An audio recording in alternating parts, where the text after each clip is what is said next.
The Ashes. Oh, ball all over the place. 2 stumps out of the ground. Pulled in the air, caught it short mid-wicket. And he hits him high. He hits him long. For 6. ABC Grandstands coverage of the Ashes. England versus Australia. On ABC Radio. On Grandstand Digital and on the ABC Listen app. Here come a couple of England's bowlers coming to loosen up. Steve Harmison, I can see there, wearing his sun hat. Matthew Hoggard, who I'm sure will be rather nervous. He hasn't been part of the one-day setup at all, and he's been there playing away for Yorkshire with mixed results. He's a first admit that he hasn't been in the best of form, but some nerves jangling up there, I would think. Merv, you were a man who said quite a lot out in the middle. If legend has it, you smuggled the odd sledge out of that enormous moustache of yours. All this talk that's been going on over the last few days between the players, is it something that's taken seriously? Yeah, it is taken seriously. I suppose if you can get an edge going into the first test match, certainly the players will be reading what each other say. There's no doubt about that, and it's just what happens when you get onto the ground. I suppose it's like having a dog in your backyard. If it barks and someone jumps into the backyard and it doesn't bite, then you haven't got a problem. But if you've got a dog that barks, and if you jump in there and it bites, you've got a very dangerous dog. And I think that's what the Australians do. They talk it up. They definitely talk the talk, and they walk the walk. England have been talking it up, so it's going to be interesting to see if they can back their comments up. I just wonder how high the Australian team does actually rate England, who I think most people say is the second best team in the world. They're allowed to have this stab at the champion, if you like. Do you think Australia do rate them highly? Most definitely. In all the series that I've played, the respect between the two teams is immense. The greatest cricket tournament that can be played, some say the World Cup, I still say the Ashes, the history and the tradition behind the Ashes, and certainly the Australian players get up for that. And I suppose from Australia's point of view, we can accept defeat from anyone in world cricket, but we just can't accept the defeat from England. And you see the players lift, and to come to Lords, the English players play here all the time. The Australian players, they probably have the opportunity once every couple of years, and if they play a one-day game, then they play here a couple of times every 4 years. But certainly you'd think that Glenn McGrath and Shane Warne would be their last Lords campaign, so no, they're going to be fired up, and just the rest of the guys, I know just how excited they are playing here, as all Australians have been over the years. Just heard the bell toll down there outside the long room door. I don't know what you, still does something to my tummy, that there's a few butterflies fluttering around. Oh, certainly all the players will be nervous, and probably the unique thing about playing here at Lords too is you get up in the room, you're a little bit nervous, you walk down the stairs, then you actually walk through the long room. Yeah. And my first experience is walking through the long room. I'd never been there before and I hadn't really heard about it too much, and it does set you back a bit. Just the atmosphere as you walk onto the ground, just the goosebumps, and it really gets you going. If you haven't got the heart thumping by the time you get to the long room, certainly walking through there, it skips a few beats. But certainly the players will be switched on, ready to go now, and if they're not, it's going to be a very, very awkward test match for them. Well, for whom the bell tolls, we're underway virtually. The umpires are on their way.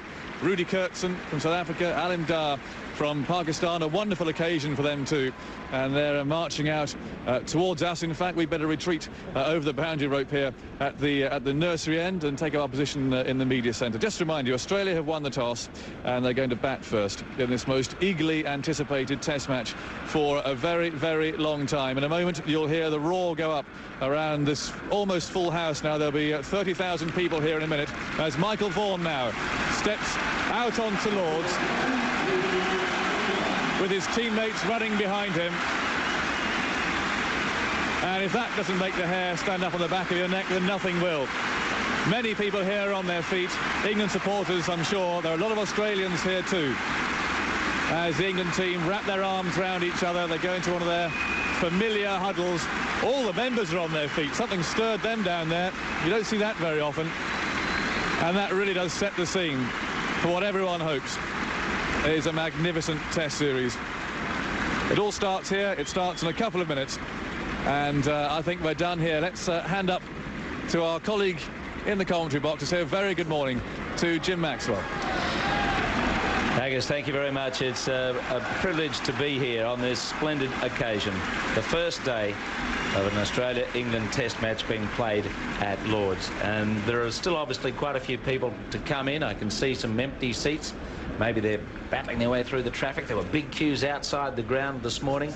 I ventured into a few Australians who've been there since 12 o'clock yesterday trying to get the last tickets up for sale. 150 of them going on sale this morning. There were 6 Australians at the front of the queue. So I hope they're in the ground, and wherever you are. This is Grandstand Test Cricket, the Ashes series on ABC Local Radio and Radio Australia. And a big welcome to our audience throughout South Australia and the Northern Territory. And the news is at Lords, as we're about to take you across there for the first day's play. Ricky Ponting has won the toss. Australia have elected to bat.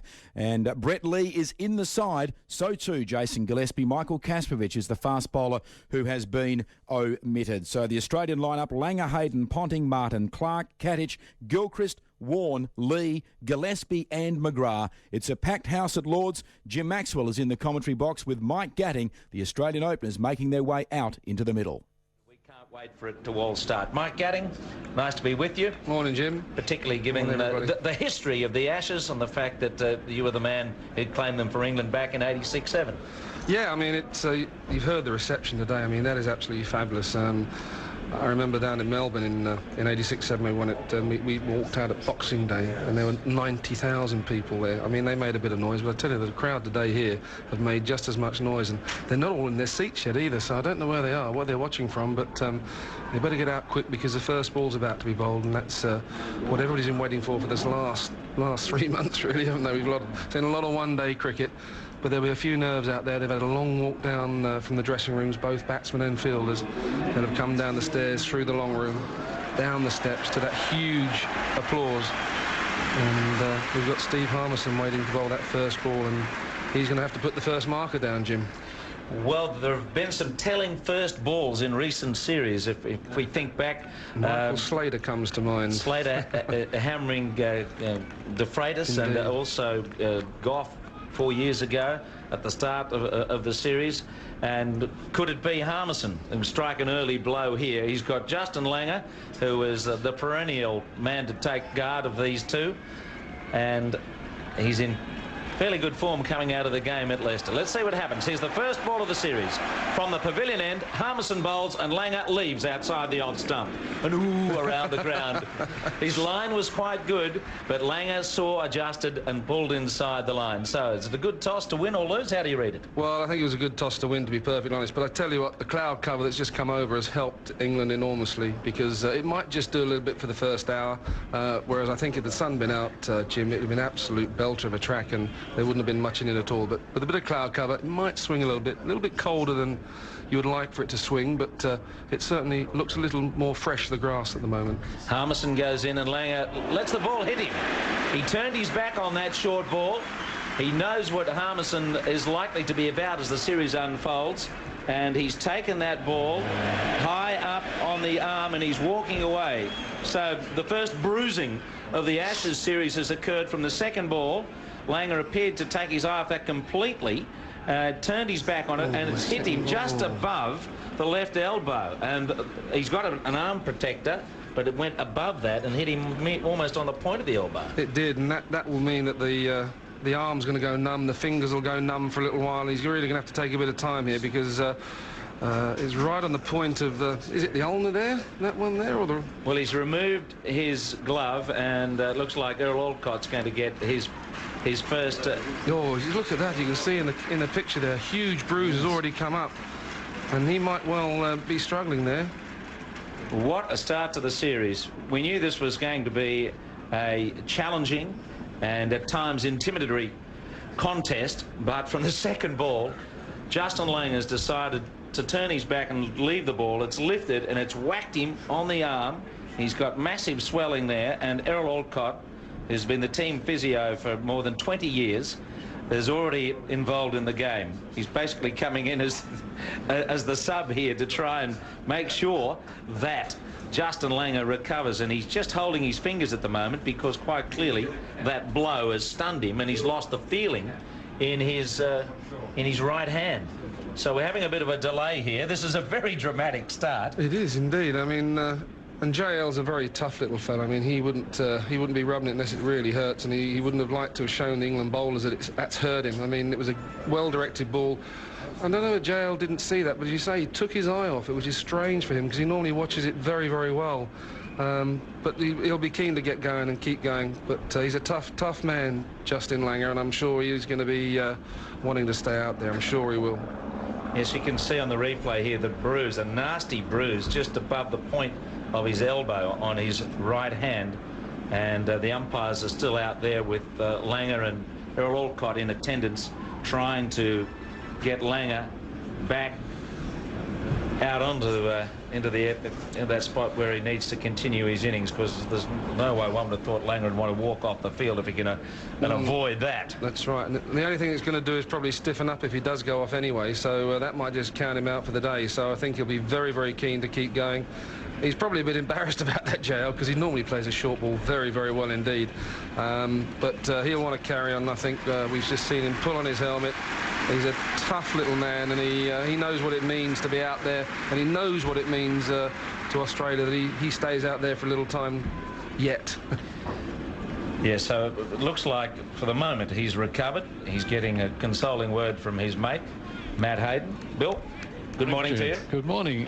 In his only other test innings in England, Langer retired. That was at the Oval when he made 100 and something. He'll be happy about that if it happens again. Now, here's the third ball after a delay, and it's tucked away by Langer, clipping it firmly out towards the boundary on the onside. It won't go all the way. It's going to be collected at deepish mid-wicket, way up towards the long corner of the ground, chased back by Jones into the distance. And so Langer, happy to get down the non-striker's end in some way to continue to get over that stunning blow when he was cracked over his right elbow. And then the next ball was a bit more where he would have liked it, fuller in length, and he tucked it away to the onside to get off the mark. Yeah, I think Steve Harmison will be a little bit disappointed about that. The sort of ball that you'd like to have seen was just a sort of a lengthish, fullish ball outside his off stump, and see whether Justin might have had a nibble at it, but it was a bit of a leg stump half volley, and JL took great pleasure in hitting it out to a huge gap there on the leg side, because there's only one at square leg, nobody at mid-on, nobody at mid-wicket. He got a short leg and a square leg almost right behind the short leg, so huge acres of space on the onside there, straight back past the bowler. Matthew Hayden just takes up a little time and he does his usual grounding number, a la the Gladiator. 3 slips, 2 gullies. And Harmison from the pavilion end. First ball, Hayden's beaten outside the off stump. He almost nicked it, squared him up with a beauty. It pitched and it left him at pace and just missed the outside edge. This is an exciting start to the game. What drama. It's none for 3. Australia won the toss. You'd think they've been sent in looking at the first few balls of the game. That was an absolute jaff. It was a nervous one from Matthew Hayden. You could see the nerves there. He wanted to get the bat on the ball, and it was in a great air. It just went down the hill, and he actually missed it by a long way in the end. But a very nervous first shot there from Matthew Hayden.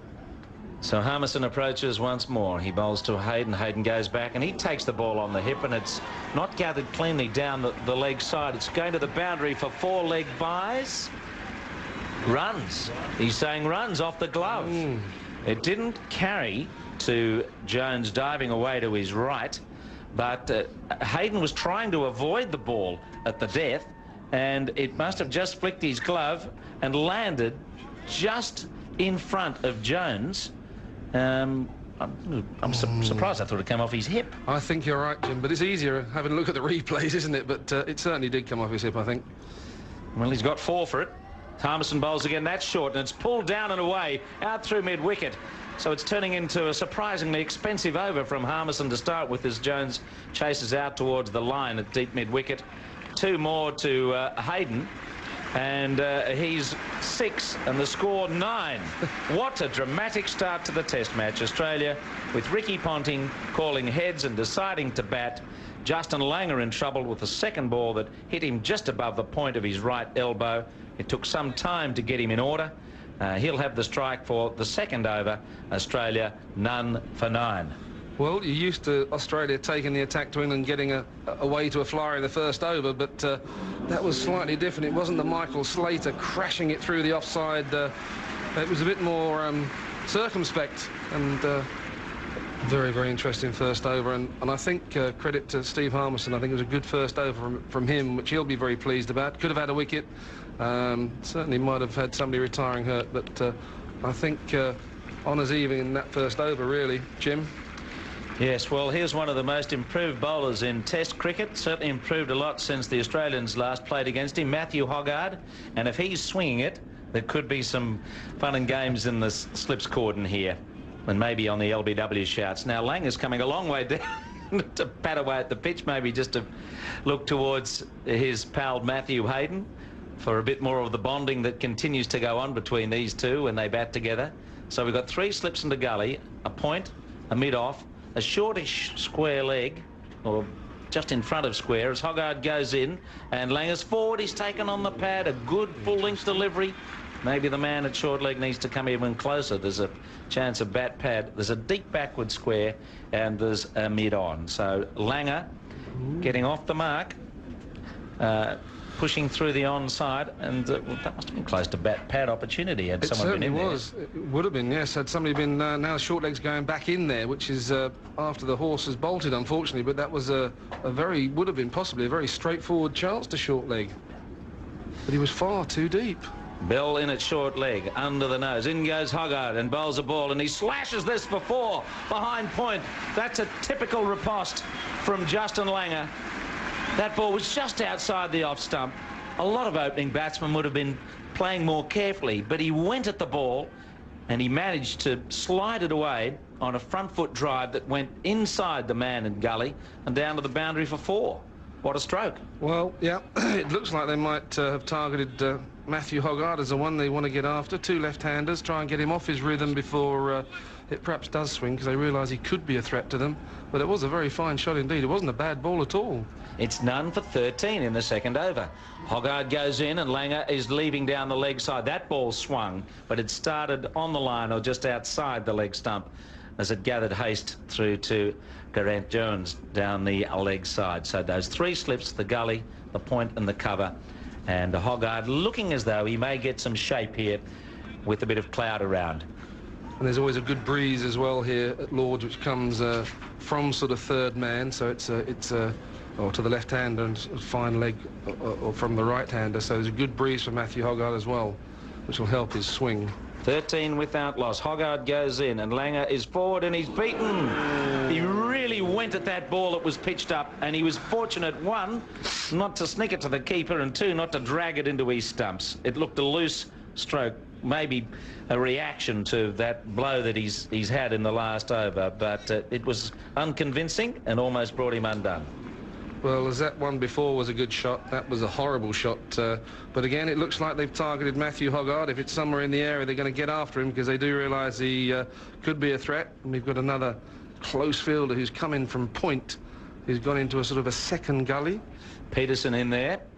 3 slips, 2 gullies. Hoggard sets off from the nursery end. He bowls to Langer. Langer is trying to turn and then just leaving the ball as it faded away down the leg side with a bit of movement away from the left-hander. So Langer's looking just a little rattled at the moment. He's looking for the bowling, but he's been disconcerted, discomforted by that nasty ball from Harmison. Well, he may have made it nasty by just taking his eye off it and letting it hit him. Yes, I think he did. And actually, Matthew Hayden did exactly the same thing 2 balls later. 13 without loss. Langer waits. Here comes Hoggard. He bowls to him and he gets another ball that goes just a little off the line. So Hoggard astray with half of his deliveries there, but almost had Langer dragging one into his stumps or into the keeper's glove. So a very dramatic start to the Test match. Australia have got Gillespie playing and Hodge 12th man. England announced their team a while ago and they've got the subs in Hildreth or Francis. So Australia 13 without loss, Langer 7 and Hayden 6 after a couple of overs. I think he's on us still even, Jim, isn't it? I mean, Matthew Hoggard actually got a couple to swing there quite nicely, but unfortunately with 2 left-handers in, they weren't particularly good balls, but in between he got whacked for 4 and also a decent ball as well. So it does look like, though, that Langer and Hayden are going to target Hoggard as a bowler to get after. At the same time, it's going to give Hoggy a chance, and he is bowling rather well at the moment. And Bell just slips behind the crease line at short leg. Harmison bowls and Hayden leaves a ball that's up and over and outside the line of the off stump. He saw the length and thought that's going to bounce, no need to play, as he goes through a few practice pushes and whatever about the place. So high cloud, a big crowd here, and the welcome for the England side was spontaneous and heartening. It really was a wonderful start to the Test match to hear the crowd respond in that way. And we're hoping for great action throughout the day. Harmison bowls down the leg side. It flicks the pad as he tried to turn it and was tidied up by Jones, moving to his right-hand side. So we're expecting good weather throughout the day and tomorrow, but there may be some rain around early Saturday and certainly on Sunday. But at this point, the pitch looks dry, looks a good surface to be batting on. It's just a matter of getting in. It is, that's right. There's a few cracks in there. I think Mick Hunt will be pleased that the clouds come over, because he was a bit worried. He thought it was a day, we sort of playing a day too late. Harmison runs in hard, and away goes Hayden off the back foot, watching a sliding ball wide of the off stump go through to the keeper. He thinks it's a sort of a second-day pitch, this, with the cracks that are slightly open already. Had a bit too much sun, he said, which is strange from a groundsman's point of view. But he just thinks that they might just open up on day 4 and 5. But there's a lovely even covering of grass. It's hard. So with the grass and the hardness of the pitch, there's a good bit of carrying, should be a good bit of bounce as well. 3 slips, 2 gullies go down as Matthew Hayden watches. Here comes Harmison. He bowls to him now, and he's leaving another wideish ball outside the off-stump umpire. Alim Dar standing down there at the pavilion end, and the pavilion has been full from well before the game. Quite a few of the members got here at 1 o'clock this morning. Yes, they did. They knew they were going to get in, but they just wanted to make sure they had somewhere to sit. Well, they wanted to get their favourite seats, Jim. I mean, you see the charge from the Grace Gate. It's a wonderful sight. You see them all trying to rush in to get their favourite seat in the pavilion. Harmison rushes in again, and Hayden is back, and he forces the ball through the left hand of Harmison down towards a vacant mid-on, and they pick up a single. So Hayden has joined Langer on 7, and Australia, not all that convincingly, have moved to 14 at the start of this Test match. But there's also a very nice new place up on top of the pavilion after the refurbishment they've had, and the 2 turrets on the top level there you'll see are full, which they're not normally full, and at the back they've got a little bar and stuff, and it's all been redone very nicely indeed. So I think they're all clambering for a seat up in the turret there. Now it's Langer, who was struck by Harmison in his first over. Harmison bowls to him now, and he's forward, and he's beaten on the inside. A good delivery, and Langer looked uncomfortable there as Harmison aimed up around the off stump. So another promising over from England's viewpoint, bowled by Steve Harmison, with the score 14 after 3 overs bowled. Langer and Hayden 7 apiece. Australia with Gillespie going in ahead of Kasparovich, as a lot of people expected, and England naming their side yesterday, Tremont missing out.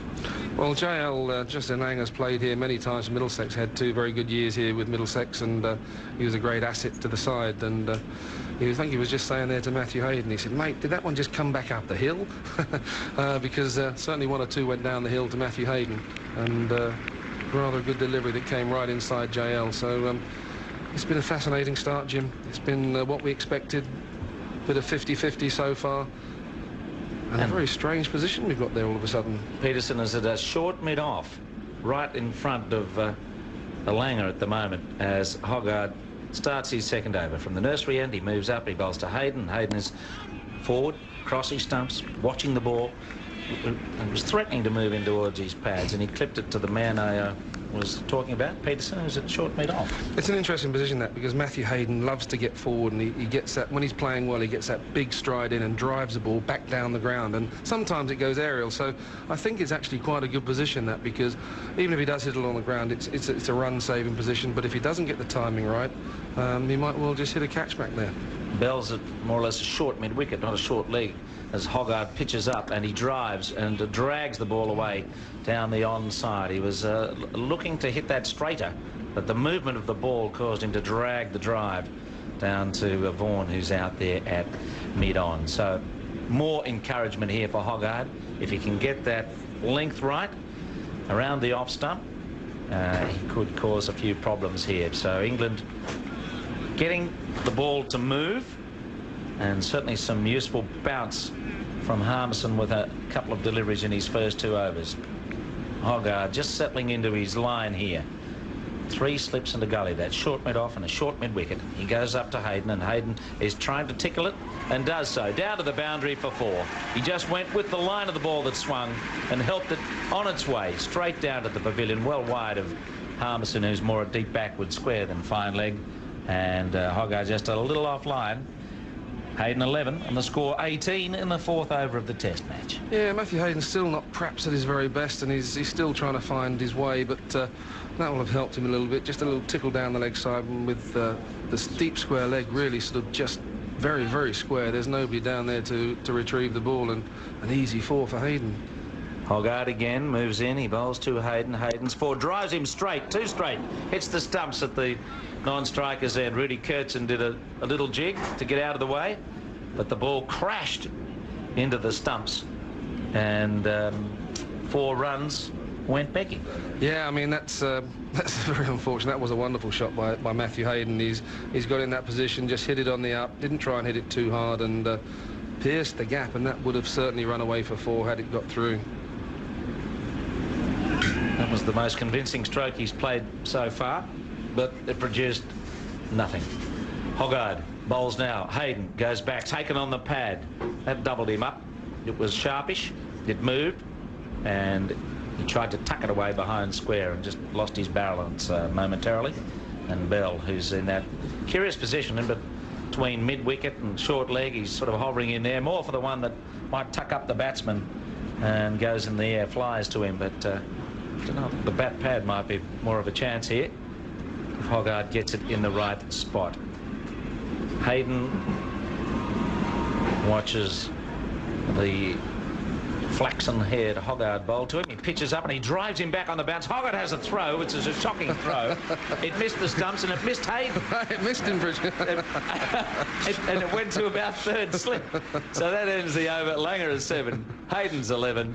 Hogarth offline with his throwing there. Mike, I'll leave it with you. Mike Gatting, and then Chris Martin Jenkins is coming in. On ABC Local Radio and Radio Australia, this is Grandstand Test Cricket, the Ashes Series. Few shaky moments for Australia early after Ricky Ponting won the toss and elected to bat, but so far no hiccups really on the scoreboard. Australia none for 18 at the moment. The 18th stage of the Tour de France about to get underway in 25 minutes, and during the lunch break we'll be catching up with Rupert Guinness over there in France as they wend their way on Sunday to the finish line in Paris. Bowls on a full length just outside the off stump of the left-handed Langer, who leaves it alone, lifts the bat high and appears to be settling down after a rather, well, nervous start. Yeah, I was going to say edgy. This is only his second innings of the tour after all. He got 100 in his only one, and I must say I had forgotten that he's only played one test in England before. He seems to be in such a fixture ever since on Australia's side. He waits with that very relaxed-looking stance as Harmison comes in from the pavilion and bowls to him on the off-stump on a fullish length, and he takes a single just to the right of Vaughan at mid-off and takes his own score to 8 and Australia's to 19 for no wicket. The crowd have been tightly packed in from an early hour, despite which there were plenty of extremely slow-moving traffic around the ground. Did you, coming in on the last leg of your Ashes walk, we actually finished the Lord's it. Taverners and the chance to shine? You got there, presented the coin all right? Yes, we did. It all went very smoothly, apart from actually Michael Vaughan winning the toss, really. And comes Harmison bowls, very short ball lifting towards the chest, the ample chest of Hayden, who plays it very well, pushing it down towards Bell, who gets a little pat on the back from Simon Jones coming in from square leg behind him. You were allowed in then, they recognised you. Yeah, I actually got it quite early this morning. I had to, there was quite a few things to do, but no, there were, I mean, you just couldn't get in the ground even at sort of 7:45 this morning. It was traffic everywhere, people queuing up. And as Jim has said, people have been here overnight just to make sure they can get their seats. Yeah. Harmison strides in, long strides, high action, bells on up, missed June pull. In fact, as Mike Gatting says, it hit him on the helmet.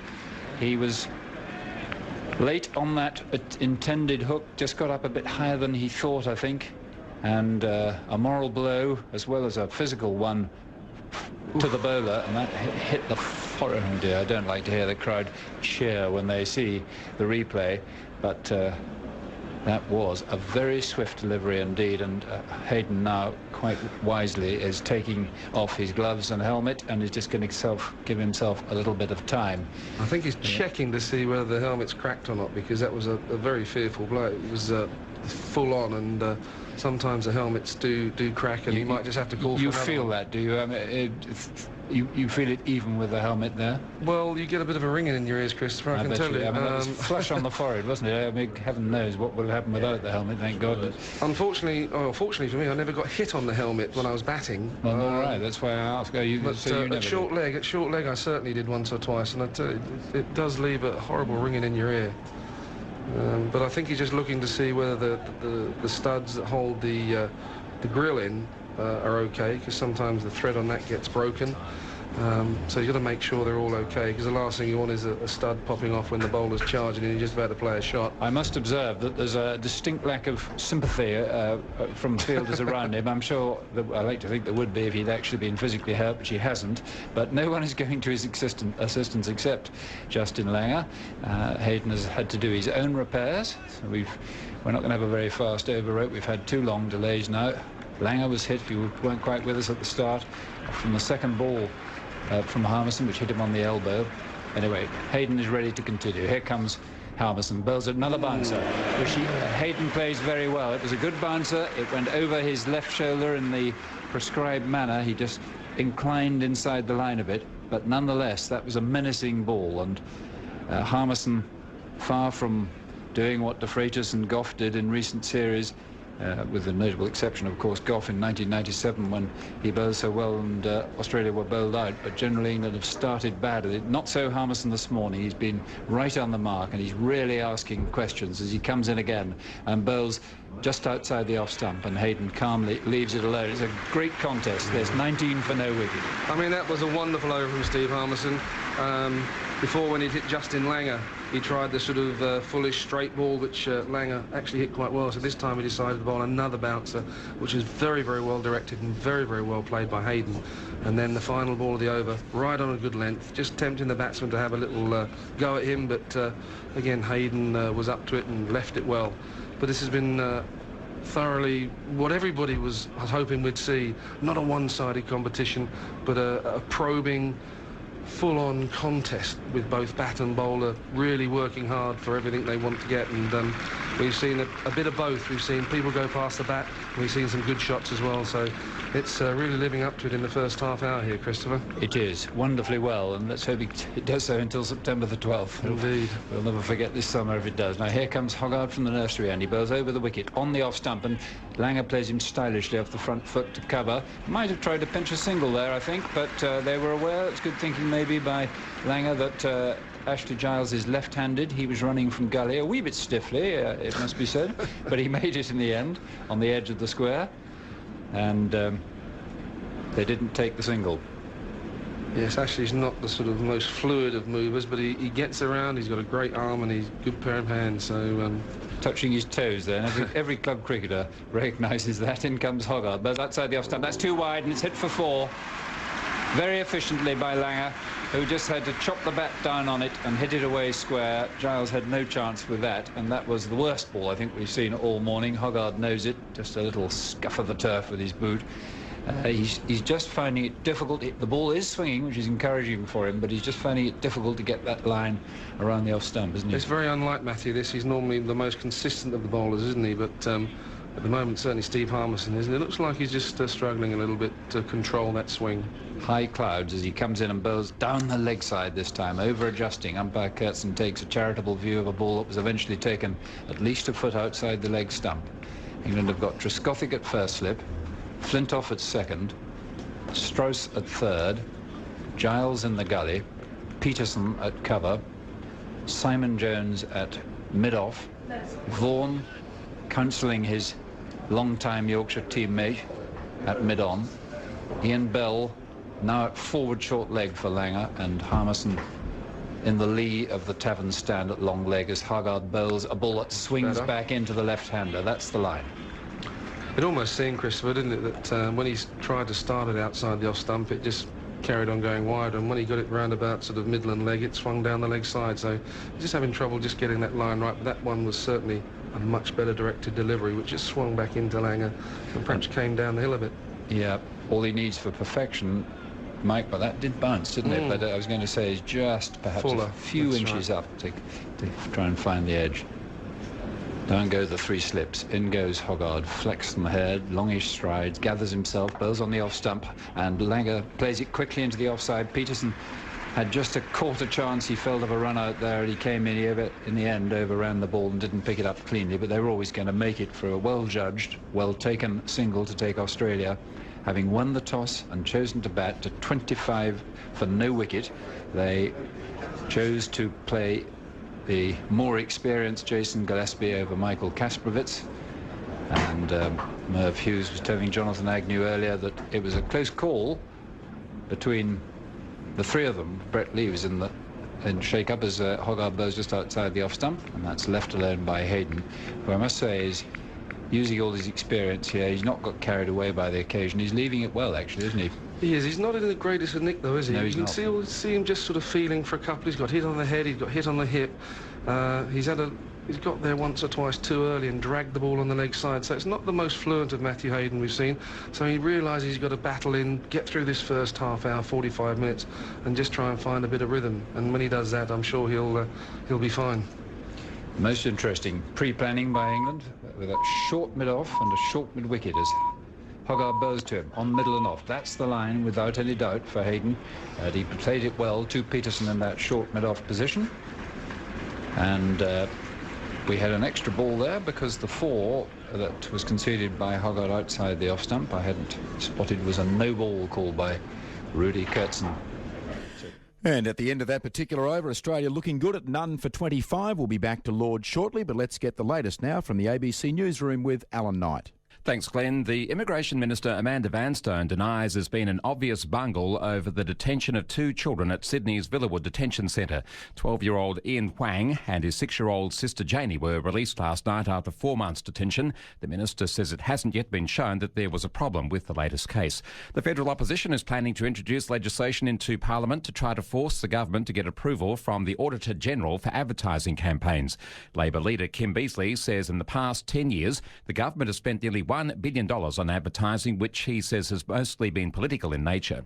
The federal court has been asked to fine businessman Steve Vazard $390,000 and ban him from being a company director for 5 years for breaching his duty as a Telstra director. The court adjourned today and will hand down its decision next week. And the American Secretary of State Condoleezza Rice has demanded an apology from Sudan's president after US officials and journalists were manhandled at a meeting today. Sudanese officials shoved US journalists away from the meeting and slammed the wooden doors to the palace in their faces. They were locked out for several minutes before being allowed in. ABC News. Large-breasted female listeners say that bra manufacturers only make the sexy, frilly, colourful bras in the small sizes, forcing the better endowed into pieces of beige engineering. In what other ways does the capitalist market system not satisfy the needs of consumers? Marx wrote about this in Bras Capital 200 years ago. I mean, we've seen it coming. It's nothing new. Absolutely. That was terrible. Thank you. Thank God it's Friday, 5:30 here on 702 ABC Sydney. Grandstand Test cricket from Lords. The first test, England and Australia, on ABC Local Radio and Radio Australia.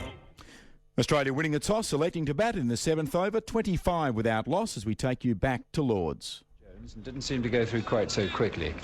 So we have the privilege of being joined by Merv Hughes, looking a magnificent sight in an Australian cricket shirt of sorts. The sports stores that you're supporting. A pair of longish shorts, sort of below the knee, very fashionable, I'm sure, Merv. Well, when we left the hotel this morning, it was hot. Well, I admire your faith in the British weather, and you're quite right to have faith in it. Simon Jones is off the field. In comes 4 runs to Langer as he drives a half volley on the off stump for 4 and then jigs about on the popping crease. For all the world like the boxer I think he is, isn't he? I know he does all sorts of things to keep himself fit. They're very much a kickboxer, and that was a fantastic shot, cover drive. The English bowlers have just been a little bit too full, too short this morning, and really haven't put the Australian batsmen under pressure. Interesting. A critical comment there. My impression was that I haven't looked entirely comfortable, but you know best, Merv. In comes Harmison with 3 slips, 2 gullies and a forward short. Bowls to Langer, who nudges him away behind square on the onside, and the substitute Francis Fields, 30 for no wicket. It's been a bit of give and take, hasn't there? I mean, nasty ball, second ball to Langer. Nasty ball, second ball to Langer. Matthew Hayden hit on the helmet, yes, but at the end of the day, when a side is none for 30, those sort of blows don't really hinder the batting side, and England would have been better placed to get the ball in the right areas. You're right. Length is always the key. In comes Harmison from the pavilion end and bowls a length ball just outside the off stump. Hayden, who's left it well this morning, leaves it for Geraint Jones. So Harmison has now bowled 4 overs and has taken none for 16. Hoggard 3 overs for 14. And Simon Jones coming back on. I've actually never known any, well, I have known a few players perhaps, but very few English players leave the field as often as Simon Jones does. I think he's quite a nervy character. Which maybe the reason. Just a quick visit to the gents or something. Anyway, he's waddling back on again with that muscular walk. And I think, Merv, he's going to be quite a key man, Simon Jones. I dare say you've talked about him quite a lot in the dressing room. There's no doubt about that. Harmison and Flintoff are getting all the raise, but certainly Simon Jones, he's a big, strong lad. He gets the ball through, and he hits a wicket, which is important. And he's learned to swing it, too, away from the right-handers. Well, he's always swung it, I think, but in the past he's had his injury troubles. Yeah. But he's going to be a handful. Hoggard from the nursery end, runs past umpire Kurtzen, bowls on the off stump, a wee bit too short back. Lammer dabs him into the offside, they go for a quick single. Peterson overbalances as he throws underarm, misses the stumps at this end. I think Langer would have made it, but it would have been touch and go. It was a well-judged run. Any run that gets home always is, but it was a risky one. 31 for no wicket. Langer goes to 19. Well, there have been a few anxious moments there for Justin Langer. Off to a slow start on the back foot. Wasn't he? Yeah. Peterson in very quickly and a flick at the stumps. Oh, he would have been out. Would have been a long way out, but it's all irrelevant because the ball didn't hit the stumps. Exactly. But this is a terrific start to this Test match. It's lived up to expectations so far. Hasn't been plain sailing for the 2 experienced Australia left-handers. Hayden 11 not out now to face. It's Hoggard trying to get the right line to him. Comes in and bowls. Just missing leg stump again. Swinging down the leg side. So difficult for a bowler to get the line absolutely right when the ball is swinging, but so key too to his chances of taking wickets.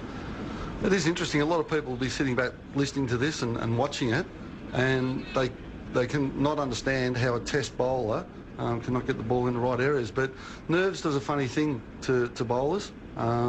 And to be the first match of a series, to be at Lord's, it's a very special place. Hoggard with his 3 slips in the gully, runs in and bowls again. That's a better line, just outside the off stump. Hayden correctly judges that he can leave it, but if that had suddenly dipped back, he might have been in trouble. As it was, it seemed to hold its line. Langer goes up the wicket and just has a word which Hayden appears to ignore, maybe partly because Peterson was sort of in between them. Peterson certainly not backwards in coming forwards on any cricket field, and he's fielding with his blue sunglasses glinting towards us on the back of his head, as perhaps he's got eyes in the back of his head. In comes Hoggard, and that's dabbed into the gap on the offside, and that this time is an easier single as Peterson has to run to an extra cover position to his right, and it's one more run to Langer, who's able to go onto the back foot, maybe just to Hayden, on that occasion.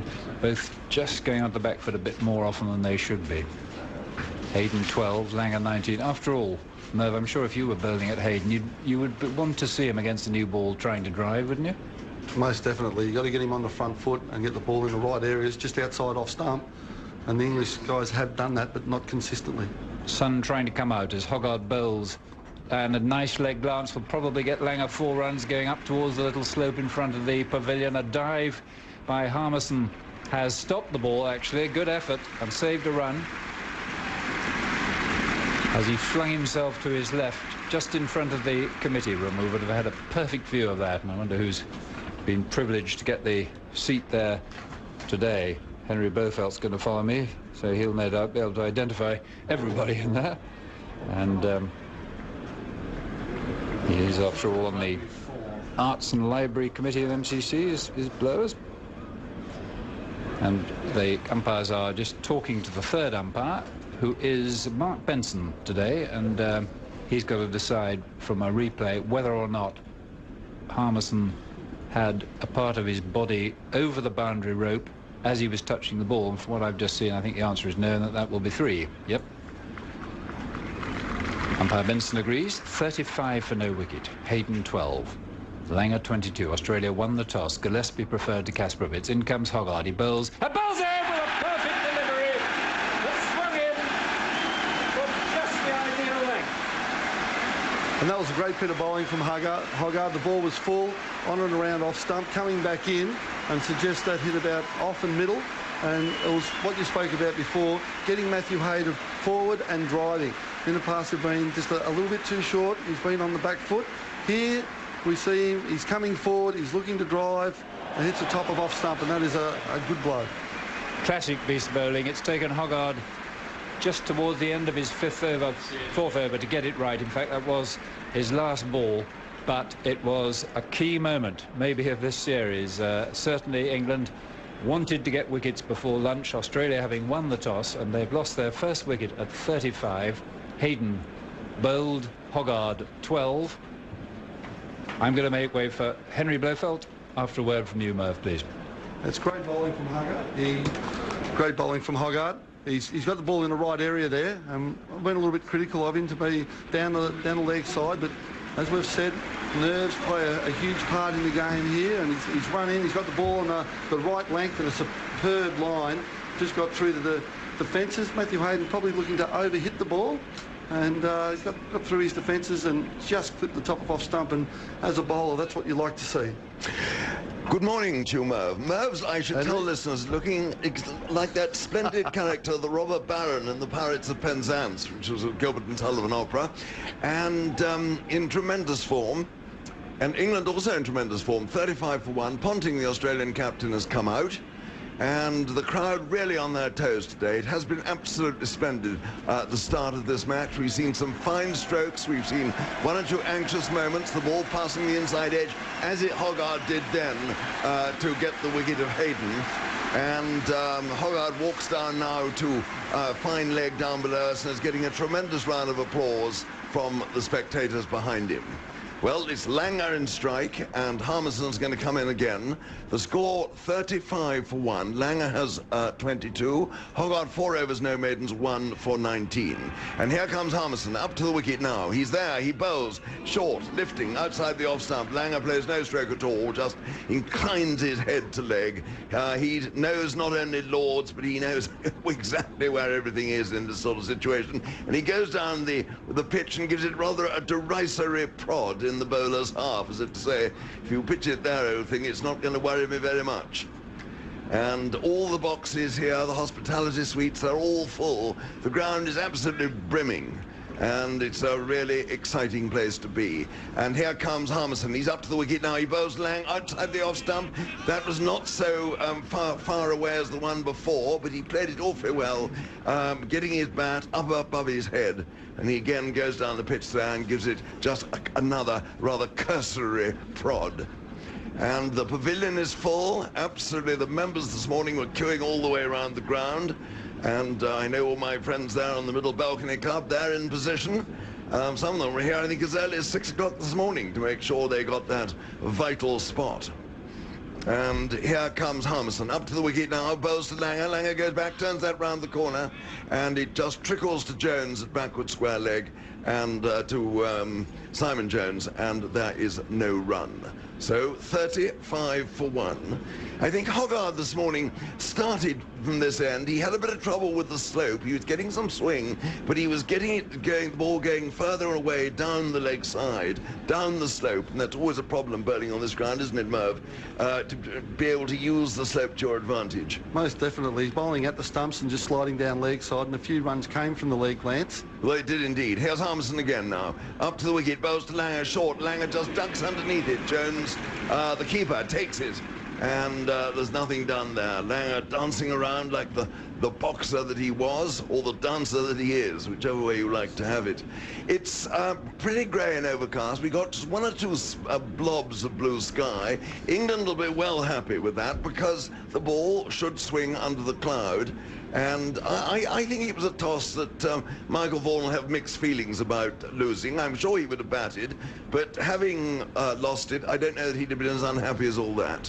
It's Harmison now, in, past Alim Dar, the umpire. He bowls, and that's driven now by Langer, and that's going away to the cover boundary for 4 runs. There was not too much footwork there, but it was well up. He hit it beautifully, and right out of the middle of the bat, and away it went just to the bottom of the new mound stand there. So 26 to Justin Langer, 39 for 1, the Australian score. And they, of course, won the toss this morning. Langer has never played in a test match before at Lords, but, of course, he knows Lords very well indeed, having had 2 seasons here for Middlesex. So it's not strange territory for him. Harmison back. We've got 3 slips, 2 gullies, mid-off, forward short leg, square leg, and a fine leg. And here comes Harmison up to the wicket now, in bowls. Langer goes back. That was tucked him up, and the ball went off, perhaps the outside edge, perhaps the pad, down there to Peterson in the finer of the 2 gullies. And there was no run. The end of another highly interesting over. Good shot and 1 or 2 pretty good balls. 39 for 1. Langer has 26 and Ponting not yet off the mark. Interesting over from Harmison. The first 4 balls were fairly short, and you tend to question that. But the last 2 balls, and even the cover drive, you can see what he's trying to do, get Justin Langer pushing back, and then bringing forward. Unfortunately, just didn't get the ball in the right spot, got hit away for 4.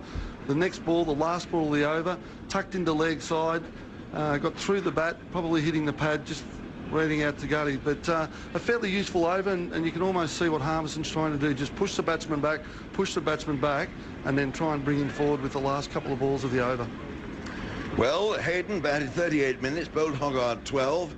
Out the score 35, he hit 2 fours and faced 25 balls, and he and Langer put on 35 in 38 minutes from 49 balls. And here's Hoggard now bowling his first ball to Ponting. He's in, and Ponting comes forward with that rather exaggerated move of his, and no ball is called there by umpire Rudy Kurtzson, so the score goes along to 40 for 1. I think that's Hoggard's second no ball this morning. The first one was hit away for 4. It was probably the worst ball of the morning, the short one outside the off stump. It'll annoy Hoggard. He's a very determined cricketer.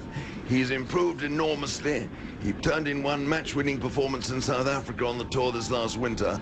And here he is again, up to the wicket now, bowling to Ponting. Ponting comes forward and edges that. And is he caught? No, he's not. If that one went to the finer of the 2 gullies there, and I think it was in the air, and Peterson was the fielder.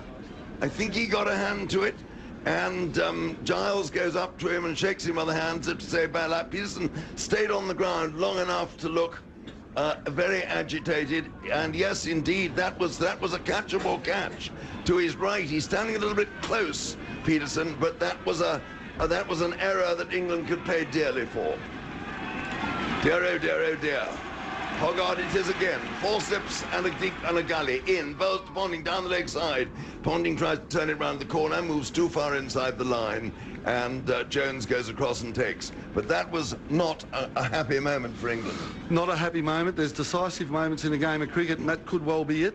Very catchable, off the edge, and Peterson did a fine job standing forward, but they should be taken.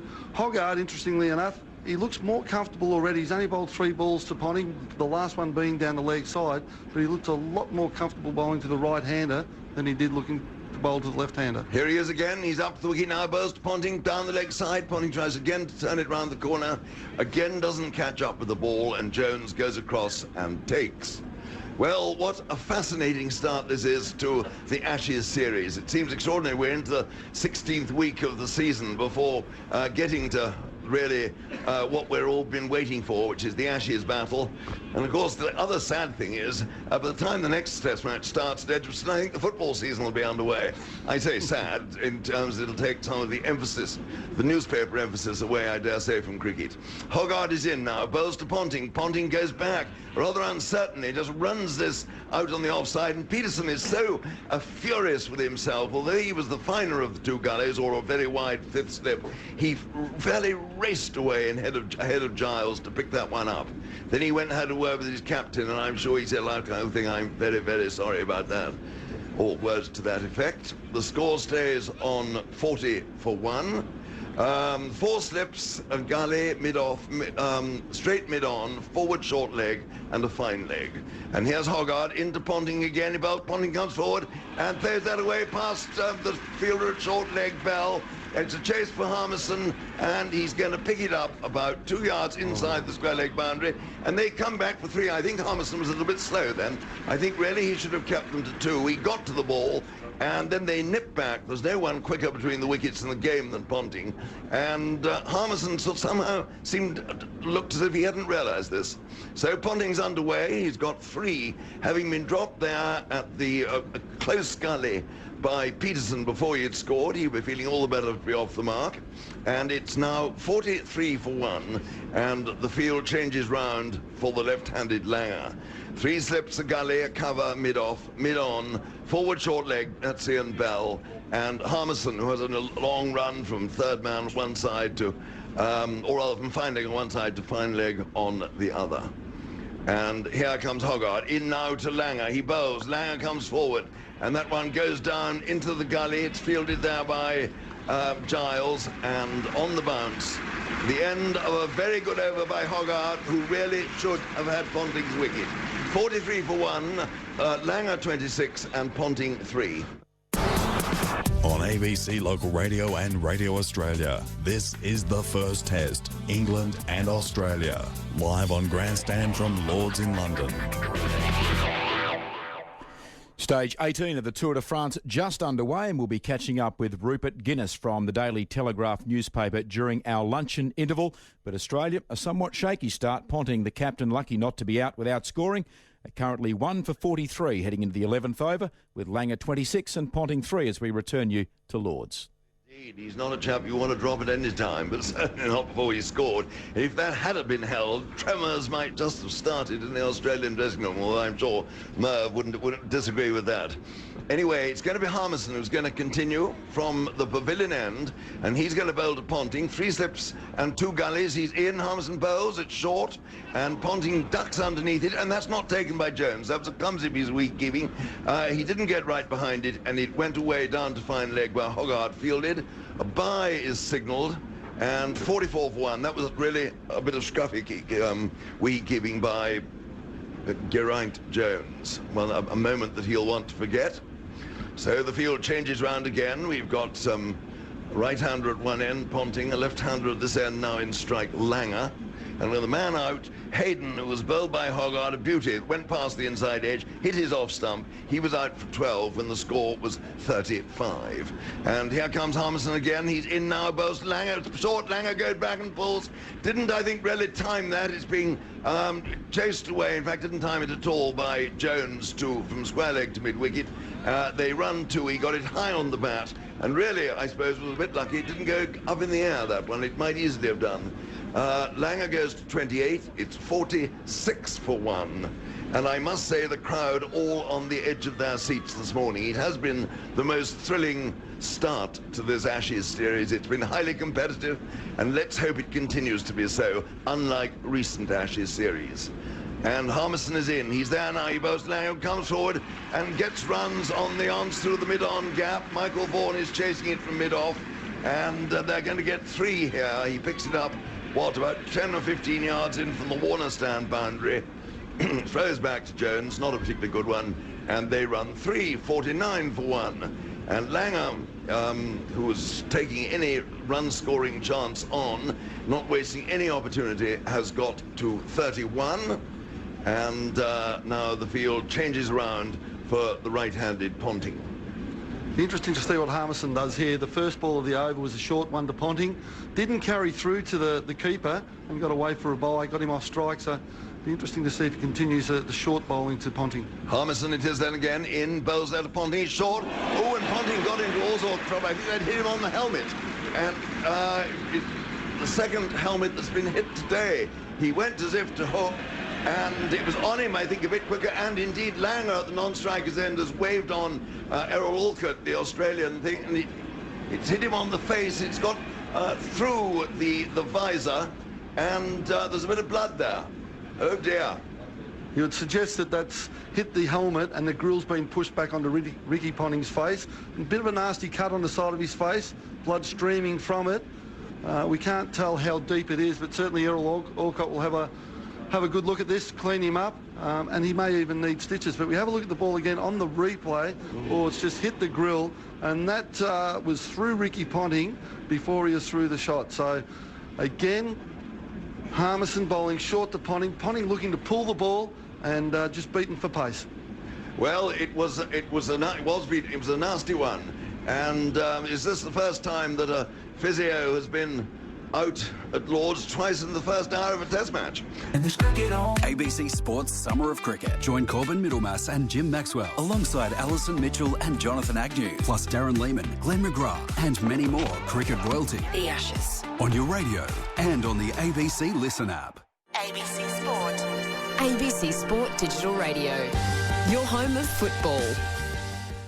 You're listening to the first day of the first test of the 2005 Ashes series. The umpires are now signalling for something, but I think they're bringing on the drinks, which would be due in a moment or two anyway. But as we're going to have quite a hold-up while first aid is carried out on Ponting, it's a good moment to bring the drinks out. Yes, indeed, the Errol Olcott is mopping up the blood.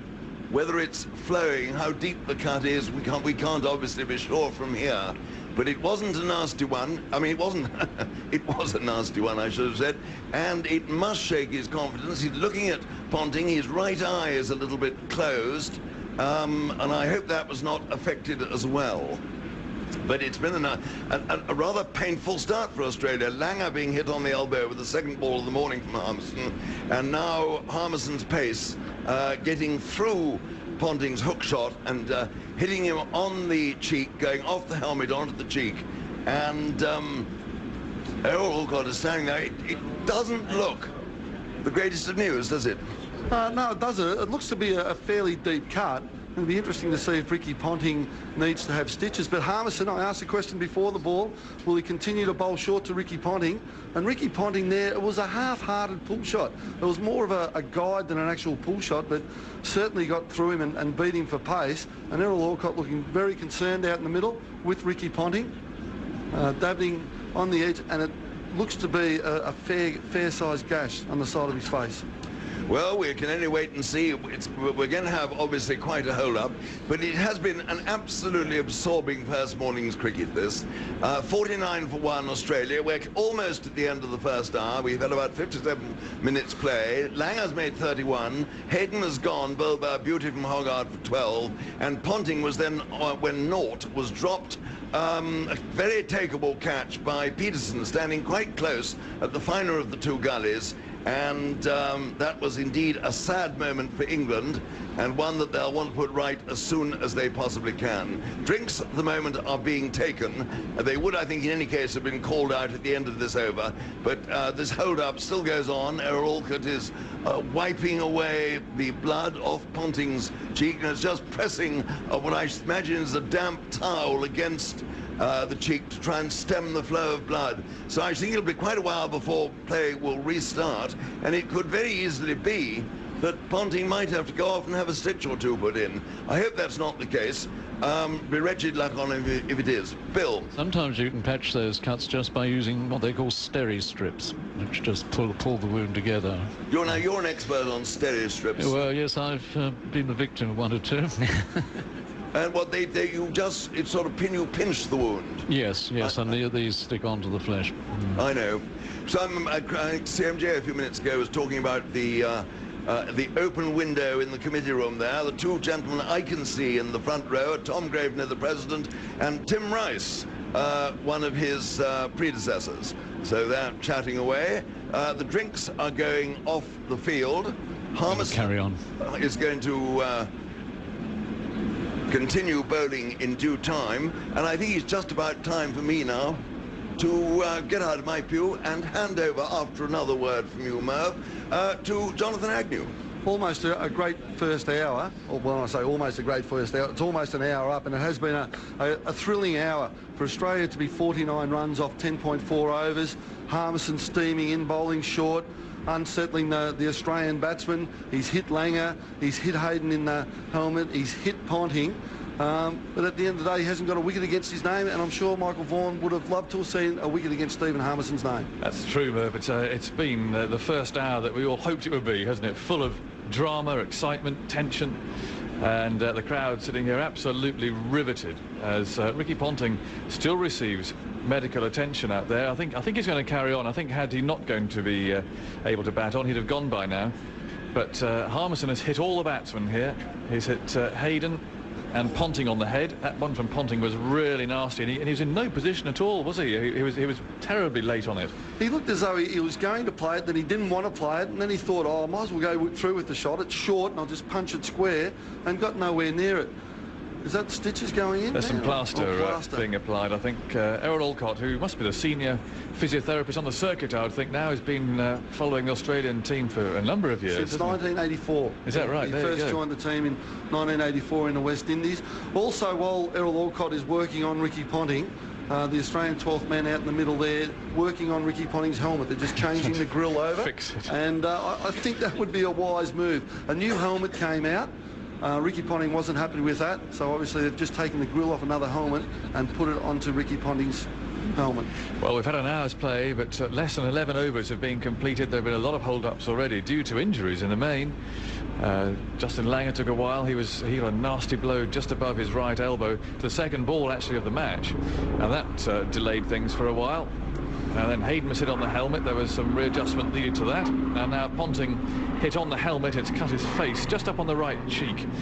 He's going to carry on. That plaster's been applied. He's putting his helmet on. And the nursing staff, if you like, led by the Australian physio, are leaving the field. So 2 balls left in this over. It's 49 for 1. Australia batting first today. And also, with the injuries, the 49 runs scored, a few boundaries have been hit, so not only has injury time taken effect, also getting the ball back to the bowler. Obviously, if the ball doesn't get hit to the boundary, the overs get bowled a lot quicker. Well, we're ready again, and it's Harmison, urged on by the crowd. Up he comes, the bowls to Ponting. It cuts back, he works it away down to fine leg. The long-haired Hoggard is down here, running up from that position, hurling the ball into Geraint Jones. And so Ponting at least can take a deep breath down there at the non-striker's end. Harmison towers over him as he walks past. He's a little fellow, Ponting, but he packs a punch, as they say, and I must say he spoke extremely well at the Australian High Commission the other day about his feelings of being here. He mentioned the bombings in London, how this city is his favourite city in the world, he said, and how important it is that sport carries on and so on. He really spoke very eloquently indeed, without a note, to about 300 people. 50 for 1. In comes Harmison, and Langer very nearly plays there into his stumps. A little late again, and that's been the feature of the way Australia have played Harmison today. He's bowled at a fair old pace from the pavilion end. He hasn't got a wicket yet, but he has more than inconvenienced all 3 batsmen so far. His figures look utterly innocuous. 6 overs, no maidens, no wicket for 26, but they only tell a fraction of the story, really. He's bowled with a lot of pace, and to have hit these 3 Australian batsmen, all good for him. But at the end of the day, it's not how many times you get hit, it's how long you stay out there. And certainly Ricky Ponting benefiting from a drop catch in that 5th slip region from Peterson, being hit in the helmet by Harmison, a few unsettling moments, and he's only been at the crease for about 10-15 minutes. Well, Hoggard is going to continue. He's bowling to Ponting. Still Peterson stands there very close at 4th slip. I'm not quite sure why he is that close. In goes Hoggard, and that's a good delivery, moving away slightly down the hill. Ponting plays it carefully back to the bowler, and there's no run. I mean, it's not a particularly fast pitch as such, but it's not also, I don't think, particularly given it's the first morning and the ball is new, the sort of pitch where the slips had to come up terribly close. I'm just wondering why Peterson is in that position where that, I thought, quite tricky catch actually, went quite hard to his left. It looks easy on slow motion, those things, but he went at it pretty hard, Ponting. I was wondering why he is so much closer than he has to be. He's certainly 3 yards closer. In goes Hoggard on the leg stump, down the leg side, in fact, and Ponting allows that to go through. He did try to work it to find leg, but couldn't get a bat on it. But this is an interesting one. A lot it's of the carrying, times, isn't it, Merv? It's not as though it's keeping really low. Yeah, it's carrying through. The odd ball is dying. One from Harmison to Ponting a couple of overs ago just died. But, yeah, it's just an interesting one. Sometimes the captains can outsmart themselves by just trying to fiddle with a few different positions. And you know, obviously the England players have had to talk about Ricky Ponting, and they've deemed that he may be weak in that area, and I think his edge is what they were looking for. Hoggard bowls, and Ponting's in on the pad there. The ball is taken by Peterson, who goes to throw it in the air. It didn't come off the inside edge, but I thought there might have been more of a shout there for leg before wicket. It cut back at Ponting. He was on the back foot. Perhaps it hit him high up, but Hoggard, shaggy head these days rather than just long head, smiles. He's watching the replay on the screen, which we're watching now. It did cut back, and it was a little high, actually. I'm afraid Ponting's got another bruise. A little high? It hit him in the waist. I was going to thought more the box, I thought. But the waist in Ponting's not terribly high, is it? In goes Hoggard, and that's pushed away off the back foot by Ponting to mid-off left. So 1 run taken by the Australian captain, Vaughan Fields. 51 for 1. Ponting calling correctly this morning. He called heads, and no hesitation at all from him in deciding to bat first. They've lost Hayden, bowled by Hoggard for 12, but a good delivery that swung back into him. Hayden not in the best of touch. Langer was hit up on the elbow. Second ball was a nasty blow from Harmison, but he's played some good shots square in the offside. That's where he's particularly strong. He's 31 not out.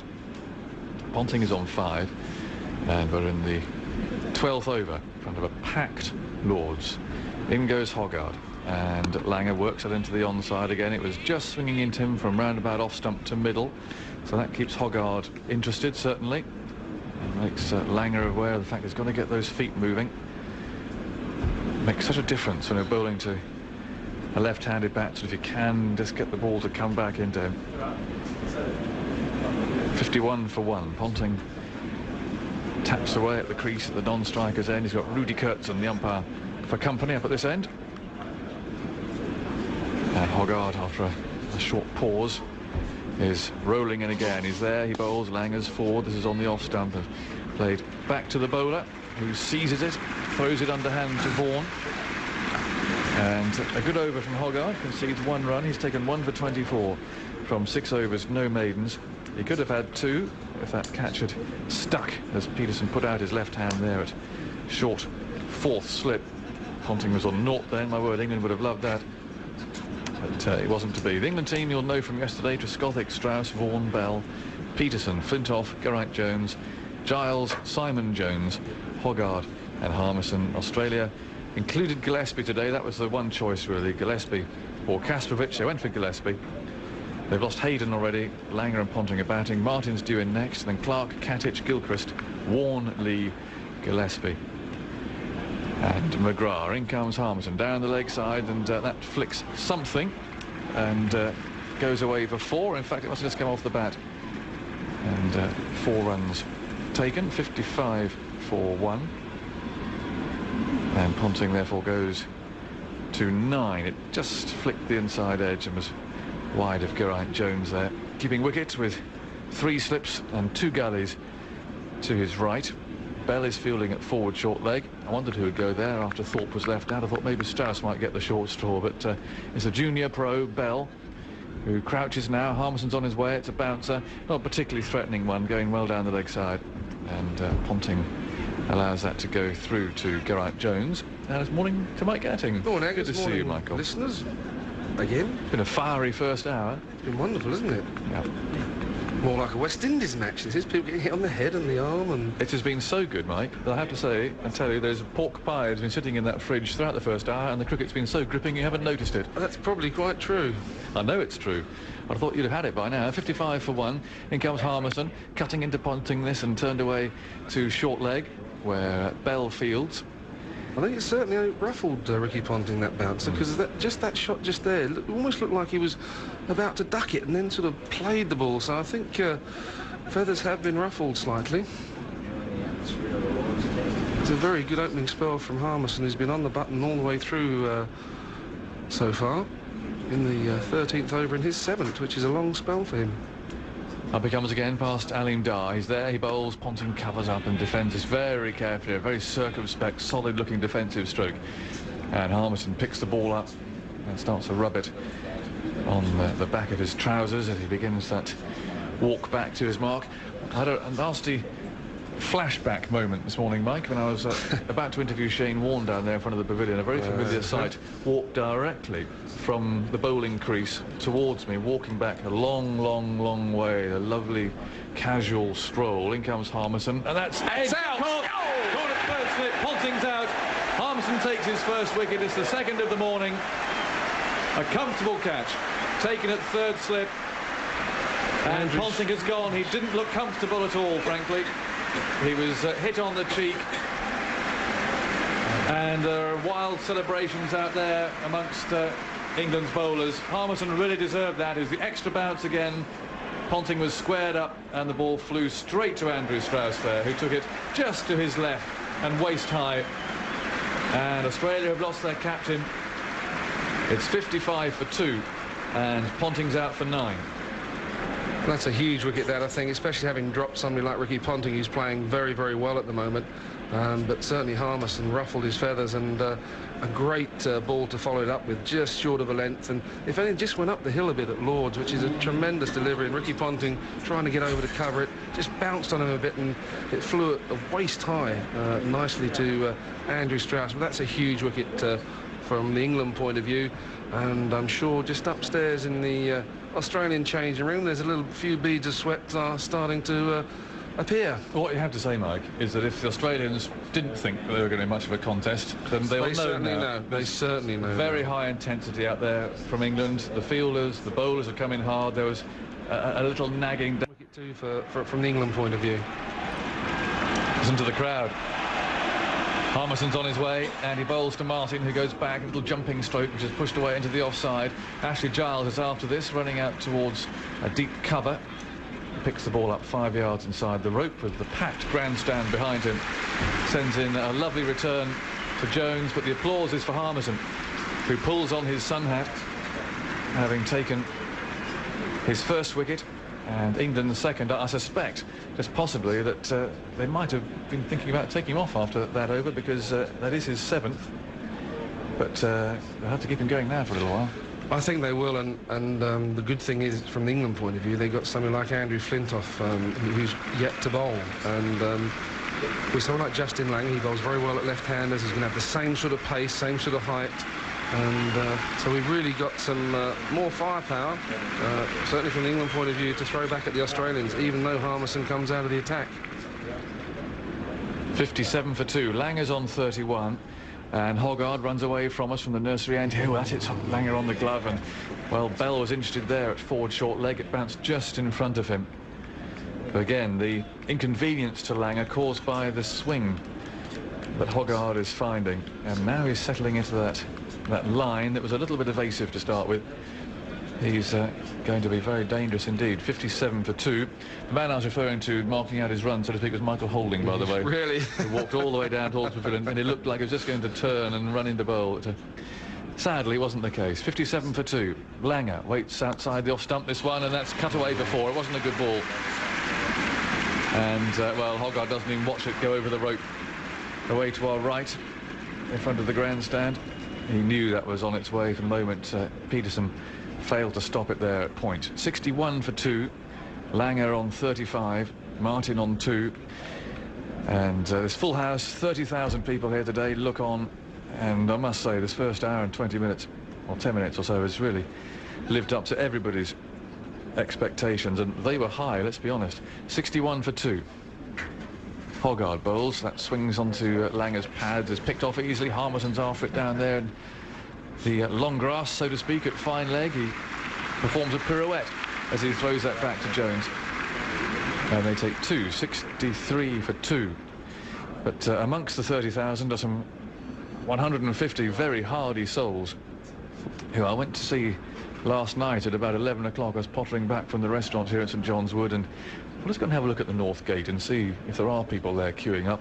And were there people there? There were, well, certainly 150, but and more, with sleeping bags, tents, and there was a terrific atmosphere as well. I like sort of a, you know, the old Queen Mum coming down and waving, and a bit of wartime spirit as we wish them well. In goes Hoggard, and that's pushed away through extra cover by Langer, and again there's runs here for Australia. Simon Jones is after this, and they'll come back for the third. In fact, I'm a bit surprised by that. That's good running by Australia. Maybe the feel as they've got a little bit of a mix-up.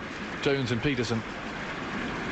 So 3 runs taken, and there's something happening every ball at the moment. 66 for 2, with Hayden out for 12. Ponting's 9 came from 18 balls, and he hit 1-4 in that.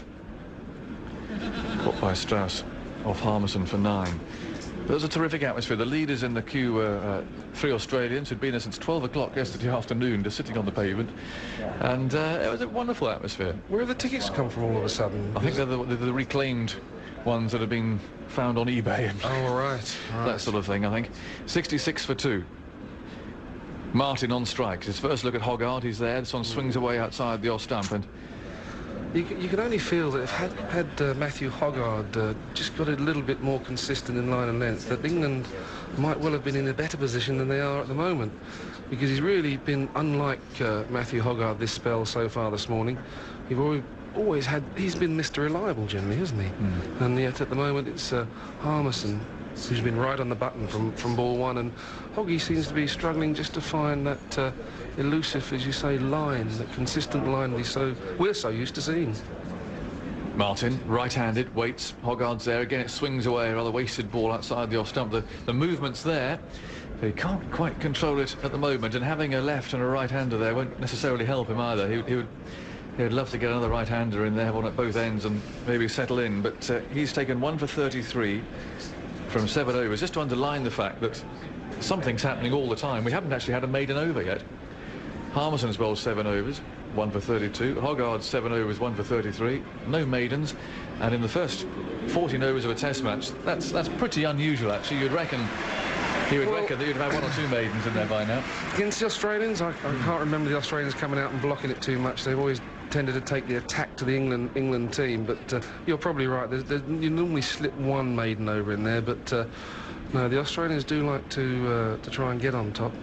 Now, the first change of bowling, and well, we speculated about Harmison and whether or not he would bowl another over having taken that wicket, and I was a little surprised that he's been taken off, and Flintoff is going to have his first bowl in this series from the pavilion end. First bowl against Australian Test cricket. That's a very good point, Bill. It seems extraordinary, doesn't it, that Flintoff's never played a Test match against Australia, but that's the case. He's either been overlooked or injured in the past. And Langer certainly wouldn't have seen much of him at all, even in county cricket. He wouldn't have bowled like he has been bowling for the last 18 months, so it's going to be an interesting contest from that point of view as well. Well, it's a similar field, 3 slips and a gully. There's also a forward short leg. As Flintoff steadies himself for a moment, and now it becomes this bustling, familiar run. He bowls outside the off stump. Langer goes back and plays that carefully away to point. And Simon Jones fields the ball there. He'll be hoping for a quieter opening day in this Ashes series than the one he endured last time, and of course he had that horrible knee injury in Brisbane. And let's hope he can resume where he left off, because he was bowling rather well at the time and rather quickly. 66 for 2. Langer's on 40. And it's Flintoff once again. Bast Alim Dar, he's there, he bowls, and that comes away off the bat and then pad. And it's Jones again who fields at point. 3 slips, a gully, a point, and Jones again, once he's fielded that, goes straight into a sort of loosening up routine, and he's fiddling with his boots. Absolute bundle of energy, Simon Jones. And there's a mid-off there, there's a forward short leg. Harmison is at backwards square leg, he's saving the single there rather than catching. And Hoggard is down to our right at fine leg. In comes Flintoff, and Langer covers up here, carefully plays the ball back up the pitch. Flintoff runs through and glares there over his right shoulder as he picks the ball up. And he starts rubbing it again on his trousers. 66 for 2. Don't forget, coming up in the lunch break today, in about 40 minutes' time, your chance to hear Geoffrey Boycott delivering the Cowdrey lecture. As you'd expect from Sir Geoffrey, he had plenty to say on a number of subjects. Very interesting, always interesting talking points he raises, and so you'll be able to hear that during the lunch break today. In comes Flintoff. It's short, and that's hit in the air, high in the air. Harmison's underneath it. This should be the third wicket, and he takes the catch. Lang is on his way. It wasn't a good shot. He tried to pull Flintoff. He got a top edge, and his old mate Harmison was there. The ball was in the air for a long, long time. He could think long and hard about dropping it, but he didn't. And this makes it England's opening session. 66 for 3. Both openers out and the captain Ponting. And again, Australians, who normally play the short ball so well, have failed to do so. 2 hit on the head today, and there a skied catch off a spiralling top edge. And Flintoff has taken his first wicket with just his 4th ball in Ashes cricket. Langer's out for 40. He joins Hayden and Ponting back in the pavilion, and that's a terrific start for England. 66 for 3. Langer out for 40. Hayden 12. Ponting 9. More from Mike Gatting, and then Jim Maxwell. This is Grandstand Test Cricket, the Ashes series on ABC Local Radio and Radio Australia. A little bit of pressure here to retrieve their condition. Having won the toss and batted on a pitch that looks as though it's got a lot of runs in it, they're 3 for 66. Flintoff's first ball to Clark. Clark back and defends it down the onside, right over and behind it, getting across his stumps. And the Australians just looking a little rattled today after Hayden was bowled by Hoggard for 12. Ponting, having been struck on his visor by Harmison, and it pushed the visor, the protection, into his cheekbone, and he had a little gash there. There was a delay, and then he was caught by Strauss at third slip from Harmison for 9, and Langer out for 40 after the second ball of the match whacked him just above the right elbow when he half turned his eye. Flintoff in, and forward goes Clark. Just keeps the ball out of his pads. There's hesitation, misunderstanding, and they don't go as Bell retrieves the ball to the onside. There was probably a single there. They'd gone straight away. But Clark started and stopped. First maiden. So did Martin. And a maiden over from Andrew Flintoff. A wicket maiden to Australia. 3 for 66.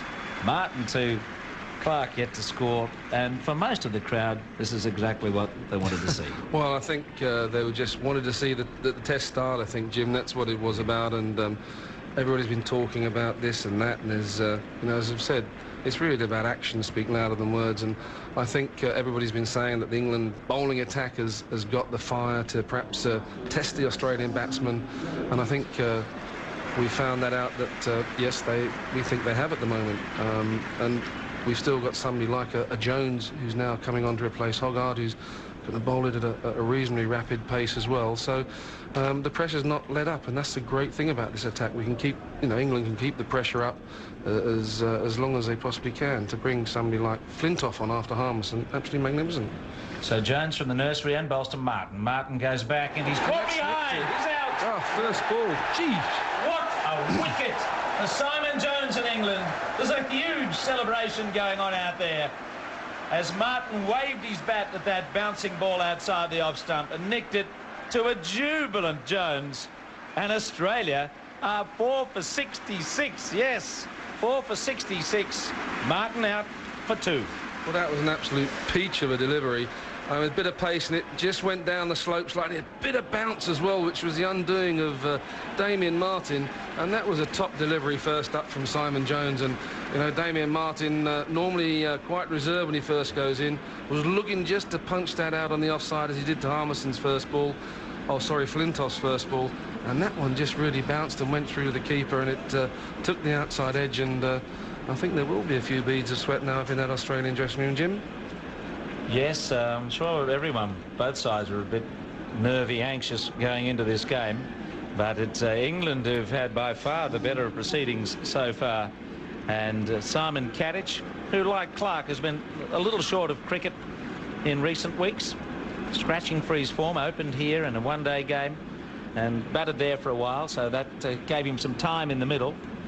But we're already contemplating another rescue mission from Adam Gilchrist at this point of the day. Well, that's what you've got to say, isn't it? I mean, you've got somebody like Adam Gilchrist to come in, and how many times he's rescued Australia from this sort of situation, I can't count, but I'm sure you've seen many of them, and he is a wonderful, wonderful player to have coming in at 7, and he's one of the guys that can actually just take it away from the England team. Again, if he gets in, he'll come in, I'm sure he'll be positive. But it'll be interesting, you know. It'll be interesting to see how the England bowlers bowl at him, because I'm sure that he won't be holding back, because that's the way he plays, and he is a wonderful player, as we've all seen, whether it be opening or batting at 7 for Australia in a Test match. So, you know, it's one thing. That's why you've been a great, well, Australia's been a great side, isn't it? Because you've had people like him who come in and do the business. Simon Kadich is out there. Jones' second ball. He bowls it, and Kadich is leaving just outside the off stump. And there have been some very good deliveries, rapid, intimidating deliveries too, bowled today. And that ball just coming back a little bit over the line of the off stump. A good delivery first up at Kadich after Martin was caught by Jones from Jones. 4 for 66. Clark and Kadich yet to score. And Australia have got a very serious challenge here. The challenge that a lot of people were waiting for, and now they're seeing. Jones bowls to Kadich. He flicks it away from his pads around the corner to long leg. Fine leg down there. It's Harmison who comes in to lob the return back. And Kadich is away. So Australia winning the toss and batting. They've gone in with Gillespie ahead of Kasparovich. And they've lost the wickets of Hayden. Bowled Hoggard 12. Ponting caught Strauss, bowled Harmison 9. Langer caught Harmison, bowled Flintoff 40. And Martin to Jones' very first ball. It moved and it lifted, and he couldn't resist playing at it, and he nicked it straight to the keeper. So we've got 4 slips and a gully with the mid-off, a short leg, and 2 men behind square for Clark.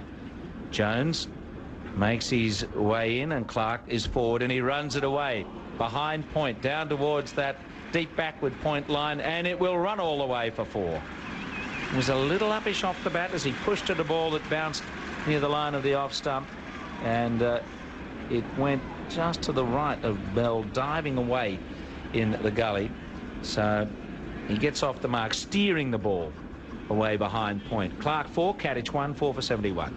I think that just shows, Jim, the actual pace that Simon Jones seems to have got up to in his very first over, because that flew past gully and it really raced out of the boundary. So I can only assume he's worked up a little pace, whether it was timing or whatever, but it was a very controlled shot anyway. Jones in again. Clark leaves a ball that bounces outside the off stump, again at a lively pace. And this is an imposing attack that England have here with 4 quick men, and they're getting amongst the Australians at the moment, causing quite a bit of hurry up. So it's looking like a good toss to lose at this point, but Vaughan's marshalling his troops here. He's made another shift in the field. 3 slips, 2 gullies, a backward point, and now he's bringing Mount Gully in just a little bit closer, finer. Another little shift in the field to get it all right. As Simon Jones bowls, and Clark leaves a ball that goes away after pitching outside the off stump. So an impressive start from Simon Jones. We'll all remember that very unfortunate injury he sustained 4 years ago, a couple of years ago in Australia. And now that he's come back strengthened and reinvigorated, he's made a tremendous impact. 1 for 5 from his opening over. Australia 4 for 71, Kadich 1 and Clark 4. Well, you have to tell the listeners, I mean, the ball hasn't really done a great deal this morning. It's a little bit of swing, hasn't there, Jim? But I think the thing that's been undoing the Australian batsmen has been the bounce. And I think, you know, it really, we must put that in context. A bit of cloud cover, but I think the bounce and the pace has really been the undoing. And it really has been a fairly impressive effort by the England team so far. Long way to go in a Test match, though. 5 days, eh? Yes. Long way to go. But it's got us transfixed at the moment as Flintoff runs in and Kadich walks across and ducks underneath the bouncer. He's got this little stutter. He gets across his stumps, and then he saw the length of it, and at the very last millisecond, he was ducking as it flew through to the keeper. So the crowd just enraptured by what they're seeing here, and it's been a very strong performance from England with the ball, with the top three batsmen all struck by short deliveries. Gatting, 3 slips, 2 gullies. Flintoff from the pavilion end bowls to him now, and he goes across to leave another ball alone. This time it's on the angle, and he's just playing away from the line of it, watching it go through. So Michael Vaughan couldn't have wished for a better result after losing the toss. You just sense that in the first hour or two this was a show of happening. A bit of Australian advertising going on across the ground, being dragged across the skyline above the ground here. There's a kangaroo and a sort of a red triangle. I'm not sure what airline that is, Jim. Flintoff runs in at Gatting. Gatting goes forward and just checks the ball back down the pitch. Well, it's an advertising hoarding you don't have to pay for, is it? The sky is free territory. It is indeed. All you've got to do is get it up there. They've got a helicopter dragging this a red and white sign across. It's a red and white one, yeah.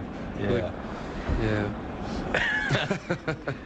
Is that a regular feature here at Lord's? Taking advantage of a large crowd by putting some advertising up in the sky? I don't think you often see that around Lord's, I have to say, because it's a pretty busy airspace around here, as you know, with the planes coming backwards and forwards through Heathrow, etc. So you don't often see that coming around the sky, I have to say. I wonder how many passes he's going to make. Is it just a one-off? With a flag that big, I shouldn't think you have to worry about coming back again. I don't think many can miss that. We want the television cameras to get it, of course, and they'll probably think it's a conflict of interest with their other sponsors. Oh, dear, the quest for space to get your name there. Around the wicket, Flintoff bowls. Gatting has taken on the body. The ball bounced a little high outside the line of the off stump.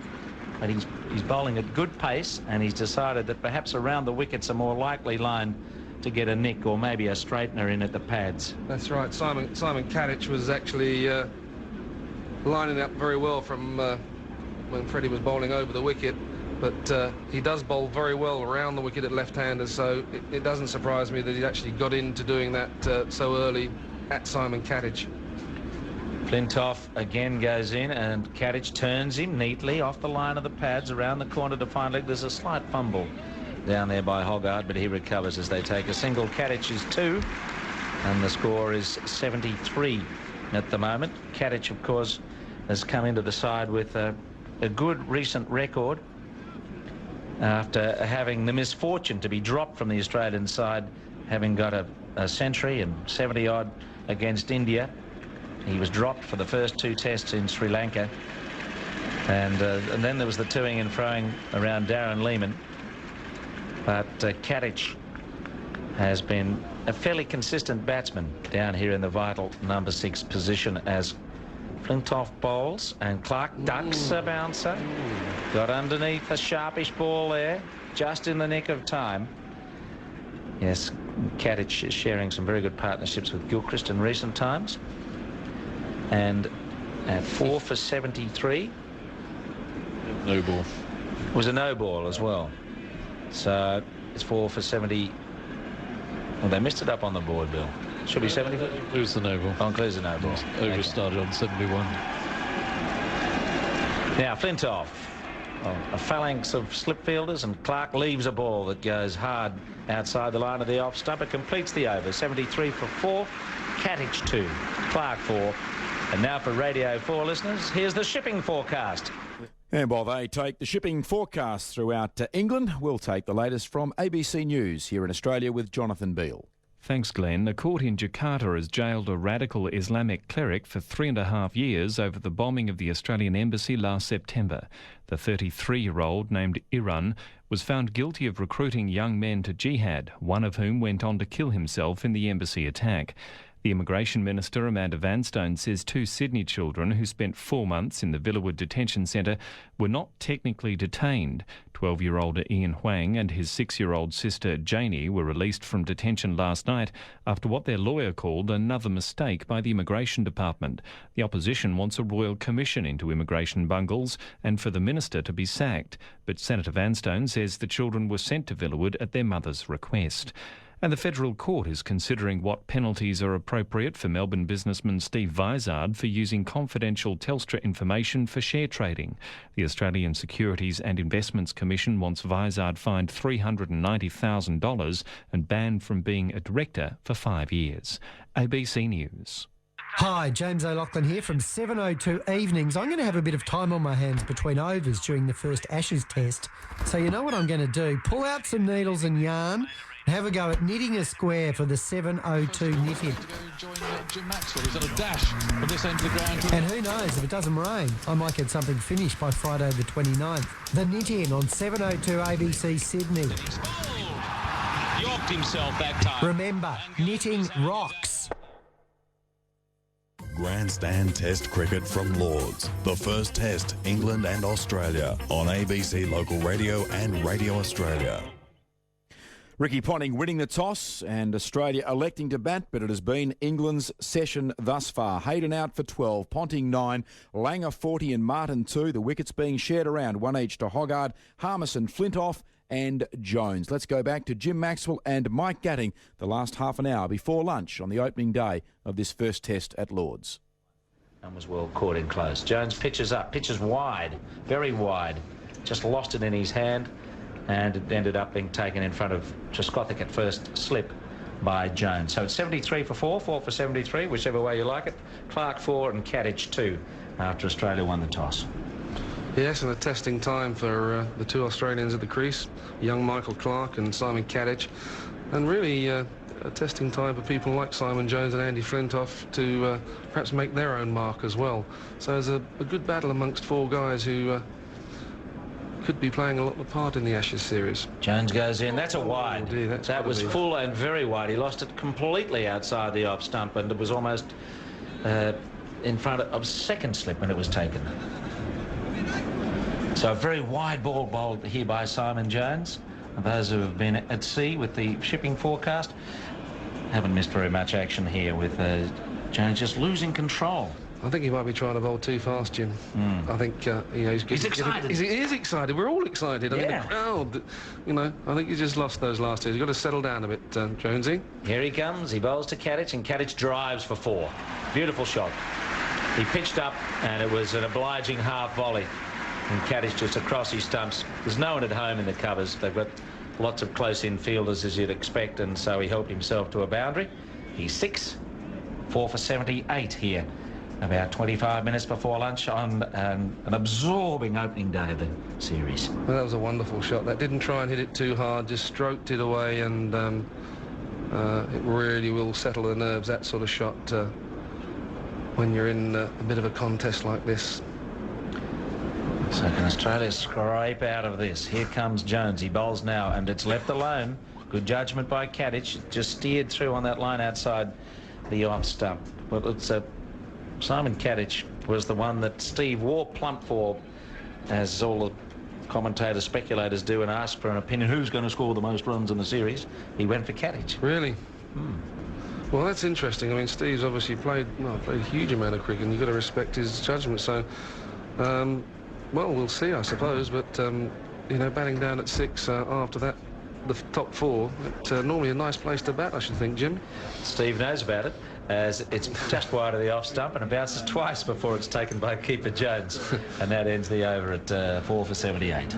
Yeah, I mean, it is interesting, someone like Steve who batted in the same position would have a lot of knowledge about that. And the only thing that can come unstuck at some time, though, Jim, batting at 6, is that second new ball, mate. That can be quite nice. But if you've got 30 on the board already, then it really is nice to perhaps see that second new ball. War was remarkable, though, in getting so much support from the lower order during his career. I mean, he was giving, 10 and 11 the strike. Yeah, I mean, I think he encouraged it, didn't he? He said, come on, boys, you just get in behind it, and we'll see it through. And he really did instill, and that's why he was such a great captain, great player. He managed to instill in not only himself but in his players the belief and the discipline you do need. Now, Flintoff starts another over. He's moving up to bowl to Clark, and Clark is taken on the pad, or maybe just above it, trying to turn the ball away. They've got 2 men behind square again, so there's a chance of the description of a short ball in a moment or two, and it'll be interesting to see what Clark does. He has not been in great form. Is he a compulsive hooker, Jim? He can be. We'll have to just wait and see. I wouldn't say he's compulsive, but it just depends how the adrenaline's buzzing, you know. Or just instinctively, he could wipe it, just go for it. Flintoff bowls to him, and that's short, and he dabs it down rather nervously into the turf in front of the slip cord and got it on the under edge of the bat, and it went down into the ground. But it was not the stroke of someone who's settled in yet at the crease. He wafted at it a bit, didn't he? He did, and again, you know, young man who's making his way in Test cricket, Ashes series, and it's probably one of the biggest ones of all time. And Andrew Flintoff's now bringing a deep square leg in for some reason. I'm not quite sure. Perhaps he's going to give away the short ball and just try and probe around that off stump. 4 slips in the gully. He bowls now, and that's a bouncer which is ignored. For a moment he was setting himself. It was a no ball, in fact, but he didn't go after it. Pulled out. 4 for 79. This is a great test for Clark, who burst onto the scene with a brilliant 100 on debut against India, and then another brilliant 100 against New Zealand on his debut in Australia. But since then, his form has been very sketchy, and his technique has looked a little loose. But he's another aggressive batsman, which may not be the right way to go just at the moment. Flintoff bowls, back he goes. He gets an inside edge into his pad, otherwise he could have been plumb LBW. That was well bowled by Flintoff. He was looking, I think, for a shorter pitch ball. He was a bit late on that delivery, and it looked as though he got a nick on it. And now 2 men back behind square again. Yeah, it looks like he's just trying to push him back on his stumps, isn't he? And then just fire that one up and try and get an LBW. And it nearly worked then, but I think he must have got a little bit of an inside nick on it. Not a bounce there too. There hasn't been some good bounce in this pitch. Flintoff moves in, and Clark is following and miscuing. He was playing and then withdrawing. Belatedly, it hit the bat and went away into the slip. So this is a very shaky start for Michael Clark, and he might need some reassuring words from the other end just to get him through this. He's 4, Gatting is 6, and England right on top at the moment. This is a thrilling start to the series, and really dramatic opening with batsmen being hit by short lifting deliveries and wickets tumbling here. Clark looks around the field. Where are they? How many have they got? 11, 15? They seem to be all over the place. I just want to get one in the middle of the bat. Flintoff goes in from the pavilion end. He bowls to him now, and he's back, and he pushes and gets a run as he sends the ball away towards mid-wicket beyond Bell at short leg and scampers off to go along to 5, and the score to 80. 4 for 80. 80 for 4, with a full house in on a fine day at Lord's. A bit of high cloud around, but everyone's absorbed by the unfolding drama here. And now Flintoff's going to change his line, because he'll go around the wicket to Gatting. Again, 3 slips, 2 gullies, a fine leg, a backward square, the short leg, and Vaughan down there at mid-off. Now Flintoff searching for the outside edge or thereabouts. He bowls. Gatting is forward, and he runs it into the ground and away to Giles there in the gully, to Jones in the gully to complete the over. So 4 for 80 Australia after winning the toss. Clark 4, Gatting 6, Flintoff 3 overs, 1 maiden, 1 for 4. Mike Gatting to comment, and Chris Martin Jenkins to come in. Well, it's a fascinating passage of play, this, and you know, if you're sitting here thinking, what's going to happen? The next wicket could be the wicket, but then of course you see Adam Gilchrist stride into the crease. So it really is a nice passage of play where the boys are probing around Michael Clark very nervously, playing a couple of leaves, which sometime if your luck's out, when you leave it and you get a bottom edge, it just comes onto the stumps. But Michael Clark got away with 2 leaves that he hit and nearly dragged on, but didn't quite. Simon Jones starts his 3rd over. It's on the leg stump, his first ball, and it's turned away confidently by Clark. That's about the most friendly ball he's had so far. Jones just drifting a little bit too far up the slope, and although there were 2 men back, which means that he only got the 1 run, there was never going to be any danger for Clark in that ball. He goes to 6, and Australia to 81 for 4. A very tense, exciting morning's cricket, and these 2 charged with rescuing Australia. Always, of course, there is the mighty Gilchrist to come, so England know that the job is still less than half done, but they have bowled well, risen to the occasion. In comes Jones from the nursery end. He bowls on a full length, just swinging in to the left-handed Gatting, who left it calmly, judging that it wasn't going to swing enough to hit the off stump. That was not dissimilar, but slightly fuller of length to the ball with which Hoggard started the rot.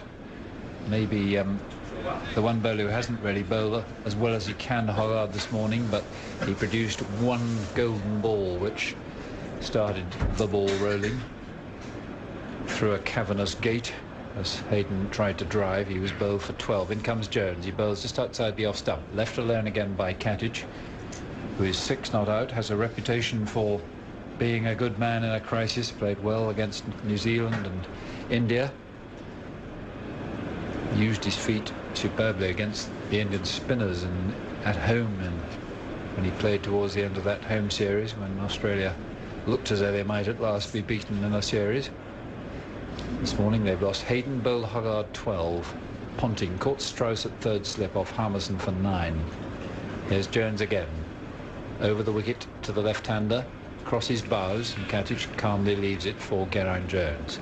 Langer caught Harmison bowled Flintoff 40, top edging a hook, and Martin caught Geraint Jones bowled Simon Jones for 2. That little entry in the scorebooks already happened quite a lot, hasn't it? It has indeed, yes, and it was a wonderful delivery really for a first up, right in the right area, a little bit of bounce, good pace, and Martin trying to play one of his favourite shots, a little push in the offside off the back foot, nicked a very easy catch to Geraint Jones. There's Simon of that ilk coming in and bowling from the nursery end. It goes through. They appeal for catch, but it's not out. It went through between bat and pad. That was not dissimilar at all, I say again, to the ball that Hoggard had Hayden with. Gatting thought he saw a chance to drive there. It did swing back, and it hit his back pad, and now a good shot for LBW. I think they were pleading for the caught behind, actually, but it certainly wasn't that. I think he was very unlucky there, Simon Jones, but it was a difficult one for the umpire, but it's hit his back leg right on off stump as he's tried to move it away. Just a question of whether the pad was a fraction outside the line of the off stump. In comes Jones again, and that one hits the deck hard outside the off stump, across the bows this time, and left alone by Gatting, but that was a fine ball, and it was no doubt it was going to hit the stumps, I think. Indeed, he was just dragging the back leg out of the way as it sort of straightened up as you bend it, and he was just playing into the shot, and he just straightened it up, and as it straightened, it just looked like it might have been on the line of the off stump. So a very good delivery, but it was a hard one for the umpire to give out, I think. Because I do believe that Jones, anyway, was appealing him hopefully for the catch. It might not have been, you never know, but they sometimes can confuse, can't they, when there are two possibilities. So Flintoff to continuing, and won't have bowled many overs by lunch. We're getting to just after 15:15 on Bill Frindle's clock here. It's not the one the umpires go by, but theirs won't be very different. I think they go by the one under 05 time as Flintoff bowls, and Clark thinks about a single as he rides back and pushes just to the left of Bell at forward short leg. Bell goes back towards mid-on to pick it up, and they don't risk what would certainly have been a slightly dodgy single. Clark, fresh-faced, earring in his left ear, although you can't see it. Keen, but has had a difficult tour so far. Waits in his first Ashes test as Flintoff bowls to him, and that is well played. It was slightly further up from Flintoff. Clark still went back and across and seemed to have more time there. Pushed it into the ground, stopped by Bell at forward short leg. Flintoff just a wee bit overdoing the short stuff, Mike? I don't know. I mean, it's very difficult to pitch the ball up when he's got no mid on at all, and if he does quite get the line wrong, he's going to be drilled certainly through the mid on area, because Clark's getting right over to the off stump, and all he has to do is get a bit of a bat on it, and it's through there, and it's 3 or 4 runs every time.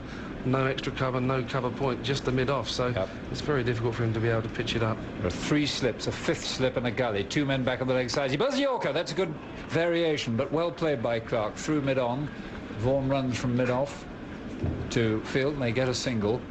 Clark down on that in time, but a nice surprise Yorker from Andrew Flintoff, 82 for 4. Well, a bit of a double bluff there, wasn't it? But I think they know that Michael Clarke does get set on the back foot, and I'm sure they will just try and get him back, and then try and fire that odd one up there, which he did, and he got it right, but it was very well played. Harmison had made that suggestion. I think he'd run across the ball before to have a word with Flintoff, who comes in round the wicket now to Simon Cattage, who waits with his bat off the pitch, gets a short ball, which he just dabs down in the offside, and no ball called by umpire Alim Dar. There's a lot of effort going in here, isn't there, by Andrew Flintoff, and he really knows there's a job to be done here, and he's really giving it his all, as he always does, but it's slightly overstepping there. Just got to try and rein it in a bit and just try and keep the control and keep the composure and just keep the pressure up. It's that fine line. Can't afford to try too hard, and yet, as you say, he's giving it full bore. 83 for 4. Still cloudy at Lords, just a few spots of blue skies. Flintoff round the wicket from the pavilion embers, just outside the off stump to the left-handed Cattage, who leaves that one alone. It's taken in the orangey brown gloves of Geraint Jones, who's had a slightly untidy morning, but took the catch when it was offered. England have had one serious blemish. Difficult catch to the left of Peterson in the gully when Ponting had not scored. He'll be very relieved that Ponting only made 9, because in a test match of this importance, that really should have been held. He was in the... Especially when he was on naught. Yes, exactly. Good players like that, you can't afford to give 2 chances to. He was in the Botham position, closer than all the other close fielders. In comes Flintoff outside the off stump, left alone by Cattage, who's very calm, but certainly thudded into the gloves of Jones again. Flintoff bowling fast, as he does tend to, just a bit short of a length, with good control. I just wonder, see him, Geoff, you're going to see the statutory 1 over from the spinner before lunch, just to try and change things. I would doubt it myself, but I'll have a little wager with you. In comes Flintoff and bows outside the off stump, and left alone by Cattage. You never know, he's a great believer in Ashley Giles. He is, yeah. But I somehow think, would you do it? I don't know, I'd have to see. We've got about 10 minutes before lunch, and we'll probably get another over from Simon Jones and another one from Andrew Flintoff, and it'd probably be that last over just before lunch, which would be at the right end for Ashley Giles, with the left-hander in, some bowlers' footmarks up there. Yes, Michael Clarke's a good player of spinners, but you can have a couple of people around the bat to sit him it off, a short leg, a slip. It's a nice thought, and he might just, to relieve the tension, try and go for an ambitious shot. It's a thought. Here comes Jones anyway from the nursery end, approaches umpire Kurtz, and he bows to the right-handed Clarke, half volley down the leg side, which he misses. And that is a gift not accepted by Michael Clarke. It was just a bit too far outside the leg stump for him to get bat on it. But even that one, actually, it hit him on the pad. On the pad, yeah. See on the replay. So it did swing back in. So if Jones can get the right line there. There are 3 slips and 2 gullies, and you can imagine a ball sliding away off the outside edge to one of those gullies. Bell is one, Giles is the other. Jones bowls, and Clarke leaves it alone outside the off stump. Simon Jones, who had that disaster, personal disaster at Brisbane, one of the most unpleasant things I've ever seen on a cricket field. I think the way that knee went one way and his foot the other in that sandy turf at the Gabba, and I think the cricket world wished him recovery there, and it took a long time. He must have worked terribly hard in any number of gyms, but he's back inside and improving with every game, it seems. He comes rolling in now, past umpire Kurtz. He bursts the right-handed Clarke on his leg stump again. A good shot by Clarke will get him his first 4 in a test against England up to the grandstand, and that was a gift. That was, I'm afraid, the Simon Jones of old, not quite in control. So Clarke goes to 11, and Bill, you're telling me that that's the first 4 for a while? Second 4. Oh, his second 4. You hit one off Simon Jones back at a point. So he did, beg your pardon. Thank you. So he's made 8 of his 11 runs and boundaries.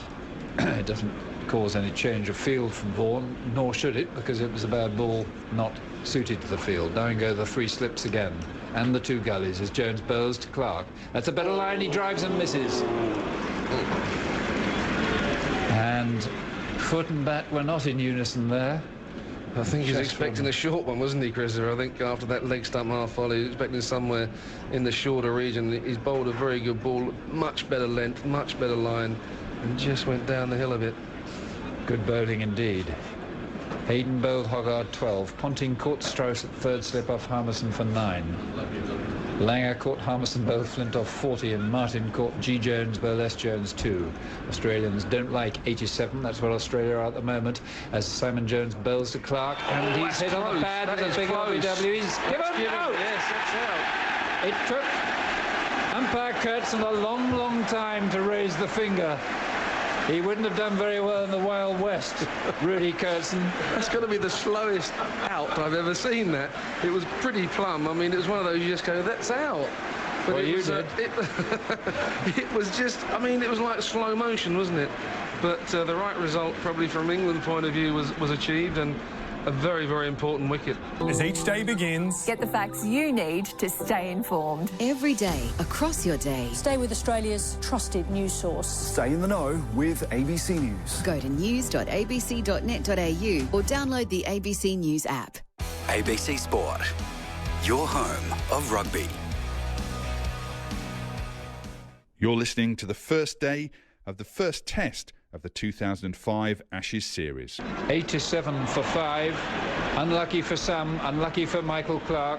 Hawkeye says, for what it's worth, that would have hit the leg stump.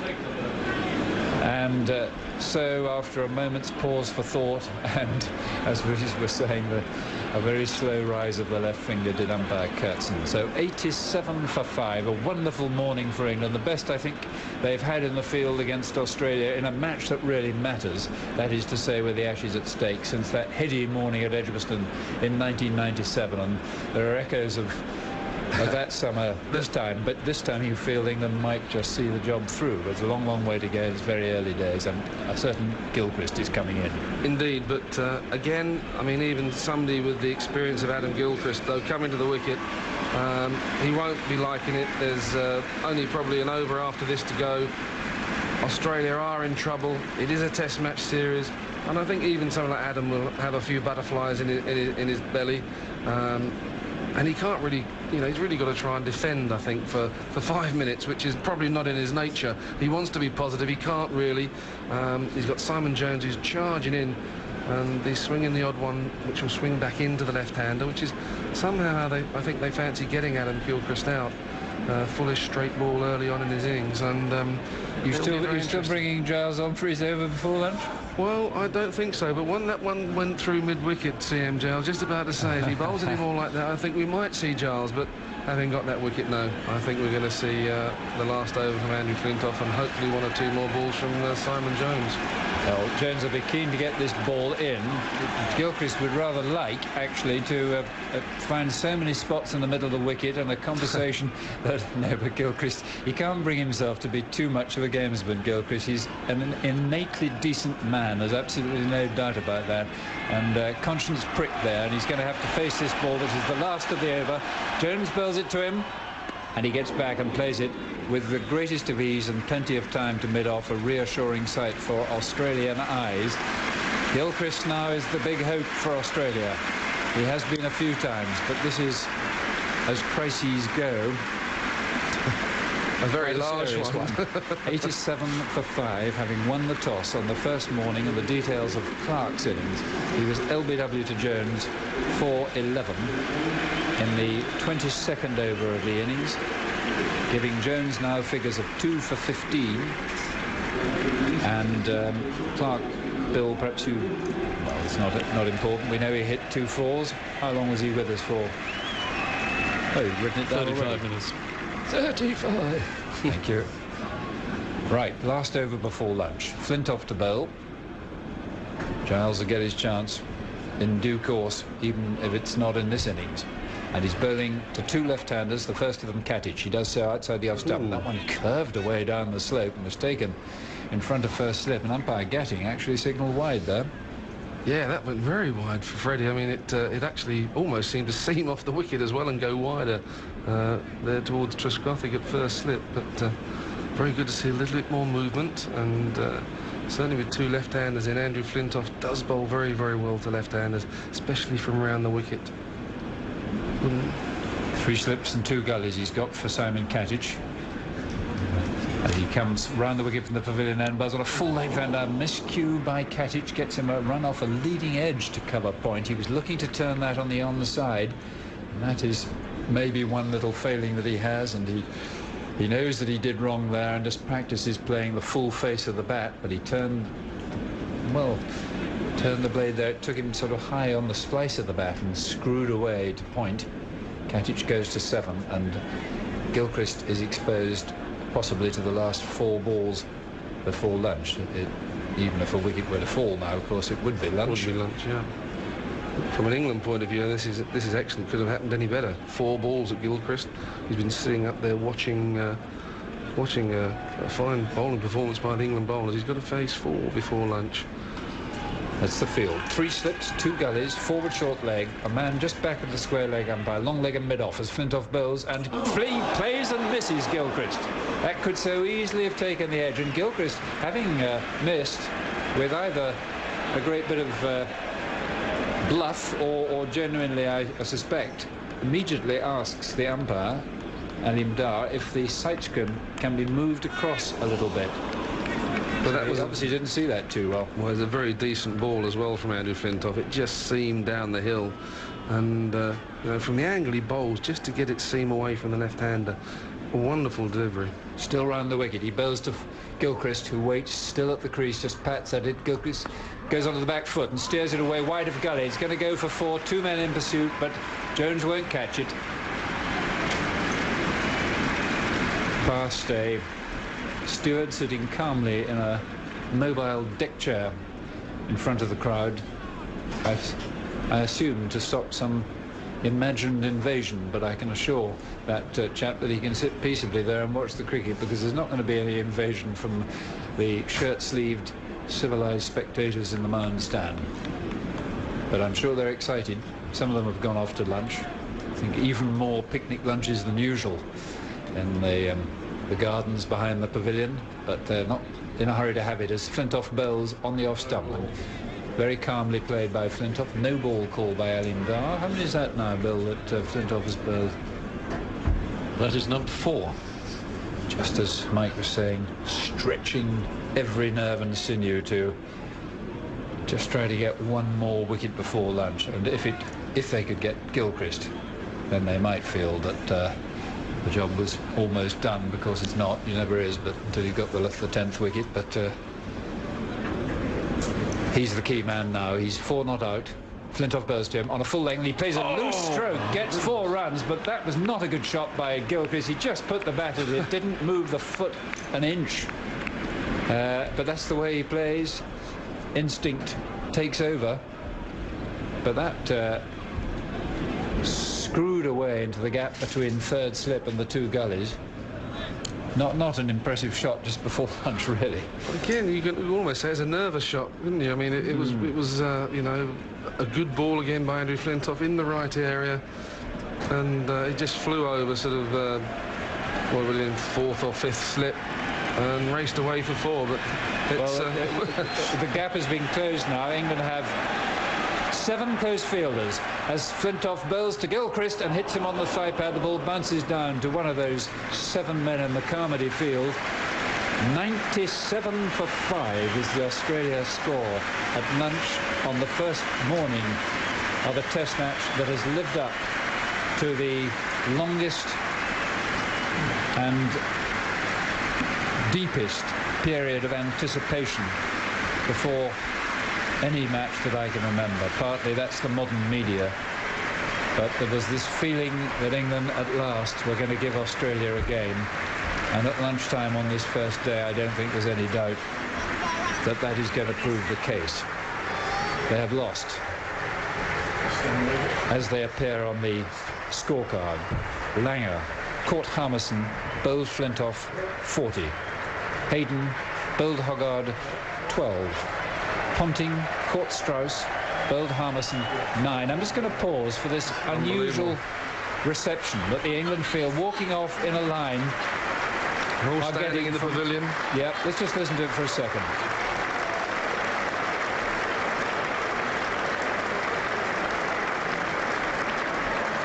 A nation's prayers have been answered, really, and it's great for cricket.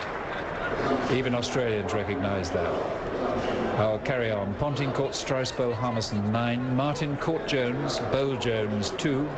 Clark, LBW Jones 11. Don't forget the Welsh. That's right. It's 97 for 5 at lunch, and what fun it's been like.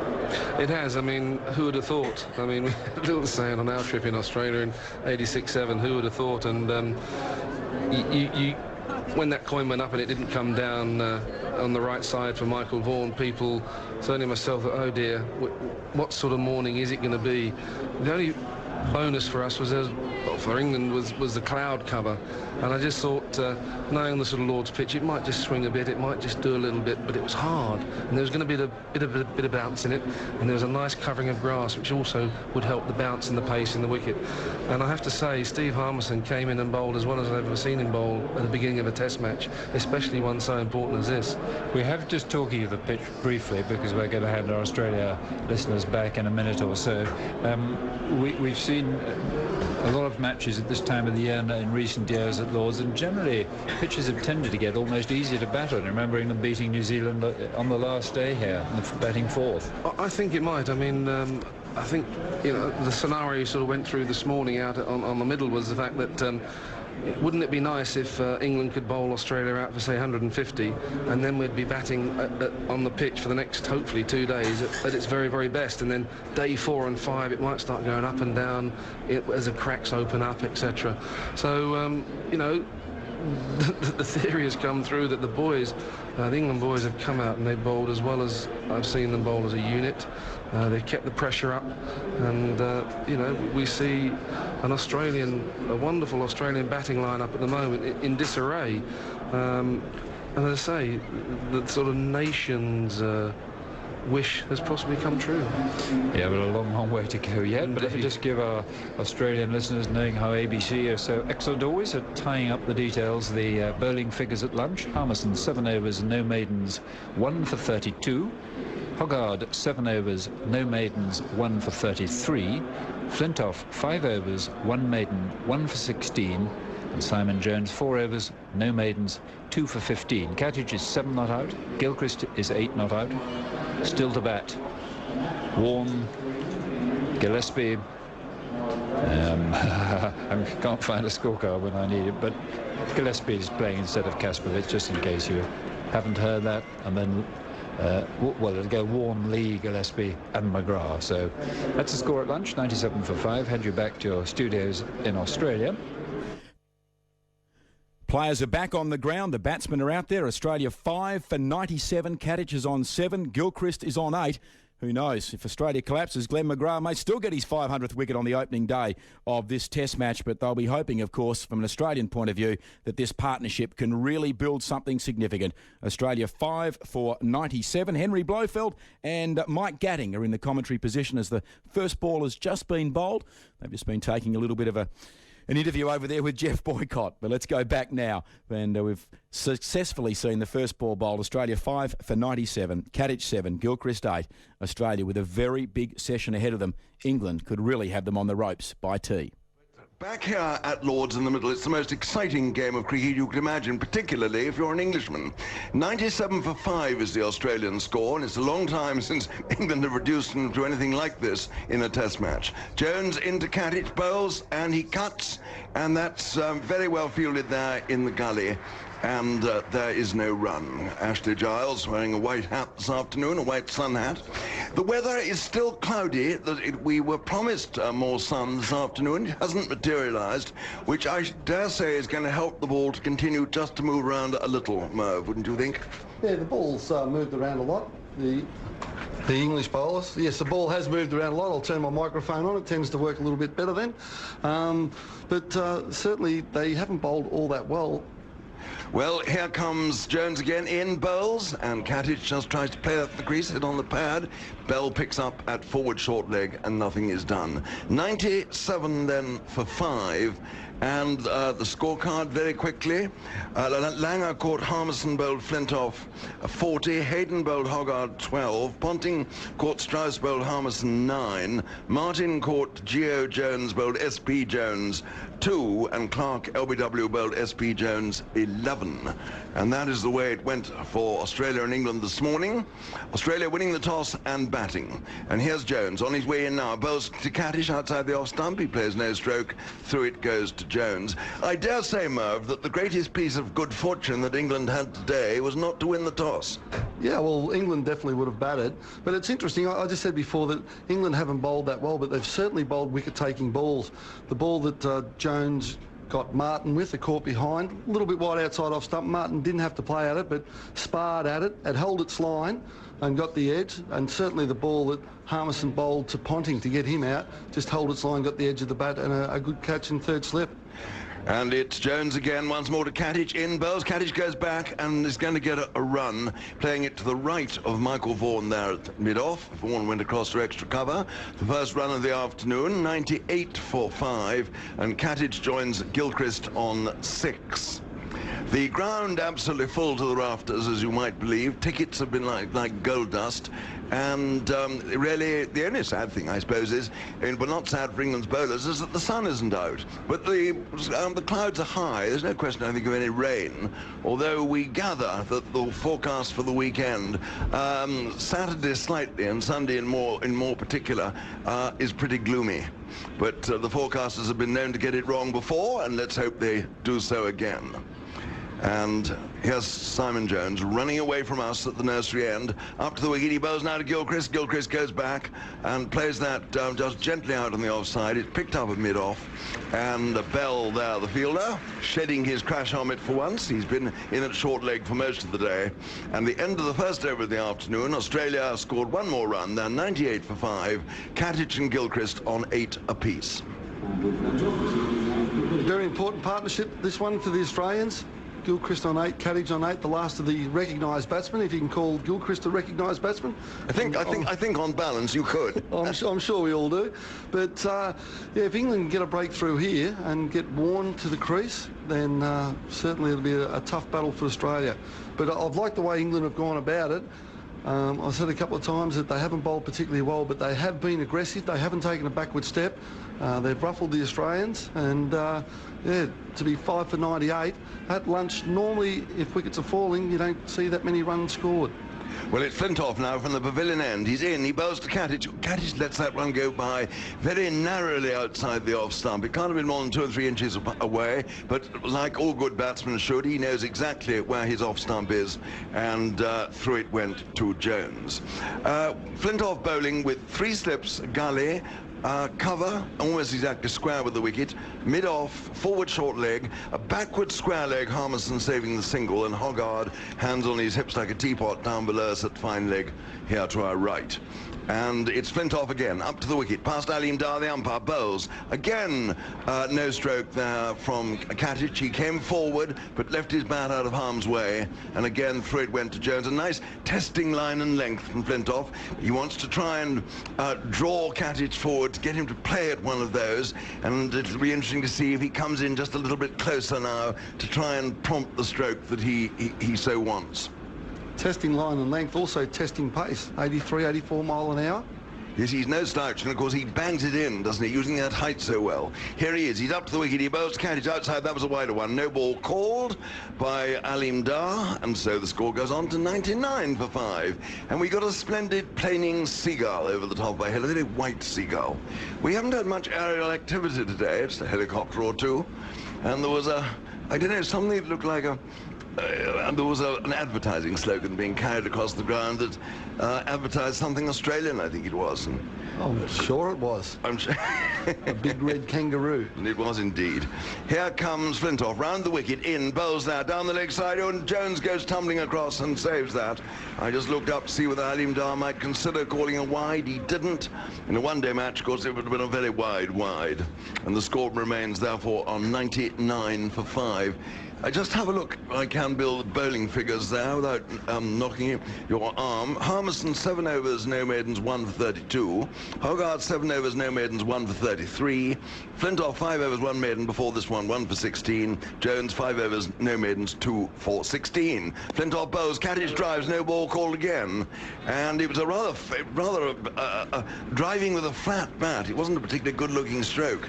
And anyway, it wouldn't have mattered, whatever had happened, because it was a no ball. The 100 is up. 100 for 5, a gentle round of applause.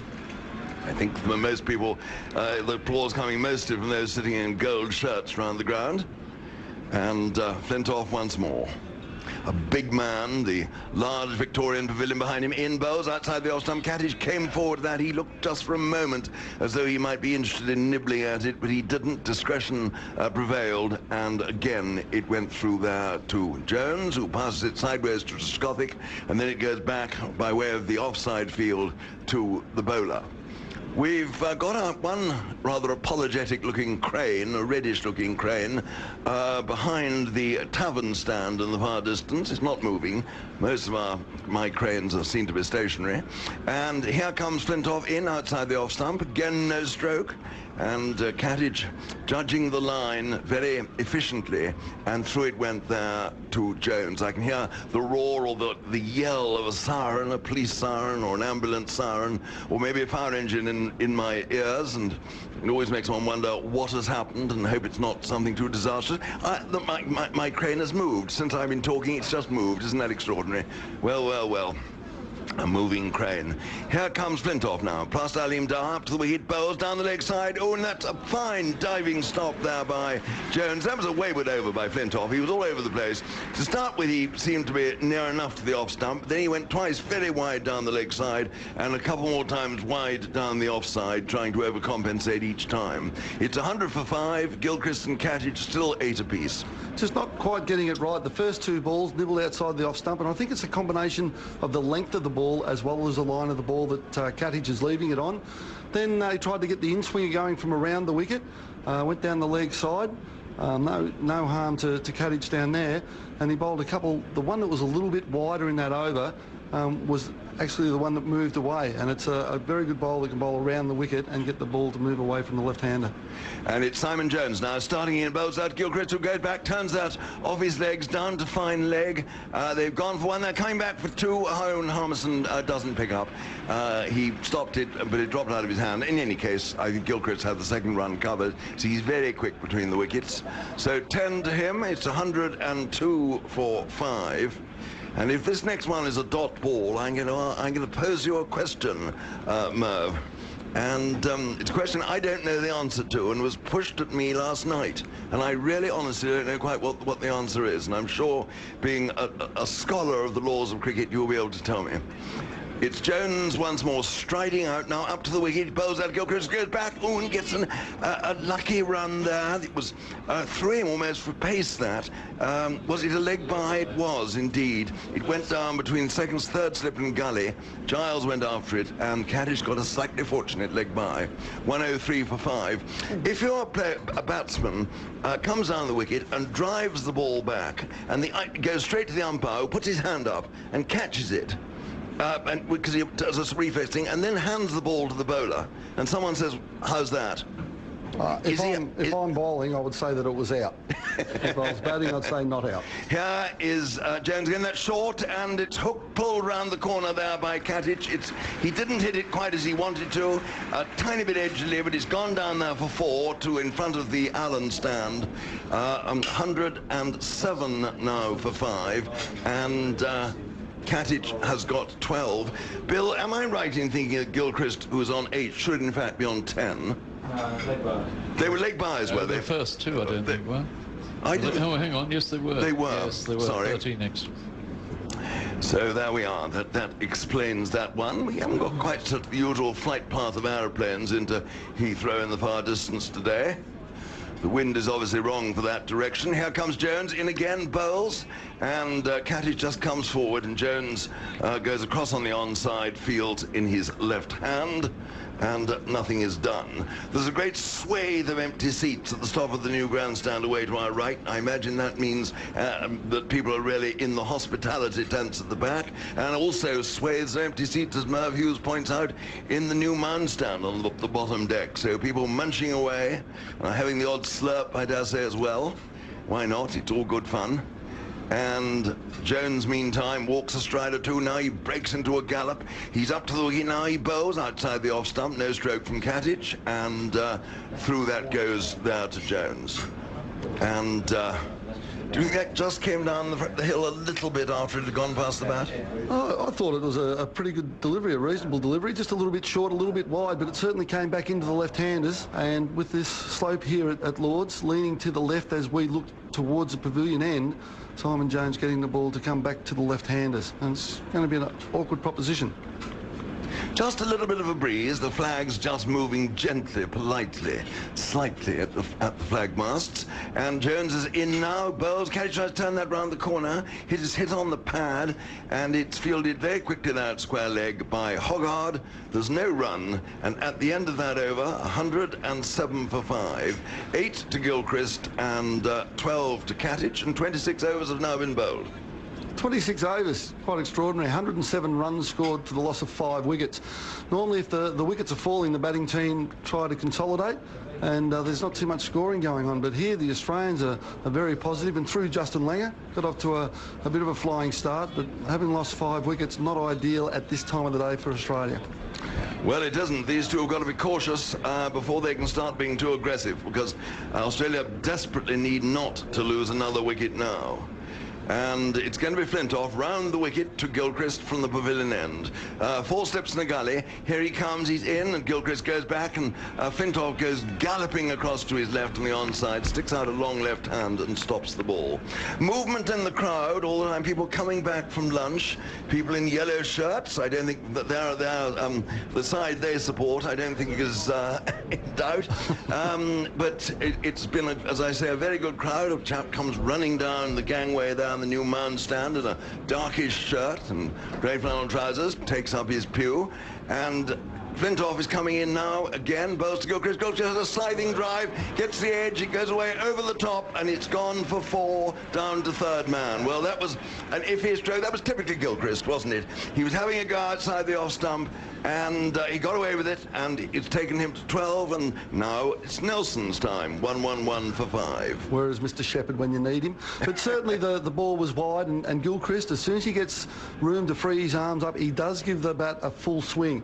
And if he gets any sort of an edge to it, his, I suppose, thought process is that the slip fieldsmen have got to catch it, and certainly if he gets a fair bit of bat onto it, it's going to run away for 4. But as we see, a third man, a fly slip, coming into play now. Yes, Simon Jones going down there, 15 yards in from the boundary.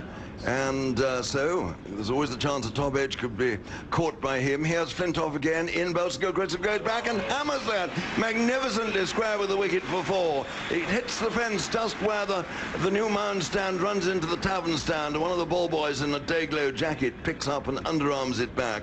That was short, it was wide, it was a sort of a lollipop length for Gilchrist. He loves it when it's there, and didn't he play it well? He's 16, it's 115 for 5. Not too much foot movement there, very compact for Gilchrist, just rocked onto the back foot and slammed it through point.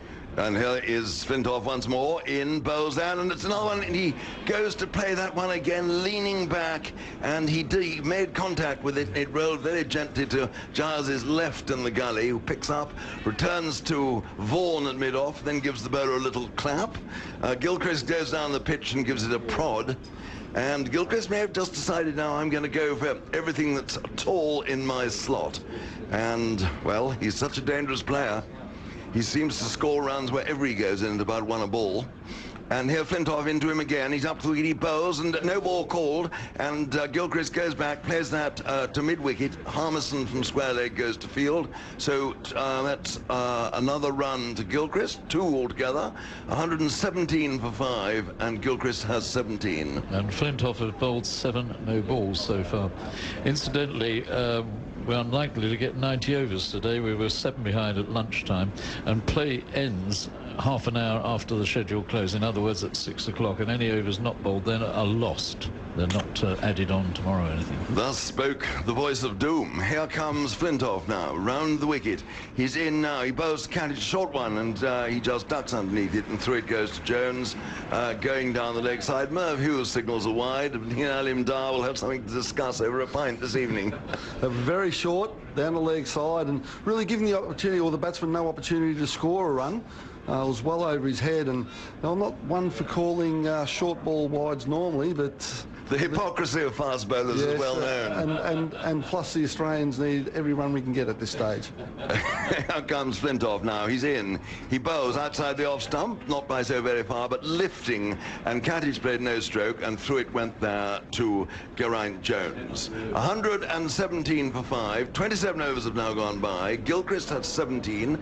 Gatting has 12. And that is the end of me for the time being. So after another succulent word from our Australian fast bowler, Merv Hughes, it will be Jonathan Agnew. Grandstand Test cricket from Lords. The first Test, England and Australia, on ABC Local Radio and Radio Australia. Hope you're enjoying our coverage of the first Test from Lords. Karen Ty taking over from Glenn Mitchell in the host studio. Thanks to him. As we return to the action now, Australia 5 for 117. Here's Jonathan Agnew joining Merv Hughes. Wicket. Oh, he's hit that hard. In fact, deep square leg, who's out there, hasn't moved. And the ball bounces away over the rope and away for 4 into the mound stand. And this is where England had to be so careful. Had a great morning, a wonderful morning. A morning beyond their wildest dreams, I suspect. But against Australia, you've got to keep it up. And the bowling since lunch has not been good at all. Flintoff, particularly at the far end, hasn't been on target at all. And you simply cannot let Australia back into any situation. And they've got arguably the most dangerous batsman in the world out there at the moment on 21. Gatting will keep him company on 12. And England really have to concentrate, keep focused, and make sure they bowl absolutely every ball as if their lives depended on it. Here's Jones, that's a little better, swinging into Gilchrist. He can turn that away for 1 because the man's out on the boundary at deep square.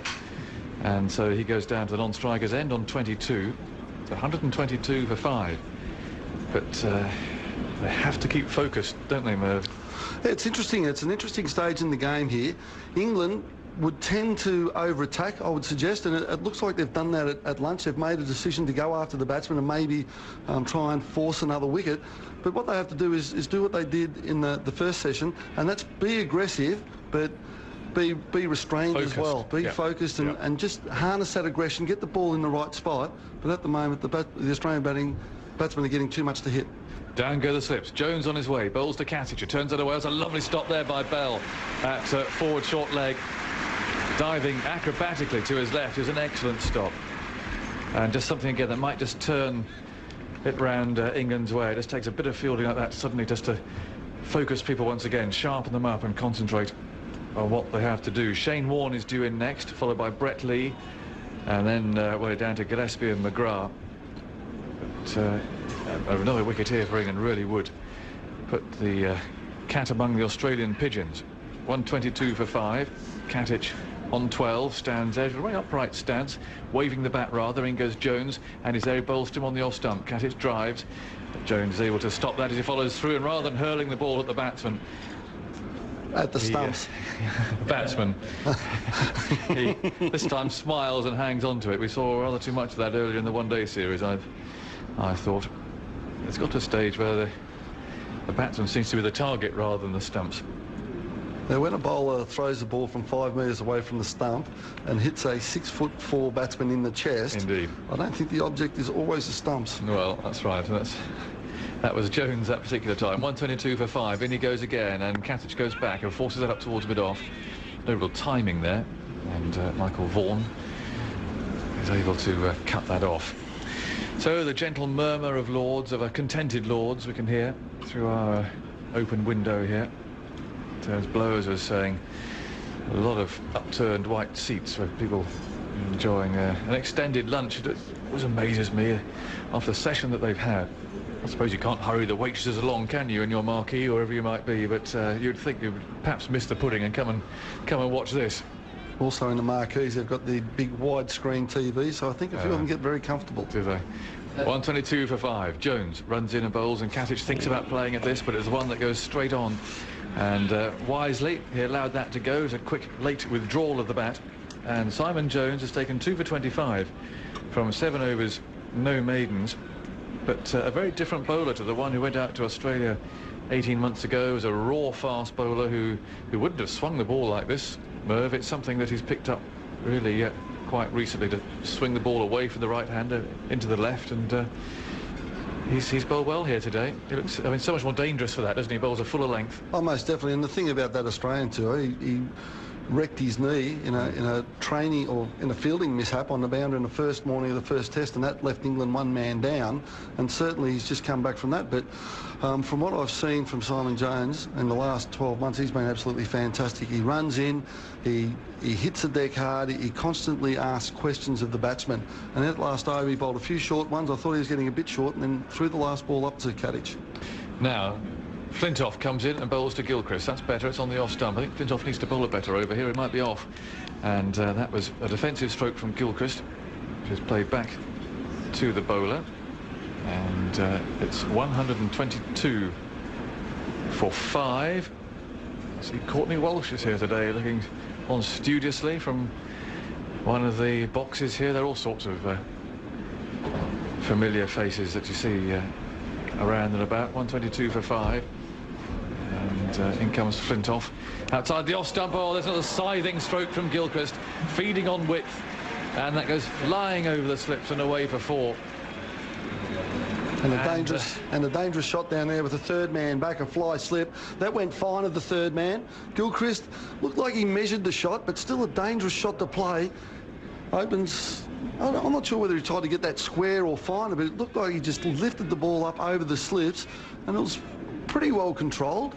It's such an ideal Gilchrist situation, isn't it? With his team in trouble, he can come out here, play shots, and suddenly just try and take the initiative back again. Opposition in attack mode with the field up. Absolutely. He's on 26 now. In comes Flintoff. He bowls to him, and he's out, caught behind. What a wicket for England! Oh my word, they needed that. And Andrew Flintoff, well, he's yelling. He's like a man possessed. He's baying. He's bellowing. He's screaming at his teammates. In triumph, you have to say, and also in some relief, I'm sure, because they needed that wicket. And Gilchrist playing a similar stroke to the one before that flew over the slips. This time the edge was taken by Geraint Jones. It was a straightforward one, no foot movement at all, and Jones there took that just in front of Marcus Trescothick at first slip. And so he's out, Gilchrist, for 26 from 19 balls, and it's 126 for 6. And that wasn't a bad ball. It was a little bit tighter, a little bit fuller than the previous balls that have been slapped for 4. And Gilchrist got tied up a little bit. And the other thing about that too is, around the wicket to the left-hander, he actually moved the ball away. And that allowed Gilchrist to get the edge and Jones to take the catch. But Shane Warne coming to the wicket now, to the boos of the crowd here. To poor old Shane. But it's Australia 126 for 6. Well, I think a pantomime boo, I suppose, is inevitable. It's a good-natured, nice to see you sort of boo as far as Shane Warne's concerned. I thought it was a more I hate you Shane Warne boo. It'd be the sort of boo that you would get. We love you, really, but you're still worth a boo.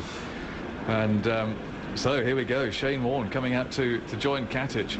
What a wicket that was. And Flintoff, I've never seen him react like that. His eyes were wide. I mean, he was like a man possessed. He was deranged. He was deranged, and probably he had in the back of his mind too that if he didn't bowl a good over, as you suggested, he may well have been rested from the attack. But certainly that was a good piece of bowling. It was a good ball. And again, they're just bowling wicket-taking balls at the right time to keep Australia under pressure. Well, Shane Warne has been in the runs for Hampshire. In fact, he scored 100 and scored 200. Just missed out. In fact, he's got the fastest one of the season. He's #1 for the Walter Lawrence Trophy. He also got a 90-odd not out, didn't he? I think he certainly got very close to another one. Anyway, The sun's starting to come out. There are two men out on the leg side boundary, and it's Flintoff coming into bowl to Warne. Listen to the crowd. Up he comes and bowls down the leg side. Another no ball. It's overstretching there in excitement, I think. And Warne flinched. The ball flew past his waist and into Jones's gloves. They haven't taken long. The first one took Warne 73 balls, and the one he got the other day took him 79. So he's first two first-class hundreds. Of course, he was out for 99 in a test against New Zealand. Well, if he plays like that here, I'll be surprised. But you never know. It might be what this innings needs, as Gilchrist was doing, to try and seize the initiative. But he's failed. He's gone. And it's 127 for 6 with Warne waiting for Flintoff. Here he comes. He bowls to move right across there in front of his stumps. And the ball brushed the pad, I reckon. They'll complete a leg by. Mr. Dar there waits for a moment before tapping his left knee.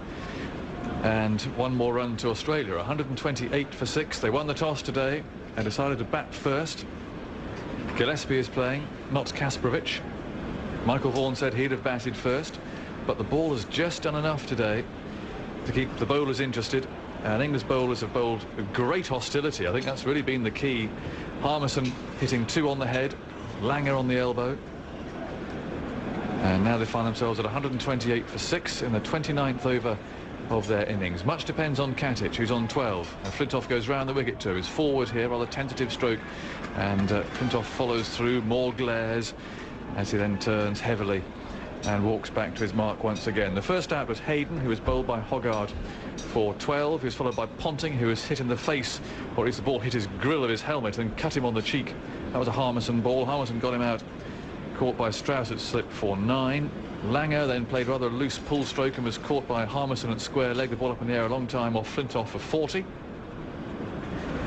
As Flintoff with the pavilion behind him comes in and bowls to Katic just outside the off stump. That one, he lets it go through to complete a successful over for Andrew Flintoff. Crucial over with the dangerous Gilchrist caught behind for 26, 128 for 6 at the end of the over. Martin was caught behind off Simon Jones for 2. That was his first ball in this test match. Incidentally, Jones is not Martin's, of course. He made 2. Clark, possibly unluckily, giving out LBW to Simon Jones for 11. On another day, that could easily have gone the batsman's way, but not today. And then Gilchrist caught behind off Flintoff for 26 in that last over. So 128 for 6. The sky is starting to lighten a little, and this is the first sun that we've seen since Merv Hughes made the big mistake of putting his shorts on this morning. At about 8 o'clock this morning. You've regretted it since, haven't you? It's been a bit chilly under cloud, but I think you'll be all right now, Merv. 128 for 6, and Shane Warne takes guard. He's going to face Simon Jones with 3 slips, a gully, and a deliberately placed short third man. He's not all the way down to the boundary. He's there for an uppercut or a slash from Warne that might fly down in that direction. Then there's a cover point, a mid-on. No one saving a single on the leg side at all. And Simon Jones runs away and bowls to Warne outside the off stump and short, moving further away. And, well, Warne rather dabbled the bat at that to start with. It was very wide indeed. And he got it out of the way at the last moment. 128 for 6. A real character, Shane. I hope you heard his interview this morning.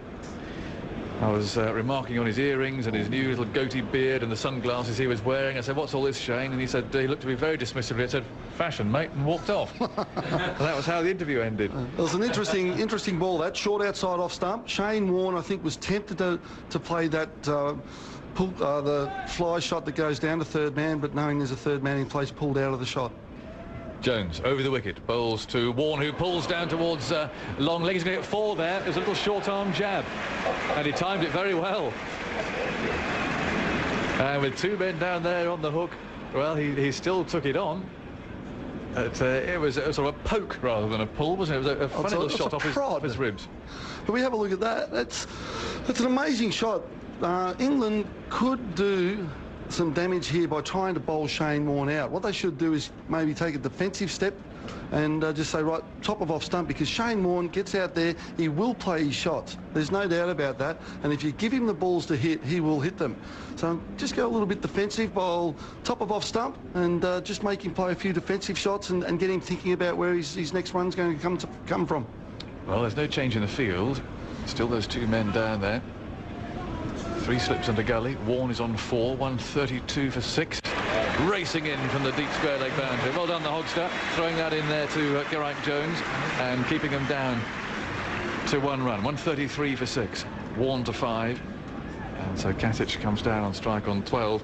What Australia won't particularly want is for the sun to come out now, in that with the ball having nipped around a little bit under the cloud, they wouldn't be too thrilled if, having lost or being bowled out, if England managed to bowl them out sometime this afternoon, if the sun comes beating down, and the ball therefore less likely to move around. You would think it never absolutely follows that. Yeah. In theory, that's right. I can't believe I suppose the amount that's put on the cloud cover. It's interesting watching some of the games, and the ball actually seams around, not swings around. Everyone says it's a cloud cover, so yes. It's an interesting one. Gatting waits for Jones. He's there, he bowls outside the off stump, and just going up the slope here a little.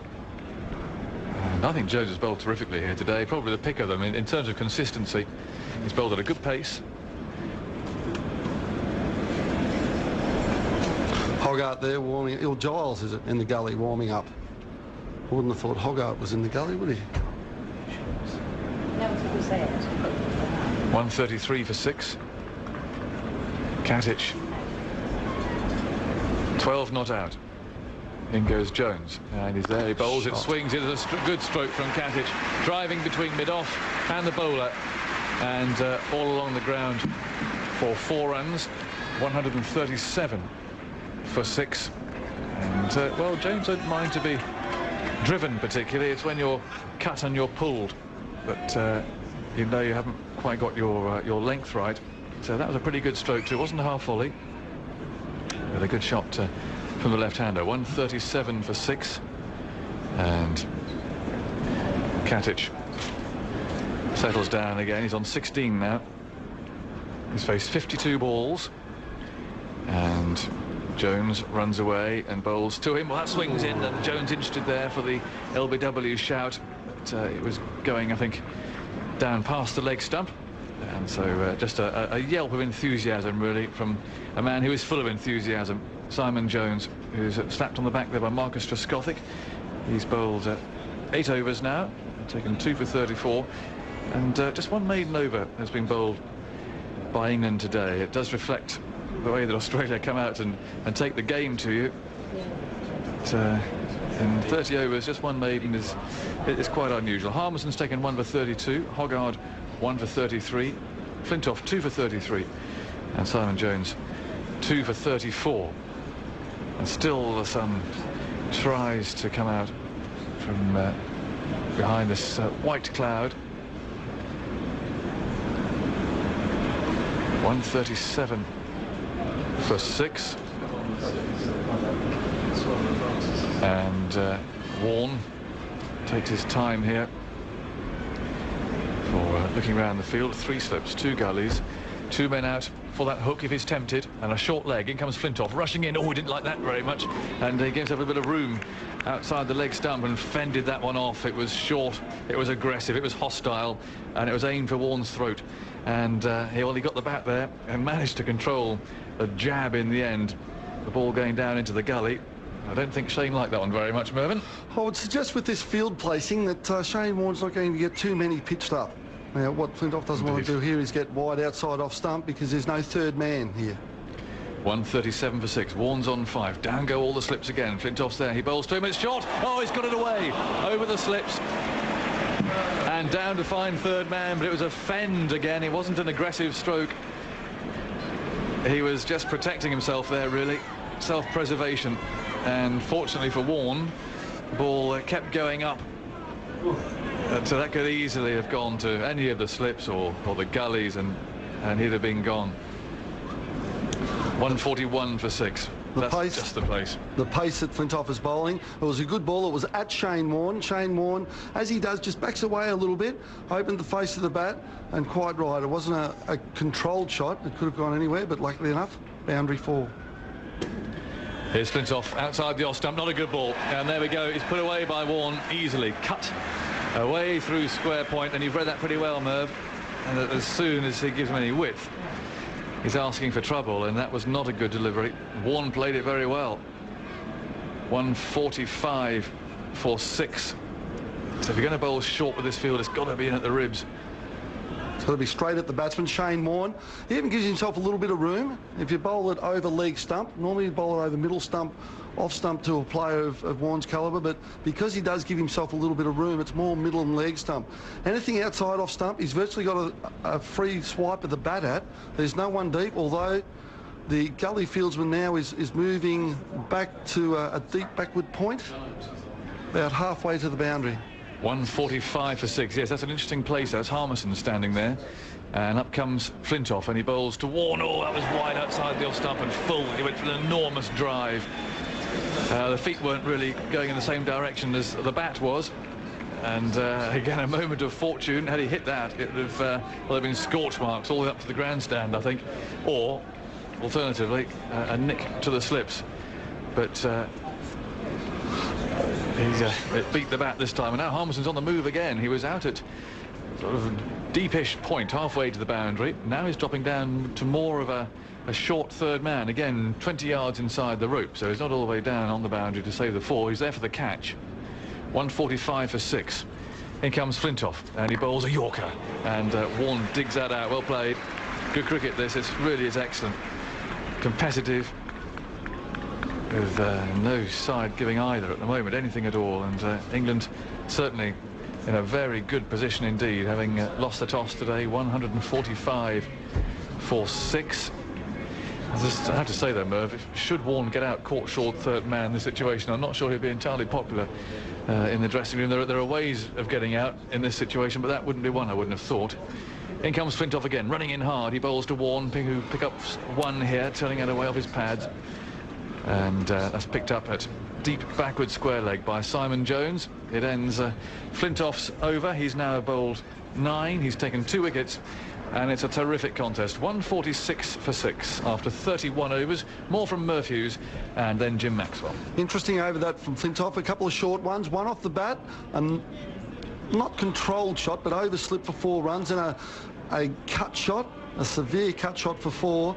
And with the field the way it was, I wasn't expecting Flintoff to pitch the ball up to Shane Warne, yet the last 2 were full of pitch. Shane Warne guided one down to fine leg, and the last ball again up there. But with the way the field was placed, I wouldn't have expected too many full balls, but I was surprised. And Simon Jones to continue, and he's been the pick of the bowlers today for mine. He's been fantastic. He's charged in, he's got a couple of wickets, and just keeping the Australian batsmen honest. 8 overs, no maidens, 2 for 34 as he runs in and bowls, and he's beating the outside edge with a perler. That went so close to the edge of Warren's bat as he aimed at it, and it went away and somehow missed the edge. 6 for 146. This has been an extraordinary day. Aggressive bowling, some aggressive batting in counter-attack, but wickets have kept falling, with Gilchrist out since lunch for 26 from just 19 balls. How it missed the edge of the bat, I'm not sure. How it missed off stump, I'm not sure. Just moved away slightly, and a great length, a better length to Shane Warne, that sort of a delivery. Warne on 14. Jones moves away, bowls to him now, and he's forward, and he's driving it handsomely out through the covers towards the boundary, and it will hit the line for 4 in front of the mound stand. His 4th 4. How many 4s in this innings? This is like the high proportion of 4s in a one-day match. They've scored so many of them. And the 150 has come up with that very good stroke by Shane Warne through the offside. It was a great stroke from Shane Warne. Simon Jones just over pitching the ball before, got a little bit of a sniff outside off stump. Shane Warne played and missed. That one there just a little bit fuller. Shane Warne comfortably onto the front foot and punching it through cover. And that looked very much a shot from a batsman in form. 23 4s. That's 92 of the 150 in boundaries. As Jones goes in, and Warne is trying to whack it away again through the offside, but the ball wasn't quite the length, and he ended up getting a thick inside edge into his pad, and it flopped away on the ground. So there's a lot to keep everyone excited out here. Every ball has got something on it. It's got a wicket half written over each delivery, it seems, at the moment. Australia living dangerously. England really going at their opponent here today. It's been a tremendous start to the series. The second ball of the game said it all, with Langer half turning his head and getting whacked just above the elbow, left a big bruise. And there's been plenty of aggression, that hostility from the England attack. And Australia got themselves in a very awkward position here. Jones bowls, and it's driven splendidly straight to Vaughan, who throws the ball and almost cleans up Vaughan, who falls over in the process, and now he has to recover to make his ground. That throw from Vaughan just about cut Vaughan in half. It was a great escape back. Again, it wasn't as close to the stumps as it might have been had he got his aim right, but it went so close to cleaning Vaughan up. It sent him head over apex. As we see a replay of it. And the silly thing about that, if that hit Shane Warne and goes onto the stump, Shane Warne's out. He was more worried about looking after himself and getting back into his crease, and that was very awkward. But certainly there's been plenty of happening. The bowlers have been intimidating. The batsmen have been scoring runs. It's an aggressive game. Fieldsmen are intimidating the batsman. Here comes Jones. Short. That's pulled away. And where's that gone? Between the two men. Down towards the boundary. Will it be cut off? It's not. It goes for 4. Another boundary to Shane Warne. 5 fours in making 22. What a counter-attack from Australia. I mean, you get giddy watching this. Well, they're going to run out of overs soon. Well, it's manic. It's manic.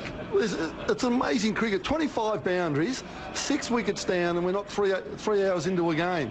31 overs bowled. The scoring rate's about 5 and over. It's just amazing cricket. It's a thrill to watch. 2 teams who have been storing up a lot of emotion for so long, ready for this test series, and it has exploded in this arena today. Jones again runs in. He bowls to Warne. Warne flicks the ball away behind square. Only a single. Anti-climax as the ball rolls gently out into the deep towards Hoggard coming in. 6 for 155. Warne 23 and Gatting 16 at the end of the over. And Warne's live on Grandstand from Lords in London. This is the first test, England and Australia, on ABC Local Radio and Radio Australia.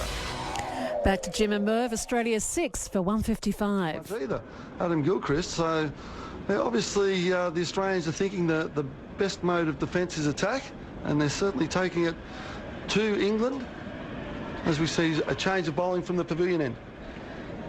Yes, well, Flintoff, who was astray with a few of his deliveries immediately after lunch, and then, not for the first time, he'd got the wicket of Gilchrist with a ball that was a little bit closer to him. He nicked it to Jones.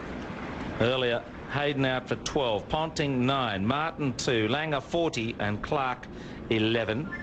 And now, at 6 for 155, Harmison is coming back into the attack from the pavilion end. Merv, you're heading off to see your pals around the corner?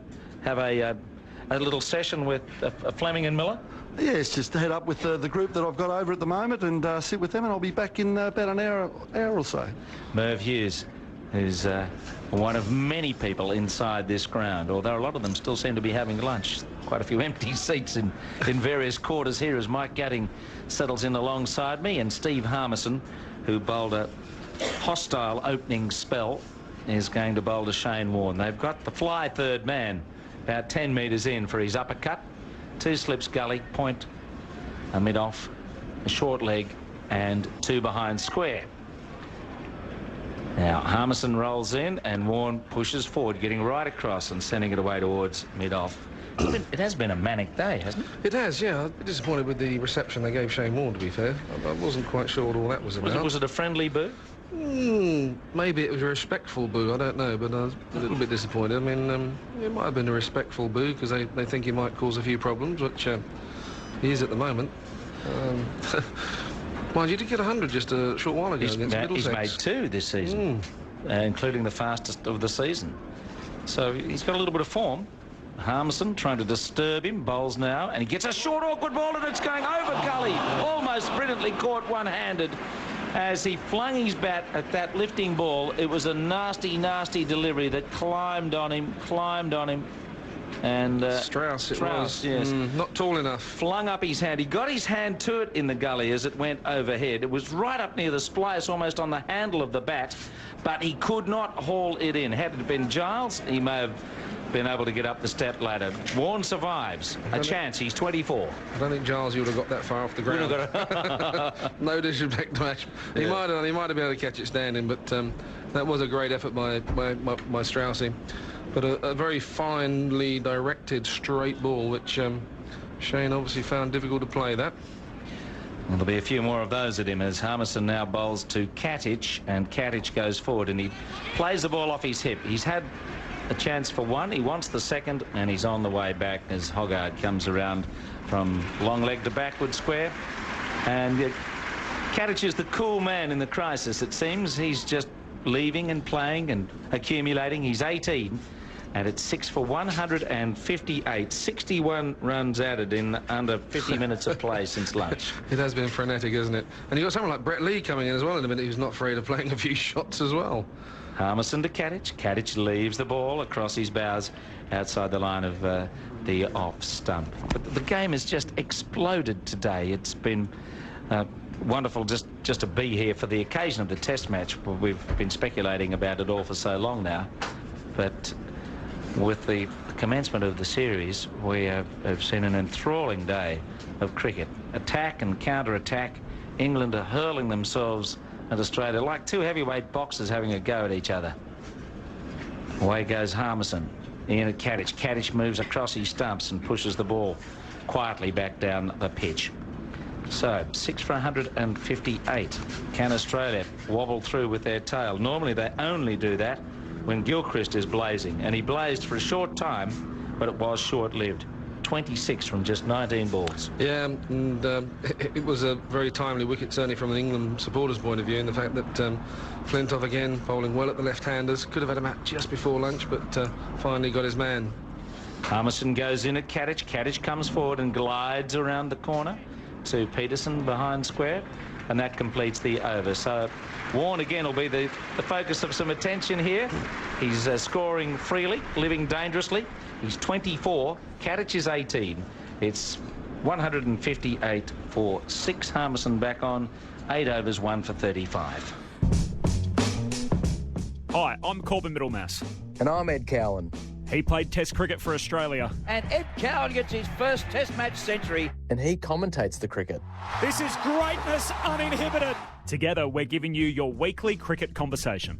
We're pulling apart the biggest stories in the sport and delivering them to you each and every week. It's called the Grandstand Cricket Podcast. Find it on the ABC Listen app. ABC Sport Digital Radio. In case you missed it. You're listening to the first day of the first test of the 2005 Ashes series. Back to Lords now. Jim Maxwell and Merv Hughes. Australia 6 for 159. Playing up his hands to cut it off. There's no one at mid-on. It would have run away for 3 or 4 runs. So a good effort there to save a few runs. And the crowd right into the game here. Every ball seems to have something hanging on it. Just the nature of the contest. You don't want to turn away for a moment. You'll miss a wicket. You'll miss a 4. Well, there's plenty of gaps in the field, isn't there? Because there's so many close catches, and, you know, as a batsman, with the pace the bowlers are bowling at the moment, you only have to get a bat on it, and it just disappears over this very fast outfield. Jones running in and bowling, and Gatting drives in for 4. Yeah, it was a little full up and gave him a chance to free up the arms and drive, and there's no one at cover.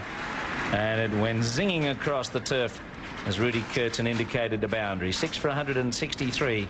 Gatting, for the second time driving into that area, is 22. That was a lovely shot, wasn't it? Again, didn't try and hit it too hard. Just used the pace of the ball, just leant into it very leisurely, and it really did fly across the outfield.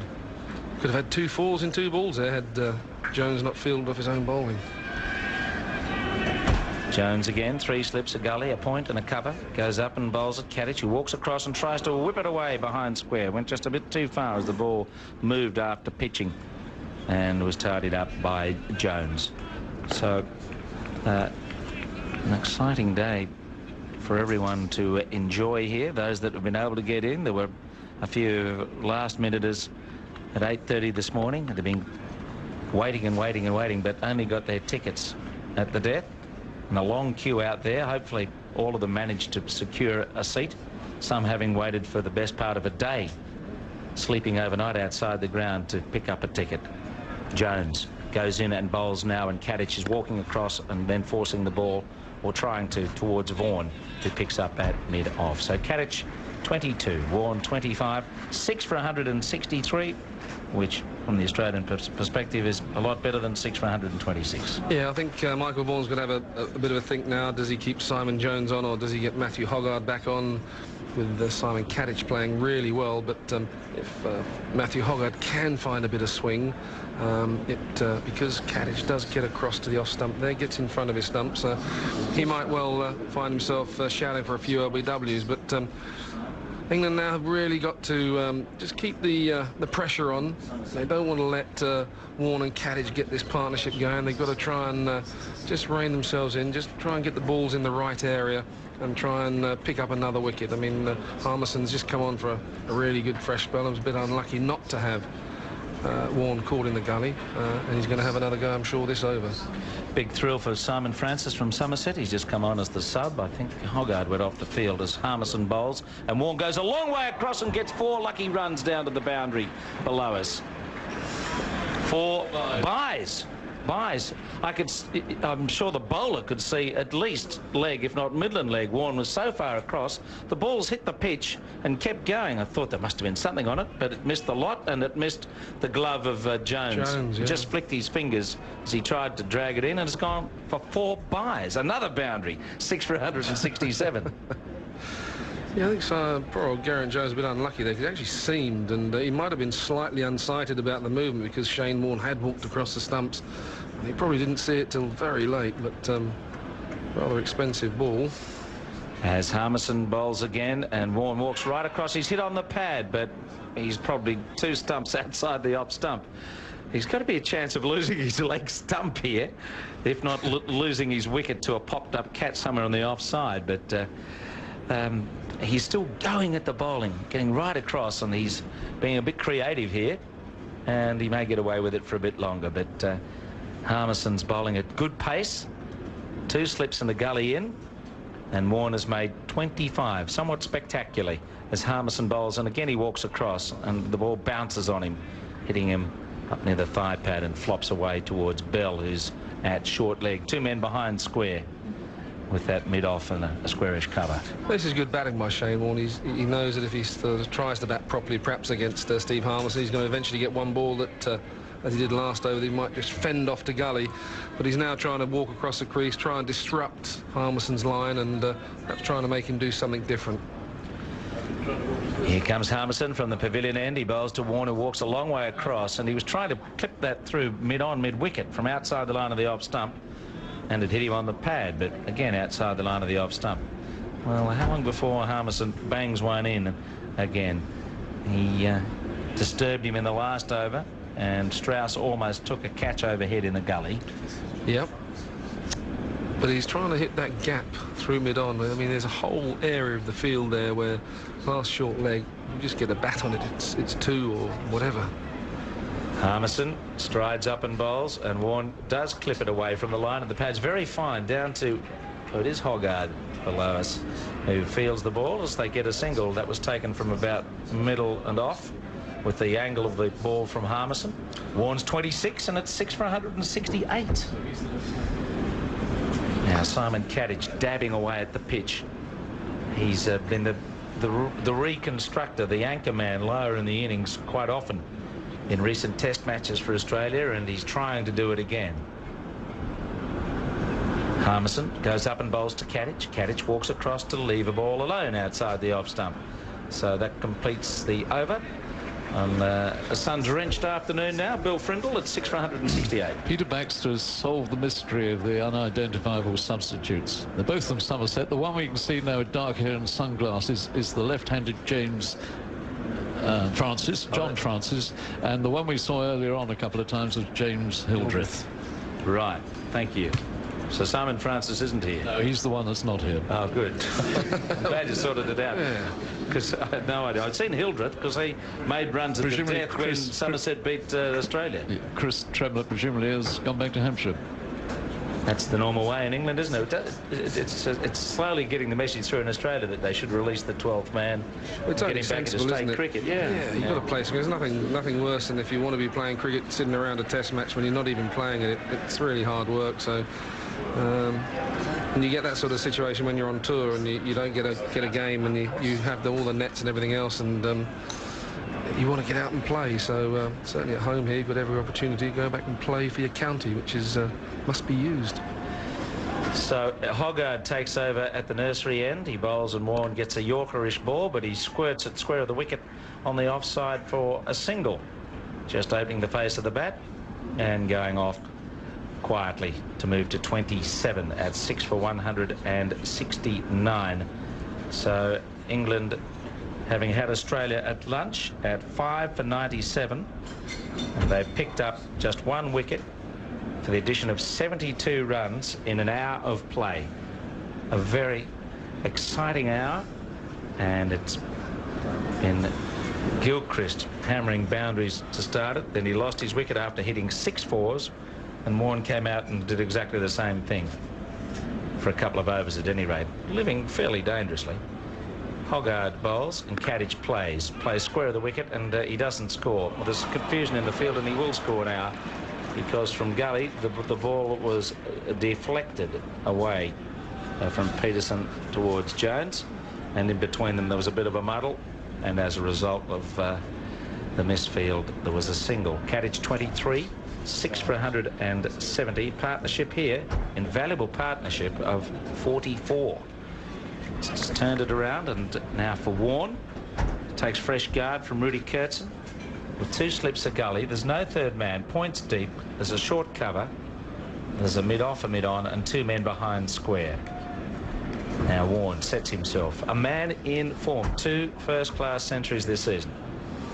Hoggard runs in and bowls to him, and he's beaten outside the off stump.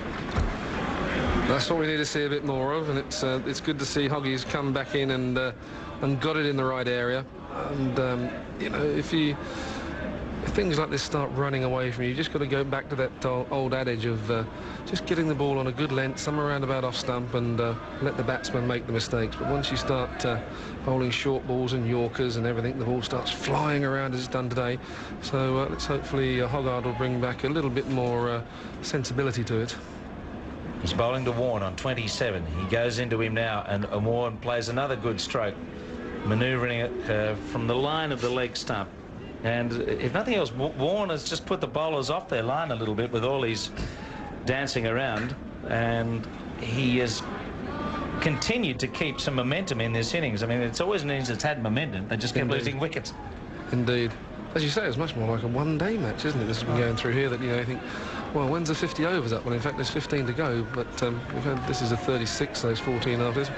And you think, well, very similar to the match that was played here, which the Tide match, wasn't it, in that one-day series, Nat West one-day series. A packed offside field as Hoggard goes into the left-hander, and Kadich is on the back foot, and he's hitting the ball hard for 4. Straight through point. Just a little bit of width from Hoggard, who was inconsistent in his opening spell and then came up with an excellent delivery to knock over Hayden, and Kadich enjoyed that. He's 27. Another 4, 6 for 175. Yeah, again, just the wrong length. And I mean, the sun's come out now, and you can just see the pitch changing colour. It's getting that browny sort of colour, whereas this morning with the cloud cover over, it just had a slight sort of tinge of green in it. But now the sun's coming out, and we're seeing a bit more blue sky. The bowlers have got to be much more consistent with their length. Hoggard goes in, and Kadich leaves the ball, which was up and just outside the line of the off stump. It's 6 for 175, and for UK listeners, here's the latest news update from Andy Rushton. Mike Gatting to comment, and Chris Martin Jenkins coming in. Well, yes, and the boys are going off for a very well-deserved drinks break, and that was a very frenetic hour, that, with the very important wicket, I think, of Gilchrist being taken, but at the same time, the Australians, having gone into lunch at 97 for 5, now find themselves 175 for 6, and it really has been a good, strong fight back with Shane Warne on 26 and Kadich on 27, looking very, very comfortable indeed. So it's time for the England guys to regroup, and it's one of those sort of breaks. It's one of those sort of breaks that you need as a bowling side when things aren't perhaps going right, and the batsmen then have to sort of get their concentration back and a bit more rhythm back. So it might not be a bad thing to have a nice cool drink, especially with the sun coming out, CMJ. No, indeed. It's the first hour after lunch has been a mixed blessing for England, hasn't it? It's getting rid of Gilchrist, albeit after a few familiar slashes and powerful drives, was a bonus. But Shane Warne, averaging 33 this season before he came into bat, his first two first-class hundreds, he's a dangerous customer with the bat. He's got a good eye. He is, but I think you slightly be thankful that somebody of the calibre of Gilchrist, who is probably without doubt now the best wicketkeeper batsman of all time, when he gets in, he doesn't get sort of small hundreds, he gets big hundreds, and all of a sudden the score could have been getting up to 400, which he's done on many occasions for Australia when they've been in trouble. So I think I'd rather see Shane at the crease rather than Mr. Gilchrist. So, you know, you can look at seeing the score perhaps if you get Shane out. Gatting can perhaps usher the tail in. You're looking at perhaps a 270 possibly if they do well.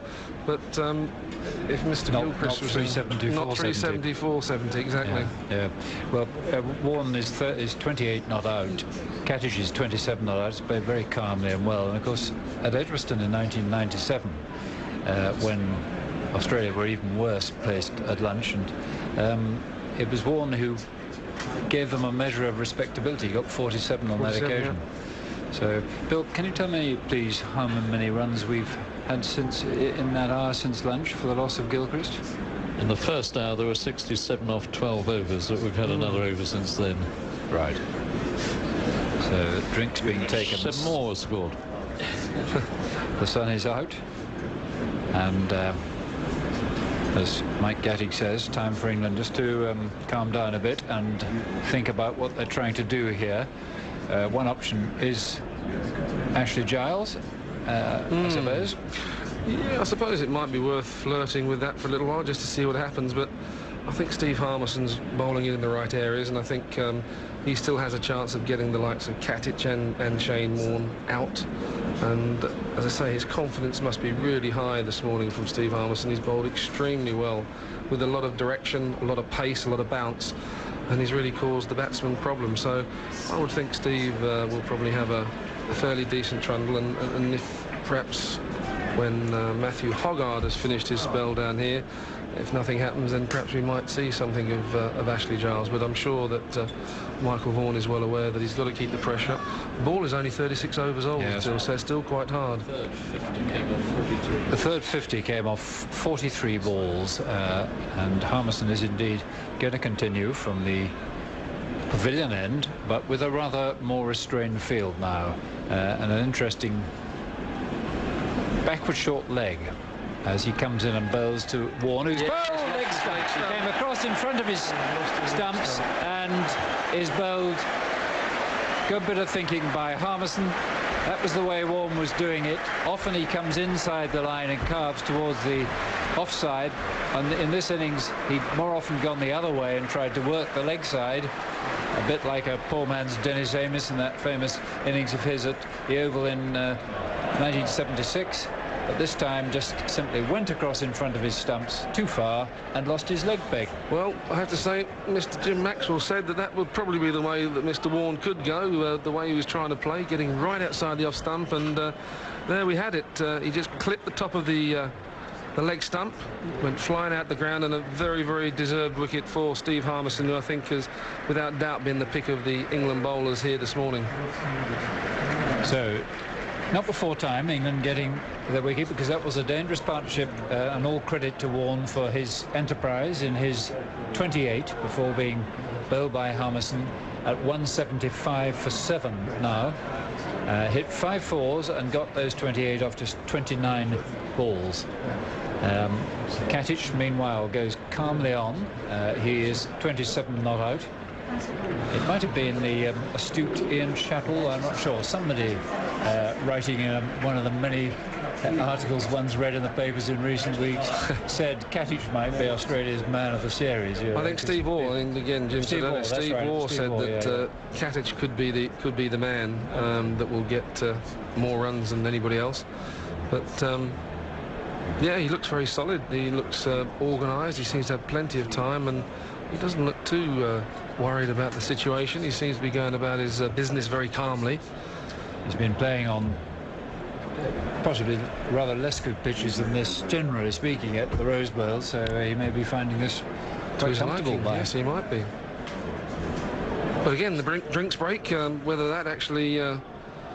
Yes, you don't need to bring the monarch on to be introduced to the teams these days to get a wicket, do you? Just have the drinks break. That's right. So, I don't know that the Queen is coming. I looked to our royal correspondent Henry Blofeld to tell me that, but I know she's not coming today, I think, but I don't know whether she is coming. She would normally come to this match if she were coming. But it would be nice to think that at some point the Australian team will meet Her Majesty and indeed the England team. So 175 for 7, and here comes Harmison. 3 slips, 2 gullies, 2 short legs. He bowls on a full length, and it's screwed away for 3 runs if they run quickly. Now I think they're only going to get 2. Well, no, they're going for the 3rd, right first time. But he only just made it, Gatting, at this end, as Brett Lee didn't play that off the full face of the bat, but got enough on it to squeeze it out through the gap at extra cover. He was actually hitting it through mid-on, I think, CMJ, wasn't he? Got a sort of a thickish outside edge, and it went wide of Michael Vaughan at mid-off there. So Lee is another dangerous batsman. Australia got plenty who can swing the bat, and they'll have a totally different man to come in Jason Gillespie, who incidentally got 49 at Leicester earlier in the week, on Saturday. And he's improved as a batsman, but he's no backlift and stops it, doesn't he? Whereas Lee likes to hit it. Here's Gatting facing Harmison. He's going to be caught by Jones, top edging a hook. He is. Australia have lost their 8th wicket at 178. Harmison has taken his 3rd, 2 in and over, and Gatting, who had played so well, decided that the time had come to change gear and paid the penalty. Spliced it high in the air. About 4 men could have caught it, almost anybody in the ring behind the stumps, so long was it in the air. But Jones, the wicketkeeper, quite rightly the man with the gloves, claimed it. Everybody else made room for him. He had to circle once and then caught it in front of his chest. Gatting caught Jones, bowled Harmison 27, Australia 178 for 8. Well, that was interesting. I don't know what they put in their tea time drinks, whether it be because Gatting was playing so well. Yeah. I mean, the drink session we just had, I mean, Gatting was not looking to play shots like that. He looked very comfortable. He was nudging it off his hips. And all of a sudden, he's gone for that pull again. So just slightly more bounce again. It just hurried onto him from Harmison. And the top edge, again, if you're lucky, if it's your days in, it flies over the wicketkeeper's head. But on this occasion, again, it's gone straight up in the air, and Jones has got a good catch. But well, it's all changed again. I mean, it never ceases to amaze us this day so far. I'll tell you something, Mike. I've never seen a batsman leave the field, I think, more quickly than Gatting did then. I don't know whether he'd sort of settled for the inevitable with the ball in the air, but he was up the pavilion steps, certainly long before Gillespie got through the long room. And, you know, I think he might have been very disappointed with the shot he played. I think just possibly. I think he'd be very upset because he knew, you know, he's got somebody like Lee and Gillespie, and if he plays, I mean, these 2 guys, you say, can belt. It's going to be interesting to see how they bowl at Brett Lee, and it's going to be interesting to see how Brett Lee plays now, because Gillespie and McGrath are the only 2 left to keep him company. There's no point in blocking it, I don't think. One thing. This game is going to have moved on. We've got rain forecast on Sunday, but I mean, the way things are going, England could be in the same state themselves this evening, or remember Edgbaston again in '97 when they'd already got, I think they might even have already overtaken Australia by stumps on the first day. And of course at Edgbaston 4 years ago there was that extraordinary first day when England were bowled out and Australia rattled away at the start. Over 400 runs in the day. Now here's Harmison, bowls to Gillespie, fine ball, and Gillespie very grateful. No, it's not Gillespie, they'd crossed, I beg your pardon, Brett Lee. And Lee, I think, was very grateful that it didn't have to be played because it left him from just short of a length, and if he'd had to be playing at that, he would have done well to not get an edge on it. There are 3 slips, 2 gullies, forward short leg and backward short leg for Lee. The backward short leg set back fairly deep, the forward short leg very close. Here comes Harmison down the leg side from the pavilion end as Lee came across in front of his stumps and evaded it easily. I think there might be a little bit of A little bit of short pitch bowling to Mr. Lee. I don't think they're going to try and pitch it up too much to him, because if it's up, he's generally it's a good driver. Inclined to have a big drive at it. So with lots of gaps in the field, I don't think Steve Harmison's going to pitch too many up. He might try the odd Yorker, but I don't see him having to get it in Lee's half too often. Harmison is in. He bowls to Lee on the off stump, just short of a length, and Lee plays it well, nudging it down into the gully. Picked up by Ashley Giles, who I think is probably going to have to wait for the second innings before he turns his arm over, barring some heroics by the three fast bowlers, Lee, Gillespie and McGrath, who are now all that Australia have between a reasonable first innings and a bit of a calamity. Not a total calamity, but it's not what they would have been expecting or hoping for when they won the toss this morning. Harmison now 3 for 39 from 10 overs, and the details of Katich's steady, calm, sound technical innings of 27. He hit 5 fours, he faced 67 balls, and he was in for 107 minutes. And now, well, you're right, Mike. Nothing easy is going to be offered to these two. Swing it.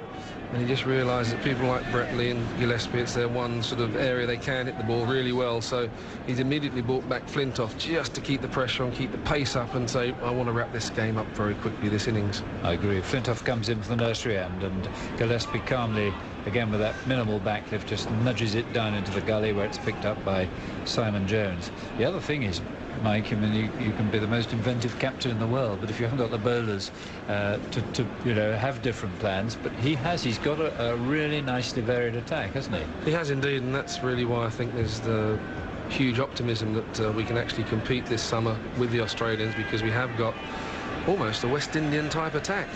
Flintoff is in from the nursery end and bowls to Gillespie. Almost plays too early at that, and almost plays it with the leading edge, as he tried to just turn it down on the onside and instead played it straight back up this well grassed, true, hard, quite dry pitch. Yeah, I mean, that is one significant difference between the sides. Indeed. England have 5 frontline bowlers, and with respect to Katich, Australia have sort of 4.5. Indeed. Here's Flintoff. He bowls on middle and leg, and Gillespie, who really is a fine example of watching the ball, Jason Gillespie, because he doesn't do much else. The barest movement of anything other than the bat onto the ball, and just pushed that one round the corner. It made it look a fairly innocuous delivery. I dare say it was around 90 mph.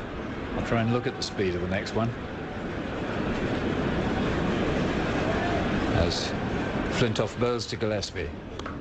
Just on the off stump, Gillespie holds the bat there and the ball hits it. And my television screen doesn't on this occasion tell me what that speed of that ball was. He's quite a tall man as well, Jason Gillespie, isn't he? So if he does get one dug in at him, he can get his hands up fairly high. So Andrew Flintoff's going to have to dig it in pretty short to get it up at, well, I'd say, an awkward height for Jason Gillespie. Flintoff bowls to him again. Short outside the off stump. He twitches at that and then doesn't get a touch. First mistake he's made, but in the end he managed to pull the bat inside the line, sensed the danger. 178 for 8. The second maiden of the innings, both of them from Flintoff. Thank you, Bill. And Gillespie is being watched by, as are all the Australians, by 3 members of the 1948 side, the Invincibles, who were at your Lord's Taverners dinner, Mike, last night. Sam Loxton, Neil Harvey, and Arthur Morris. And all in wonderful form. And Alan Davidson, a few years younger, who came on the next tour, of course, in 53 and again in 56. Bob Cowper. Bob Cowper was there last night, wasn't he? Yes. There was one who got up onto the stage, and I confess I didn't recognise him. In comes Harmison and bowls, and that's pushed down into the gully, and there's no run.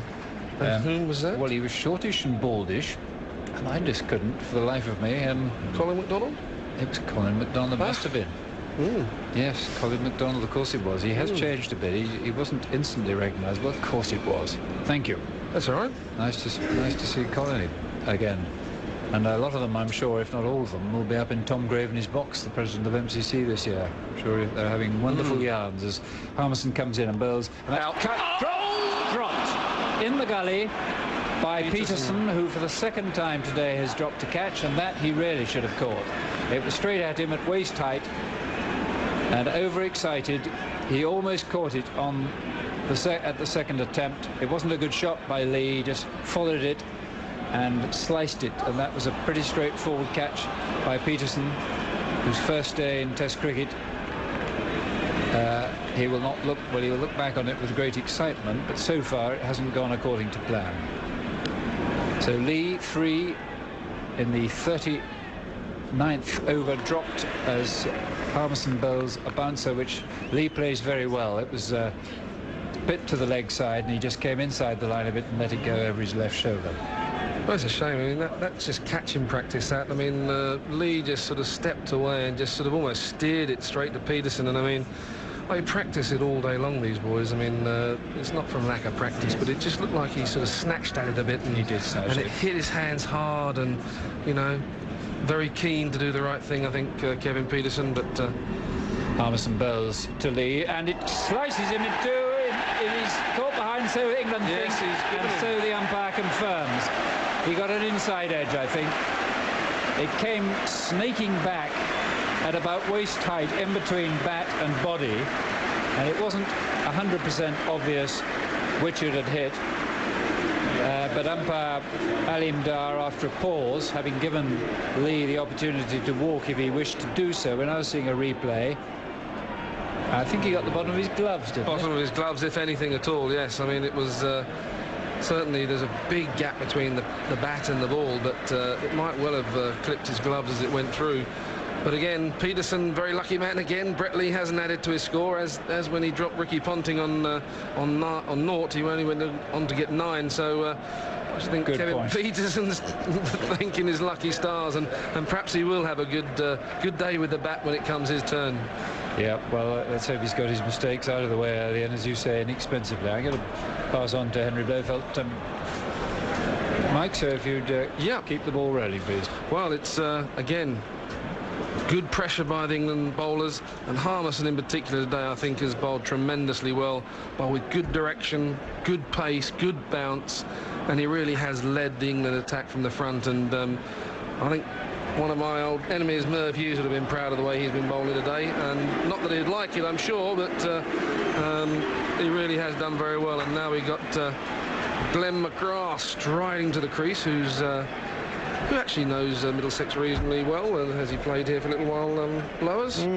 I was just thinking, looking at you and looking at Merv Hughes, I really think you ought to do something about your dress. I mean, Merv is sartorially, splendidly elegant today, and then you come in a tie and a shirt and a dear, oh dear. Well, you see... I mean, he's knocked spots off you. Well, he did when he bowled. I mean, that was a problem.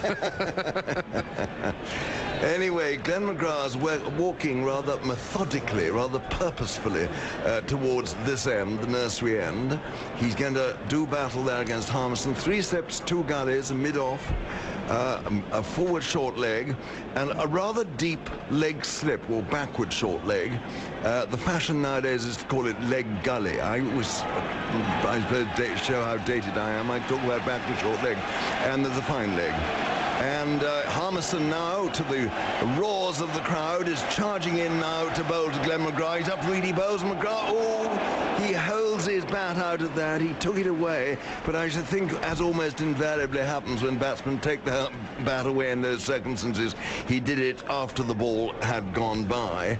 And the score remains 178 for 9. And in fact, we have had some very exciting batting this afternoon, particularly from Gilchrist and Ward. Both captains would have batted. They both said that, and Ricky Ponting won the toss and batted. Probably the view was that there may be something in a little bit early, and there certainly was. But how long that is going to continue on is going to be interesting. I think it's a little bit too paced. We haven't seen the ball fly through consistently. Some have died, so you're right, on the pitch. And here's Flintoff in again, bowls there to McGrath, who makes room. A no ball called, I know. And he made room and forced it away behind square on the offside, and they run a couple of runs. A helicopter goes busily across behind the pavilion. McGrath's now got 6, and it's 185, is that 186 for 9? I can never tell. 186. 186 for 9. And Flintoff it is, back at his mark, turning now, bowling to Glenn McGrath. 6 men round the bat, 7 including the keeper. He's up to the wicket now, he bowls short. McGrath ducks underneath it, and ducks sort of in movements, rather like Mechanical Man. And then stands on one leg and takes something off out of the studs of his boots.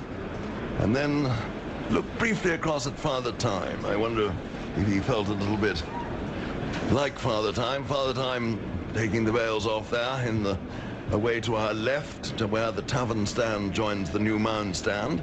A bumblebee flies across the window, and here comes a Flintoff up to the wicket now. He bowls. Oh, and is he out? No, he's not. It's gone away for 4 runs. There was a tremendous leap to the right. McGrath offended at that, and I thought for a moment he'd been held on to there by Peterson, but it went away. It was beyond him. He couldn't quite get a touch to it, get a finger to it, and it's gone away for 4 runs. So 190 for 9. McGrath has got 10, leading a somewhat charmed life, one has to say. And let's see what happens next. Today has been extraordinarily eventful. And McGrath 10, Gillespie has 1.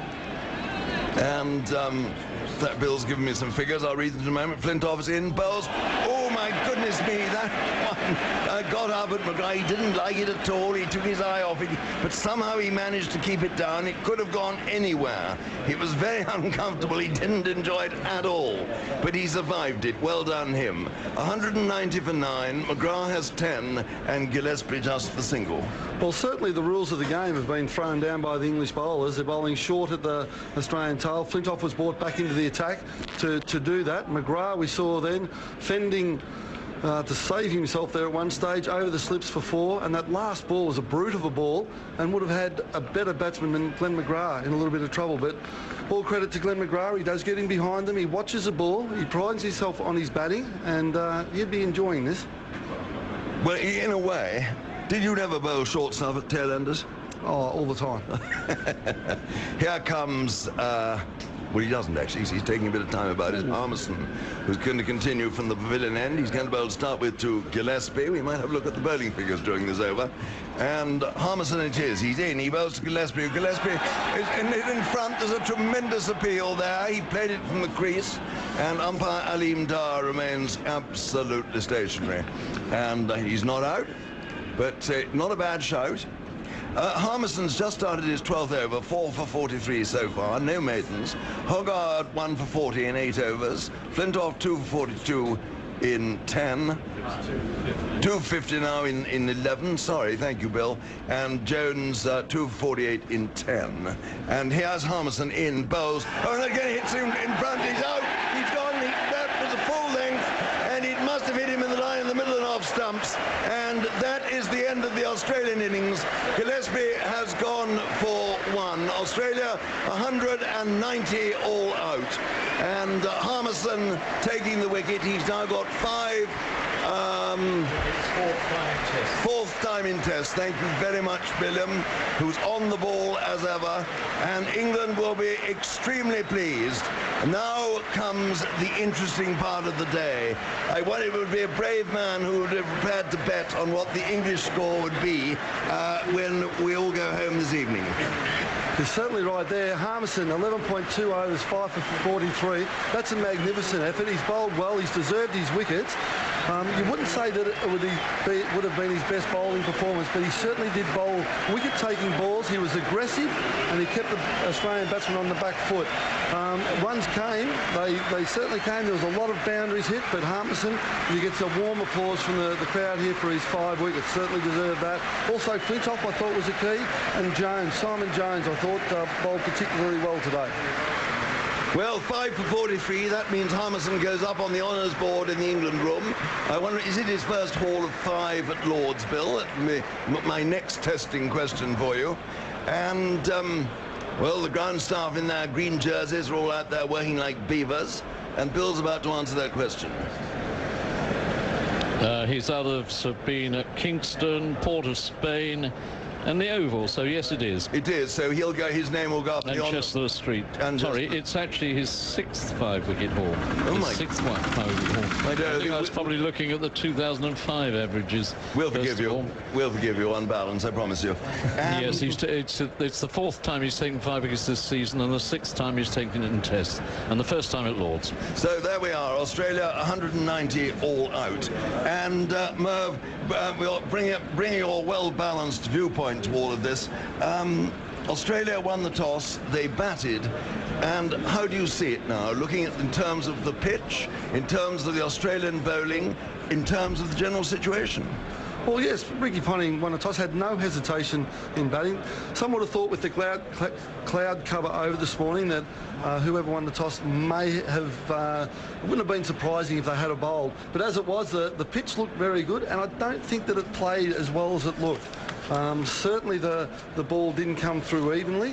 The batsmen really didn't look comfortable at times, but there was a lot of boundaries scored, which I suppose contradicts what you say about the pitch. Obviously, the batsmen had the confidence to hit the ball, but it's just going to be interesting. And with McGrath and Brett Lee early on, you know, if now for the English opening batsmen, for their top 3 or 4 players, it's vitally important that they stay at the crease and don't give the Australians a sniff. But Glenn McGrath, 499 Test wickets, he'll be very keen to get his 500th, and Brett Lee, who's been out of the Australian side, comes back in for this first Test match for a long time, will be absolutely pumped to the hilt. We saw the English bowlers, they just had the adrenaline pumping through their veins, and the reaction of some of the bowlers, Flintoff when he got the wicket of Gilchrist, and certainly Harmison when he got his 5th wicket, punched the air and showed a lot of enthusiasm.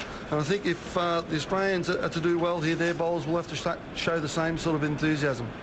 Well, I've just a note put in front of me saying not tea, which I'm rather grateful for because I wanted coffee, but I think it means actually that tea is not being taken now, so we will get, does that mean we get 50 minutes, Bill? That you always used to be the old figure, but maybe that's very much old hat. And it will just be simply until the clock shows we get to tea time, I suppose, in the normal way. And yes, so play will continue. 10-minute changeover. Yep, that's it. And then tea taken at the normal time, which will be 10 past 3. Absolutely right. Are you a tea man or are you a coffee man? I'm very much a coffee man, although in the past 6 or 9 months I've been onto the green tea, which I understand is quite healthy for you. Oh my goodness. Now, we've had, obviously, the sad news that 3 more bombs have gone off in London today, Shepherd's Bush, Warren Street and the Oval. 3 more controlled bombs, but I gather from the text message I saw on someone's sort of little machine that there have been no injuries. So let's keep our fingers crossed and hope very much that that is the case. So that's rather what you might say a cloudy backdrop to all that's gone on here today, but I think one has to say, Merv, that whichever camp you support, this has been one of the most exciting days cricket so far that one can remember for a very long time. Oh, certainly. I suppose it's evenly balanced in hours won. I think credit would have gone to Australia in the first hour, and certainly England took the second hour. The first hour after the lunch break, with Gatting and Gilchrist at the wicket, it looked as though Australia was just going to make 500. And then the breakthrough came, and a heap of wickets fell in quick succession. And for Australia to be all out for 190, now it's up to the Australian bowlers. And it gets back to the English batsmen. Their bowlers have made a real statement. Can their batsmen do the same thing? Now, you've mentioned about the wicket. I don't think it's as good a wicket as we all thought it was. It's a little bit too paced. It's a little bit up and down. So it's going to be interesting to see how the little session now till tea goes, and certainly the 2 hours after the break. It is. It what you might call everything to play for. And it may well be that when the final accounting comes to be done, that Australia will be extremely grateful for the robust knocks of Warne and Gilchrist, and also the rather more sort of adhesive effort of Cattage. Well, certainly, and also Justin Langer. Yes, indeed. At the start of the day, he got 40, and we all thought at that stage that it was looking a pretty good wicket, and England were going to struggle after that first hour. But they hit back hard in that second hour, and then Gilchrist, as you said, Warne, Cattage played a good innings, but certainly Gilchrist and Warne looked in pretty good shape, and for England to get Gilchrist out when they did was an important blow. Well, it was. He suddenly decided, didn't he, that if he got any room outside off stump, he was going to throw his arms at everything. And, of course, eventually he got the edge, and Geraint Jones did the rest. So here we are. Australia all out for 190. England soon to bat, 5 for 43. Hogarth, 8 overs, no maidens, 1 for 40. Flintoff, 11 overs, 2 maidens, 2 for 50. And Simon Jones, 10 overs, no maidens, 2 for 48. And that was Harmison's first haul of 5 wickets or more in a test match at Lord's. Well, as the England openers now come out, the Australian fielders pursued the umpires in the time-honoured way. England's opening batsmen are now coming out behind them, Trescothick and Strauss. And after another brief word from you, Merv, it will be Jonathan Agnew to take you through the first few overs until the tea interval. Then McGrath starting from the pavilion end, his favoured end. Looks like Brett Lee will be bowling from the nursery end, but Glenn McGrath, an exciting time here for the people at the ground and people listening. Glenn McGrath on 499 test wickets, will be eager to get 500. I spoke to him this morning, he said it's only 1 wicket, but I think it's a pretty important one. It is. Hello, Merv. Well, what a day we've had so far. 190 all out, 28 fours in that, 40.2 overs, and Australia bowled out half an hour before tea on the first day, but they do have plenty of time here to swing this first day around their way again. The Glenn McGrath on the ground, which bowled magnificently on the last tour here, and from that end too, I seem to recall, the pavilion end, he took 8 wickets, and he wants 1 for number 500. And this is the time, I think, when England supporters are going to be really chewing their fingernails. Him bowling at Strauss and Trescothick, the 2 left-handers, he's going to be nibbling away at that off stump all the way through. 20 minutes to go till tea, so it's an interesting little session, this one, and if England get through without loss, I think that would be a huge blow for Australia. But certainly if Australia get a couple of wickets, all of a sudden the pressure will be back on England. So we're ready to go. 3 slips, a gully, a forward short leg. It's Glenn McGrath with the sun shining coming towards us from the pavilion end. He bowls to Trescothick, who's forward here. The ball bounces away just short of the forward short leg fieldsman there, just a couple of yards away to the right-hand side as we look at the pitch here. Trescothick tapping away. Strauss comes down and has a word with him, and there's no run. And Ricky Ponting's shouting some sort of instruction here to Lee down to our right. He's moving him around and in a few yards as well. There, just on the edge of the grandstand. Ponting looking busy, blowing on his hands, and down go the slip fielders once again. In comes McGrath, he bowls, and Trescothick might just have taken the bat inside the line of that. It's often hard to tell with him. The bowler will feel that's a moral victory. But Trescothick will say, no, no, no, relax, I'm in control. Somewhere in between is probably the truth, but that's where he's vulnerable. That's where McGrath will be probing ball after ball after ball. At no great pace these days, but just wonderful robotic accuracy, and the occasional short ball thrown in just to keep the batsman honest. In comes McGrath again. He runs towards us, bowls, and Trescothick definitely takes the bat inside the line this time and allows that to go harmlessly through to Gilchrist. Now, how will the Aussies respond to him, Merv? You've been in that dressing room with theirs so often. How will it have been? Will they have been quiet after they've been bowled out cheaply? Will they say, come on, we've got to get out there? And I think there would have been a fair bit set in there, and pumping each other up and getting each other ready to get out of the ground. And for a 20-minute session, for the bowlers to get into it and give England nothing, just get on the off stump and make England play at every possible delivery. McGrath again comes in and bowls to Trescothick. That's short, and for the first time there he gets bat on ball. That's turned away into the leg side, and there's no run. More tapping of the pitch through nerves more than anything else. We can still see where the heavy roller has been, so it's rolled any blemish right back into the 22 yards of straw-coloured strip again that we can see from here. It's interesting, actually, how the roller seemed to make it change colour from here, too. Made it even more pale. McGrath turns and runs towards us, and bowls, and Trescothick finds the outside edge here, and there's England's first runs. Along the ground, past the diving gully, and away for 4. England off the mark. 4 for no wicket in this first over, just past the right hand of Hayden, who's standing there in the gully.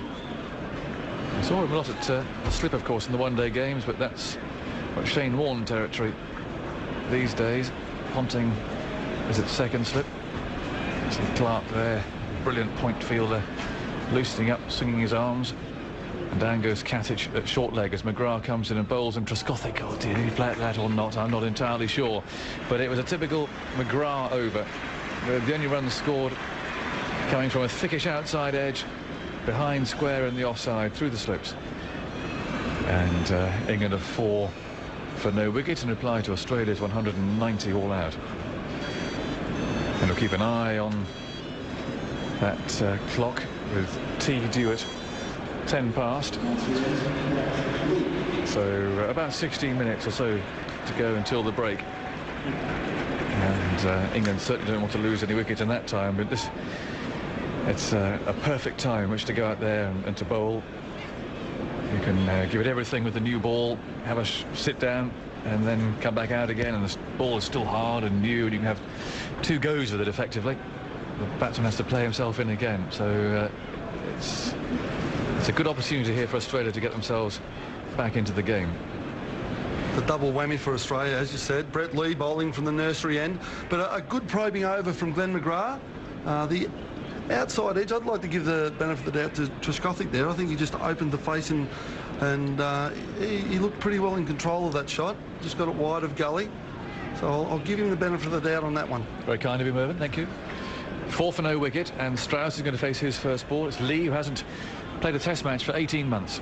And it seems an extraordinary fact for those of us who haven't seen him for a while and saw the way he bowled in the one-day series. But in he goes now, and he bowls outside Strauss's off stump, and the left-hander lets that go through. Not much pace or carry there. It was a loosener from Lee, who dries his hand on the grass alongside the pitch and then walks busily back to his mark again. More minute adjustments to the field. I think Warne there was up to something, guiding a fielder here or there. He's standing at first slip. Now he's picking up some bits of grass and letting them go to see which way the breeze is blowing. It's coming from right to left across the ground as we look down now, watching Lee moving in and bowling to Strauss, who goes on the back foot and plays that carefully away into the offside. And it's Clark who picks up and fields. And the conditions have changed a bit, if you want to talk about field conditions and who has the rub of the green on a particular day. Certainly the sun's shining now, and that should suit England's batsmen. It's more like a day that you'd expect to find in Melbourne or Sydney. None of the Australian players are wearing sweaters. We saw all the English players this morning wearing the sweaters, so it must be quite warm out there. 4 for no wicket. In goes Lee, and he bowls outside Strauss's off stump once again. There's no stroke. There's a little bit of movement there, perhaps, down the hill for Lee, but not the same amount of swing as we saw in the one-day series with the white ball. But you'd expect that. Those white balls do swing around a bit. But he bowled with great pace and hostility in those matches. And he's fought his way back into the test side once again. 4 for no wicket. He turns just below us here, just in front of the advertiser's logo, which is pinned to the green grass, and away he goes, and he bowls outside the off stump, pushed across the left-hander this time. And again, Strauss takes the bat well out of harm's way, and Gillespie skips away in front of Warne there at first slip. And there's no run. Just watching a replay of one delivery that Glenn McGrath received from Flintoff, and had he not been wearing a helmet, I don't think he would take any further part in the match. That would have hit him straight on the end of the chin. It was a horrible delivery, a brutal ball to number 11. Would have been a broken jaw, there's no doubt about that. 4 for no wicket. In goes Lee, and he bowls to Strauss. Oh my word, that's a quick one. And it hit Strauss up on the chest or thereabouts, and flew away high over Gilchrist's head and away to the boundary for 4. Well, where did that come from? That was an absolute snorter. And well, Strauss is tapping away at the pitch. It cut back at him. It was a very quick ball indeed. It hit him up on the left shoulder.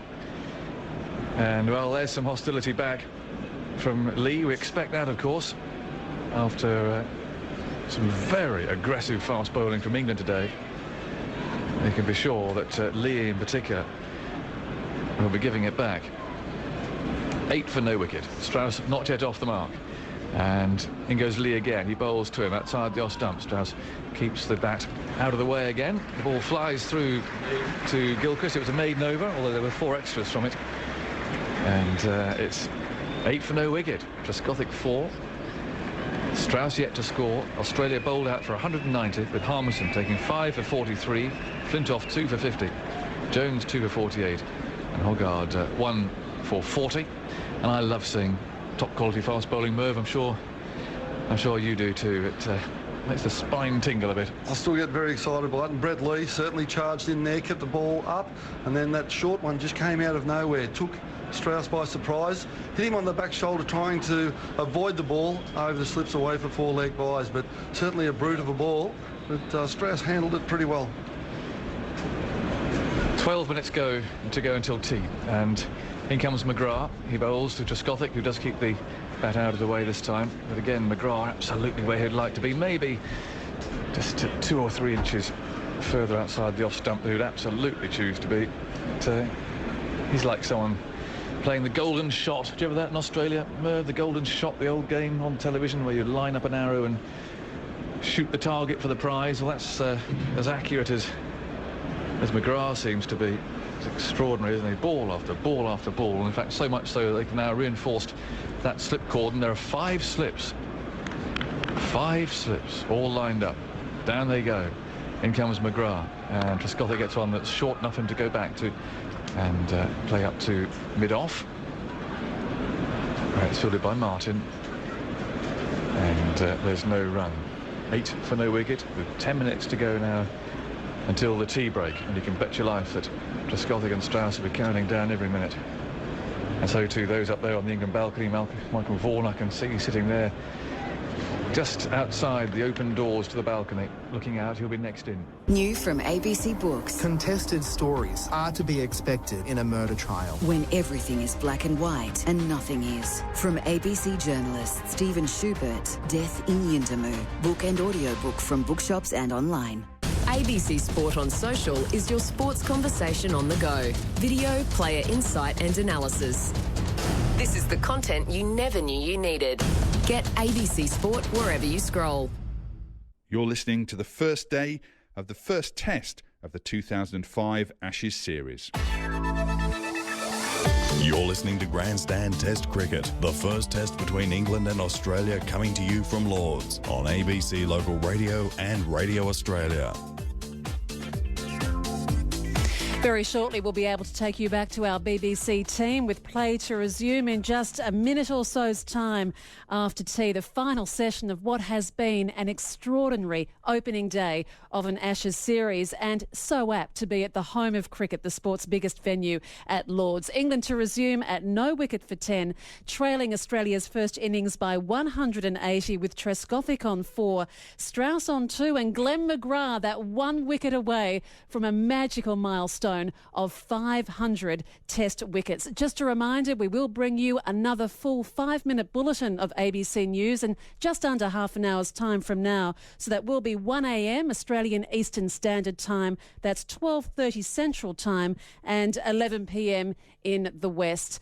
The English batsmen just making their way out to the middle now. No wicket for 10. And Harmison, what a day for the ball for him. 5 for 43, the 6th time in test matches that he has claimed a 5-wicket haul. The other wicket takers for England earlier today, Andrew Flintoff 2 for 50, Simon Jones 2 for 48 and Matthew Hoggard 1 for 40. The top scorer for Australia, Justin Langer, hit on the elbow in the opening hour of play, going on to compile 40. And there with Justin Langer in the 20s, Warne 28, Katic 27 and Gilchrist on 26. So England no wicket for 10 in reply to Australia's first innings of 190. We can cross back to our BBC team now. Jonathan Agnew chatting with Graham Gooch and Jeff Lawson, and very soon it will be Jim Maxwell to be joined by Mike Gatting. Enjoy the last session of day one. He's going to continue his little duel here with Marcus Trescothick, and Jim Maxwell is the first commentator this evening. Jim. Thank you, Agus. And it's McGrath searching for the first wicket. He's 500th. He bowls now, and he's hitting the edge. He's caught at third slip. There's 500. First ball after tea. McGrath celebrates. That is a wonderful milestone for one of the great bowlers in the game. And it's extraordinary how wickets fall straight after a break in play. He went to drive at it. He'd done that a couple of times just before tea, but on this occasion, it flew off the edge, and it was taken triumphantly in the slips. McGrath's 500th Test wicket, and the Australian players around him as he now acknowledges the applause from the crowd. This on the ground, of course, where he's taken his Test best. And McGrath taking his 500th wicket in his 110th Test, with Justin Langer holding the ball overhead. And McGrath has at last achieved that milestone that he was so close to doing recently in New Zealand. It was something that he expected to do at some point in this Test match at Lord's, and he's done it almost as spectacularly with that dismissal as Trescothick, as the England bowlers had done to the Australian batsmen throughout the day. It was certainly a wicket Australia needed. McGrath's 500th, and it's 1 for 10. I'll just recover from that by getting us to sit down after tea alongside you here. Well, I thought you were going through the roof there for a minute, Jim, but no, wonderful, wonderful milestone for Glenn McGrath from a wonderful, wonderful bowler. And, you know, it was one of those sort of things that you hope to see in your lifetime, don't you? And see 500 wickets from a fine, fine bowler like McGrath. Absolutely excellent. On a lovely day, the sun's out now, the crowd's out, and a very, very important wicket for Australia, more to the point, as it always seems to be when McGrath's bowling. A very important wicket of Trescothick. Perhaps not a... Trez won't be that pleased with the shot, because he should have perhaps just been hitting it down the ground, but he looked to turn it through the leg side, and McGrath just getting the ball to go down the hill here at Lord's, and a fine catch by Langer at third slip there. So he's the fourth bowler to go up to 500 wickets, and it's fitting in many ways, not only that Warne, who has 583 Test wickets, is here, but also Courtney Walsh, who is away in the private box over there on the far side, and he has, of course, 519 wickets, the leading fast bowler in Test cricket. Yes, Murley reached 587, Warne 108, McGrath in his 110th, and Walsh 129. So Michael Vaughan comes out at another critical period of the game. Australia defending just 190, and they've picked up an important wicket in their search to stay in the game here, not let England settle into some partnerships. So another big moment. Vaughan faces McGrath from the pavilion end. Fresh from his 500th, he goes in and bowls to Vaughan, and Vaughan leaves a ball that's coming back and going over the line of the off stump. Well, McGrath was in the groove before tea, but it did look for the most part as if Trescothick had the judgment there to play inside the line. There was one he nicked down through the slip cord and along the ground, but he played him pretty well. Then first ball after tea, McGrath just hit the right spot. He did indeed, and that's what you expect. You needed somebody like McGrath to get Australia back on track, and that one that Michael Vaughan left very, very close to the stumps. McGrath goes in and he bowls just outside the line again. Another ball that was in the zone there, probing away with the relentless accuracy that has become his trademark. Not bowling at high speed, but bowling with wonderful control and precision. Michael Vaughan's got to be slightly careful, because he got given out LBW, didn't he, without playing a shot to McGrath, I think, here at Lord's in the one-day match. And certainly that first ball, if it hadn't have bounced, might well have hit the off stump anyway. 3 slips a gully, the short leg there. McGrath moves up to Vaughan. Vaughan drives, doesn't quite middle it, but gets a run as Clark dived at point and couldn't stop it. Only one. It was mistimed, but he had the right idea, leaning onto the front foot and sending it towards the offside, where Martin came around to cover. So we're in the sunshine now, and the roller appeared to have some impact on the colour of the pitch. Well, the sun's out now, isn't it? There's no cloud in the sky. All that white stuff that we had this morning, cloud cover, has all but gone, and the pitch is looking an absolute dream to bat on. But with a new ball in his hand, you know, Glenn McGrath can't take any liberties, and you really have got to play extremely well, certainly for the first 10 overs, why it's got its hardness and the seam on the ball. McGrath goes into Strauss. Strauss is edging in. He's caught and slipped by Hayden. Warren takes the catch. Warren taking the catch low down. 2 wickets in the over to McGrath. Oh, this is an extraordinary day of Test cricket. Australia collapsing to Harmison, and now McGrath has taken number 500 and 501 in 1 over. He pushed at the line, it took the edge, and Warren going down low took a straightforward catch, took it well as it was dying towards the turf. And McGrath has England at 2 for 11. Well, again, what can you say? Just a magnificent bowler, this man, and what a magnificent Test match. We keep thinking it's going one way, then it's going back the other, and Andrew Strauss really couldn't do much about that. It was in the right area, and you just only hope as a batsman you miss that. He tried to play it with soft hands once he was committed, but to no avail. It was a very, very good catch, low down by his left boot there by Shane Warne, and again, this Test match, he's had everything so far today, Jim. They say it's going to rain on Sunday. Will we be here? I'm not so sure about rain on Sunday. The forecasters haven't really done all that well so far this year, I don't think. But I think if this cricket goes on, I think everybody, even if it does finish on Sunday, they'll have seen everything, I'm sure. Well, if you've got a ticket for the 4th day, and that's the only day you've got a ticket, you might be worried about how much cricket you're going to see if this game unfolds in the way it has, with combative Australian batting against aggressive fast bowling that ended up with a score of 190, as the Australians with some middle disciplined shots against Harmison, who was too fast for them. He got through a few of them. He hurried a few, didn't he? Oh, yeah, yeah. He hurried a few. He really did, and they were pulling at balls that perhaps weren't short enough, but even if they were just hurrying on to them. So it's Bell, Ian Bell, who's come out averaging 297 from his 3 Test matches, and it's his first Ashes match, and what a time to come out and play against one of the great bowlers in the game, Glenn McGrath. He just got the radar going before tea, and then he hit the right spot. Twice in the over, he's attracted the edge. Both left-handers dismissed, and the right-handed Bell, with 4 slips and a gully, waits. McGrath from the pavilion end runs in towards him, and he comes forward. He's beaten between bat and pad. That was so close to the off stump.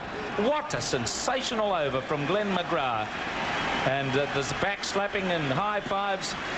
McGrath acknowledging the applause all the way around the ground, a ground that has been a playground for him in the past.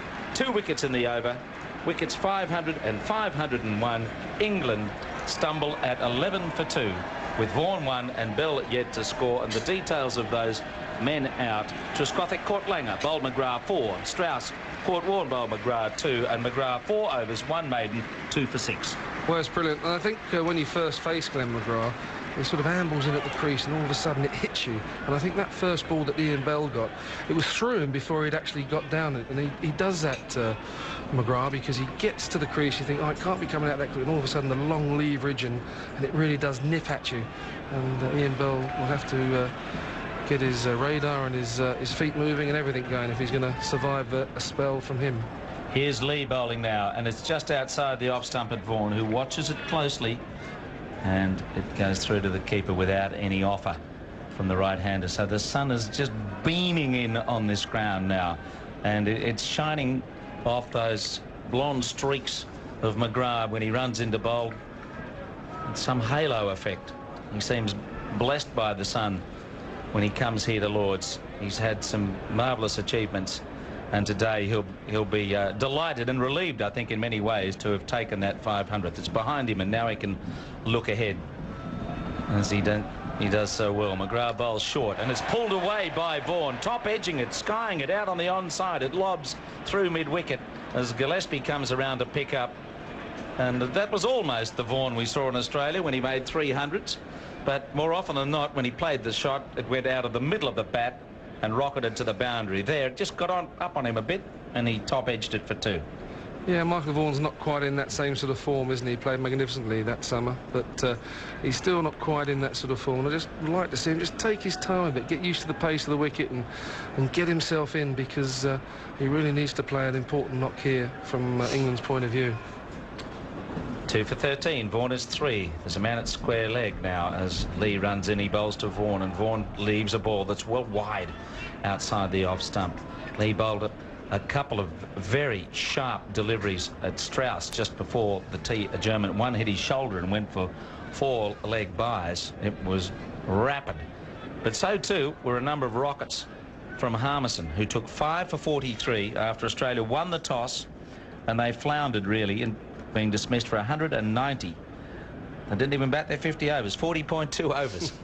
Lee goes in and he bowls to Vaughan, and Vaughan is beaten outside the off stump. He probed at the line, and the ball just missed the outside edge. Hayden made 12, Langer 40, Ponting 9, Martin 2, Clark 11. They were 5 for 97 at lunch. And then Gilchrist raced to 26. Flintoff had him caught behind. 6 fours from just 19 balls. Warren made an extraordinary 28, and then once too often went across and exposed his stumps and lost his leg stump to Harmison. 28 for him. Kadich out in the same over for 27. Lee made 3 and Gillespie out for 1. McGrath 10 not out, which will delight the primary club because they have to donate for every run he scores. Lee bowls now just outside the off stump at Vaughan, who leaves the ball go through. So they're all out for 190. Harmison 5 for 43. Hoggard 1 for 40. Jones 2 for 48, and Flintoff 2 for 50. In reply, it's 2 for 13, Vaughan 3, and Bell yet to score.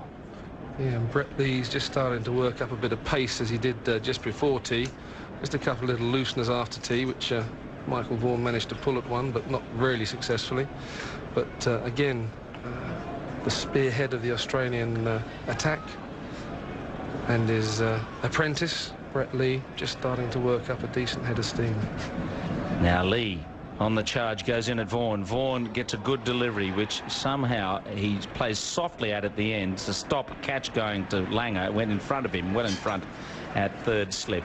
But another lively over from Brett Lee, but all eyes on McGrath, whose probing accuracy is making life difficult for the England top-order batsman. And it is now with 501 Test wickets to his name. Trescothick, the 500th, out for 4, and Strauss for 2. Just a reminder that another full edition, a 5-minute bulletin of ABC News, coming your way in 14 minutes' time. That's 1 a.m. Australian Eastern Standard Time, 11 p.m. in the West, and just make your time adjustments in Central States, South Australia and the Northern Territory. Grandstand cricket on ABC Local Radio. Back to Lords. England 2 for 13 in reply to Australia's first innings of 1 for 90. Outside the off stump, it pitched and hit the seam and came back quite a way and caused Gilchrist to change direction to tidy up.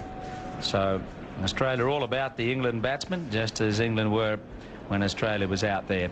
Never really got any significant partnerships going, and it was the second ball of the day that set up the combative nature of the innings, when Langer half turned to a short one and hit him just over the point of his right elbow from Harmison.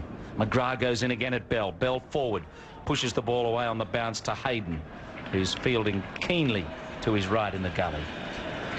But one of the most enjoyable days of Test cricket that we've seen for years, and certainly it'll go down as one of the more memorable opening days of any Ashes series. It certainly will, when you think about everybody talking about the first day, the first hour, the first session. Well, this first day, I mean, it's just been one of those days that you very rarely see in a Test match, but it's absolutely been wonderful for cricket.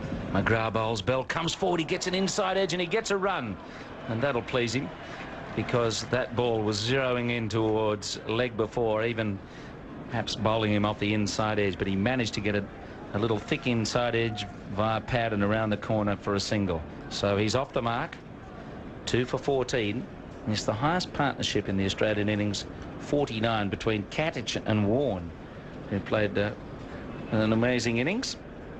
In 47 balls those runs came. Warne faced just 29 balls and hit 5 fours, some off the edge, 1 or 2 classic hooks, and a cover drive. McGrath goes into Vaughan. Vaughan leaves over the off stump. That ball zip back, coming down the slope, straight over the line. Well, he's got a good judgment on the bounce.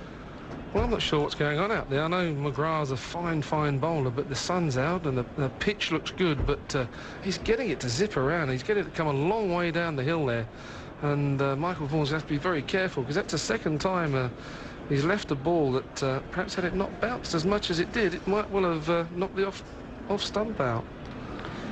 Cricket's a great game when the bowlers have got something going for them. Just keeps you riveted. McGrath bowls, and he's taking him on the pad, and it deflects away into the slip cordon, where it's fielded on the bounce by Clark, coming from 4th slip. Again, he was beaten by the movement off the pitch, and this is skillful bowling from McGrath.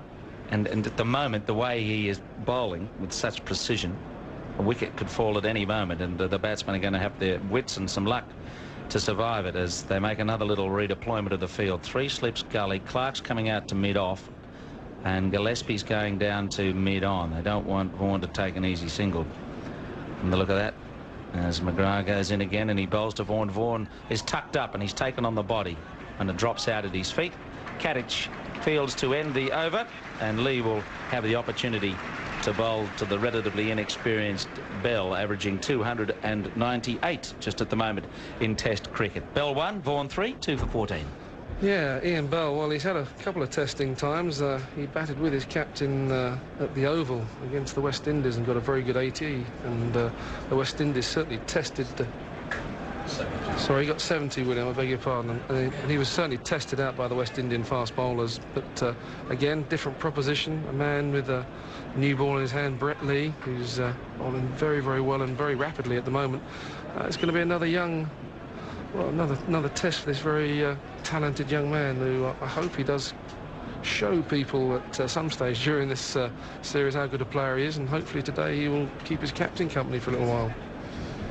Now, Ponting's just working out where to put his field. He's getting some assistance from Shane Warne, from the look of it. Of course, Warne's been around and probably seen a lot of Ian Bell when he played for Warwickshire, so he will know.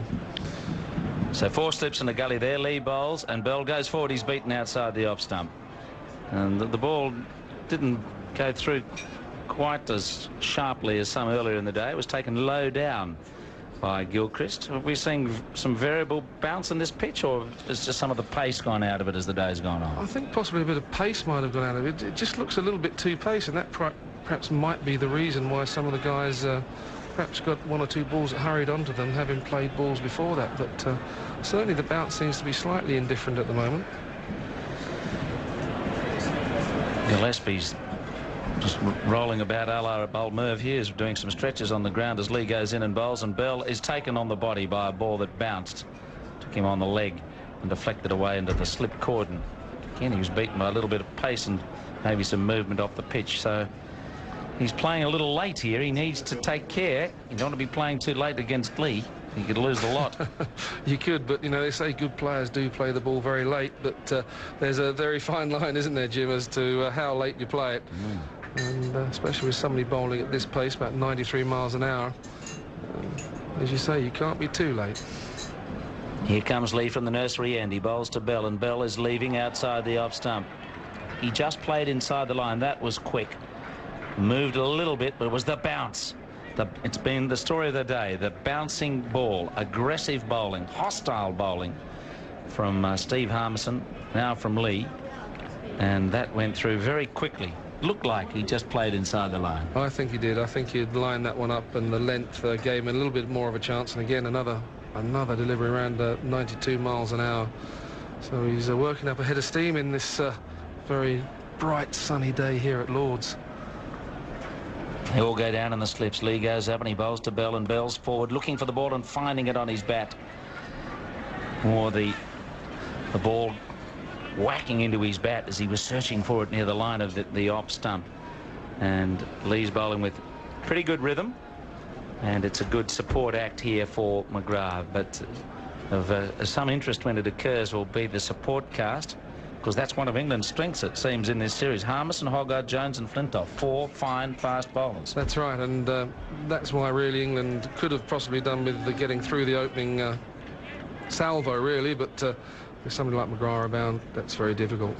Here's Lee again. He bowls to Bell. Bell leaves a ball. He saw the length just outside the off stump and didn't play as it went through to the keeper, because there's been question marks about Gillespie's fitness, his effectiveness so far on tour, and Australia know that they, to make sure of staying well in this first innings event at any rate, get more top order wickets here, and they seem to be relying to a large extent on McGrath's precision and hoping that Lee can crack it here by getting the ball in the right spot. Bell's got through a useful over to date. The last ball coming up now. Lee charges in and bowls a foolish ball just outside the line of the off stump, and he's withdrawing as it goes through to the keeper.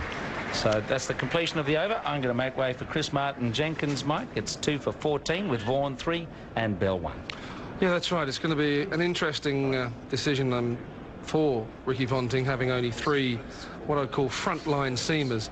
He's going to have to call on possibly Katic to bowl a few overs, or maybe obviously Shane Warne, but at the moment with the ball just nipping around a bit, you would really like to have another seamer up your sleeve, which he hasn't got. So one of these 2 opening bowlers might well have to bowl a very long spell, probably McGrath the way he's bowling at the moment, because Lee's charging in and it takes a lot of energy out of you. So I'm sure Gillespie will want to bowl here at the nursery end just to help his shape with the newish ball. But at the moment McGrath's ready to go again, CMJ. Yes, he is, with 2 for 7 at the moment as he bowls in bright sunshine from the pavilion end. The right-handed Vaughan, who pushes forward and the ball bounces into the ground and is stopped by Katic at short leg. Warne at first slip, Ponting at second. Langer and Warne have poached the 2 catches in the slips off McGrath so far, the 2 left-handers. Langer is at third slip with Hayden in the gully. Here comes McGrath again, and that cuts back again down the slope. But as I agree with you, Mike, it's a bit more than just the slope. It is doing things off the seam, isn't it? It is. It's strange. I mean, because you know, as I say, the sun's out, and generally when the sun comes out at Lord's, it might be the cracks out there. There might be sort of a line of a crack that's going down, and McGrath's obviously a very capable man of hitting it, I think, but.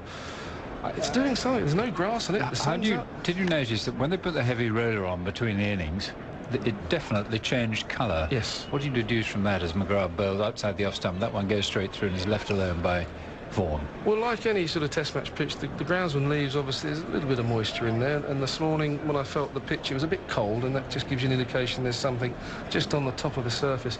And when the cloud cover came over, it just kept that sort of tinge, if you like, there.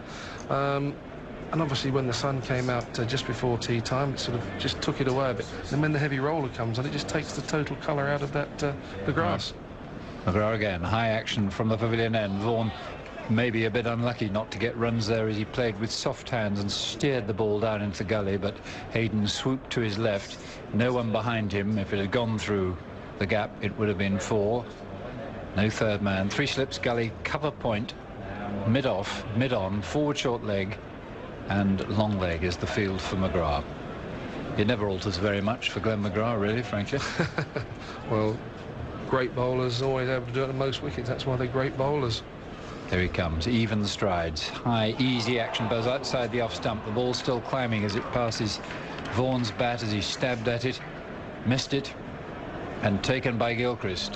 Vaughan goes to prod the spot where that pitched with the bottom of his bat. Definitely played at that. Lucky to be there still. He's 3 not out. Bell is 1 not out, and England have lost their 2 left-handed openers, just what they didn't want. Key to this whole series seemed to be the 2 very top orders and who's going to knock over whom. Here comes McGrath. He bowls again outside the off stump, and Vaughan, not sure whether in the end he played at that. I don't think he did, but he was drawn towards it initially, then pulled the bat inside the line. And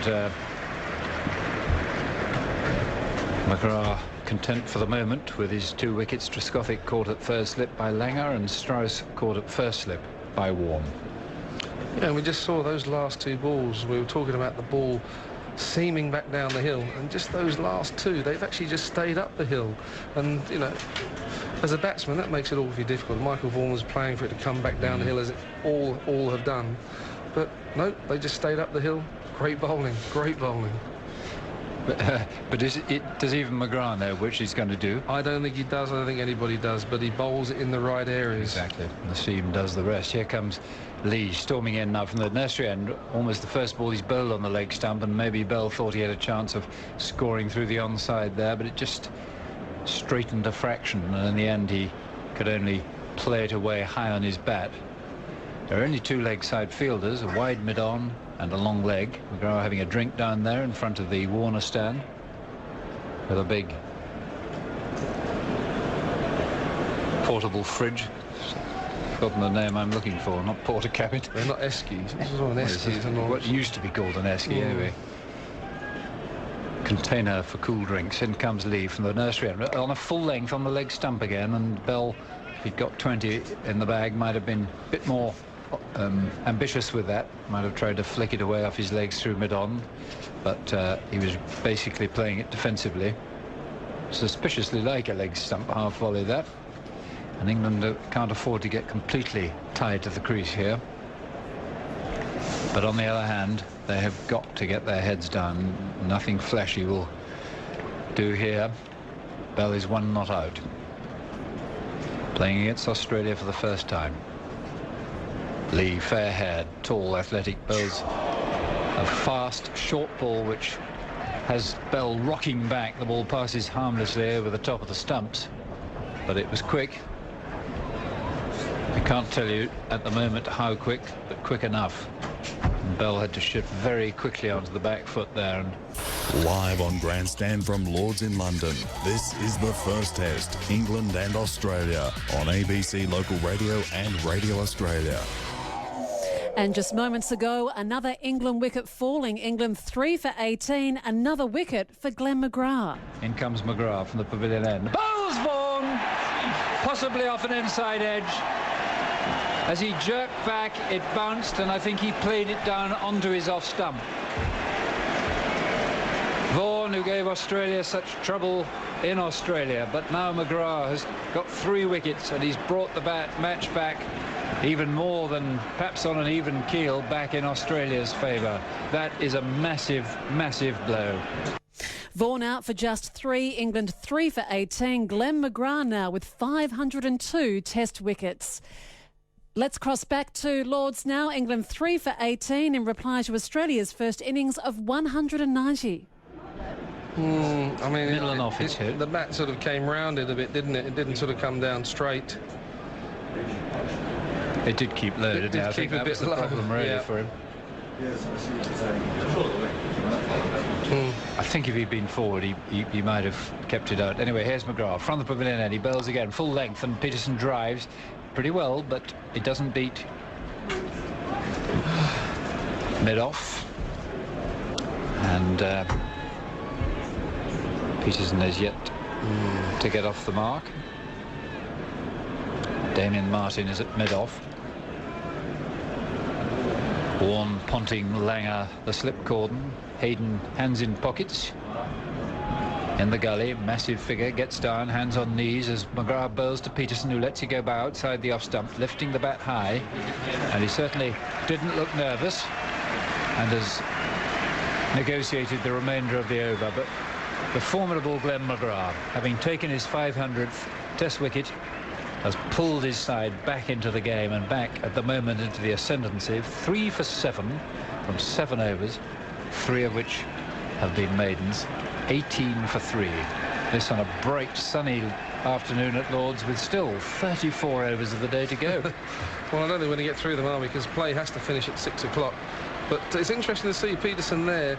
Unlike Michael Vaughan, he's actually looking to get forward. He thinks that's the best way of cutting out the movement, which it possibly is. He might have to worry about the short leg, but he certainly strode confidently forward into McGrath, and he left the last one well as well, quite nice and positively. So he started off quite well, I think. He's got a positive plan in his mind, obviously, to get forward to McGrath. But isn't this fascinating? Two young men in their first test against Australia. In comes Lee and Bell's outside the off stump, and somehow that gets through a very solid-looking defence of Bell's. Whether that was bounce or movement away, I'm honestly not sure. Bell is smiling. I think that was a very good delivery, Martin. Christopher. Christopher Martin, Christopher. Yes. That was a very good ball. He just played down the line of the off stump, and it just left him down the slope. Lee's fastest ball today has been 94, and his average has been 90. Away he goes, accelerating smoothly, passes umpire Kurtz and bells to the right-handed Bell, who lets it go by outside the off-stump. It's taken in line with the off-stump by Gilchrist, smartly with that Healy-like keenness after he's taken the ball, tosses himself a catch or two, or smacks one into one glove and out into the other, and then hands it down the three-quarter line of the slips, and so eventually to Gillespie, who normally gets the new ball for Australia. He's lost it to Lee, but he's kept his place. He was the last of the Australian batsmen to fall. Top scorer Langer with 40. Gilchrist, Warne and Katic all got into the 20s. Lee comes in, right arm over, he bowls to the right-handed Bell, who plays a compact defensive stroke towards mid-off, and Gillespie trots in to stop the ball. Crowd absolutely wrapped. They're in shirt sleeves. Sun is shining. Desperate events going on outside the ground. We believe in London, happily with no loss of life this time, but poor emergency services in action again. Obviously we'll keep you in touch with any developments there, but this cricket match is holding everybody wrapped at Lord's as Lee passes umpire Kurtz and bowls to Bell. Bell plays into the gully region off the front foot, not going very far forward, but nice and compact in defence again.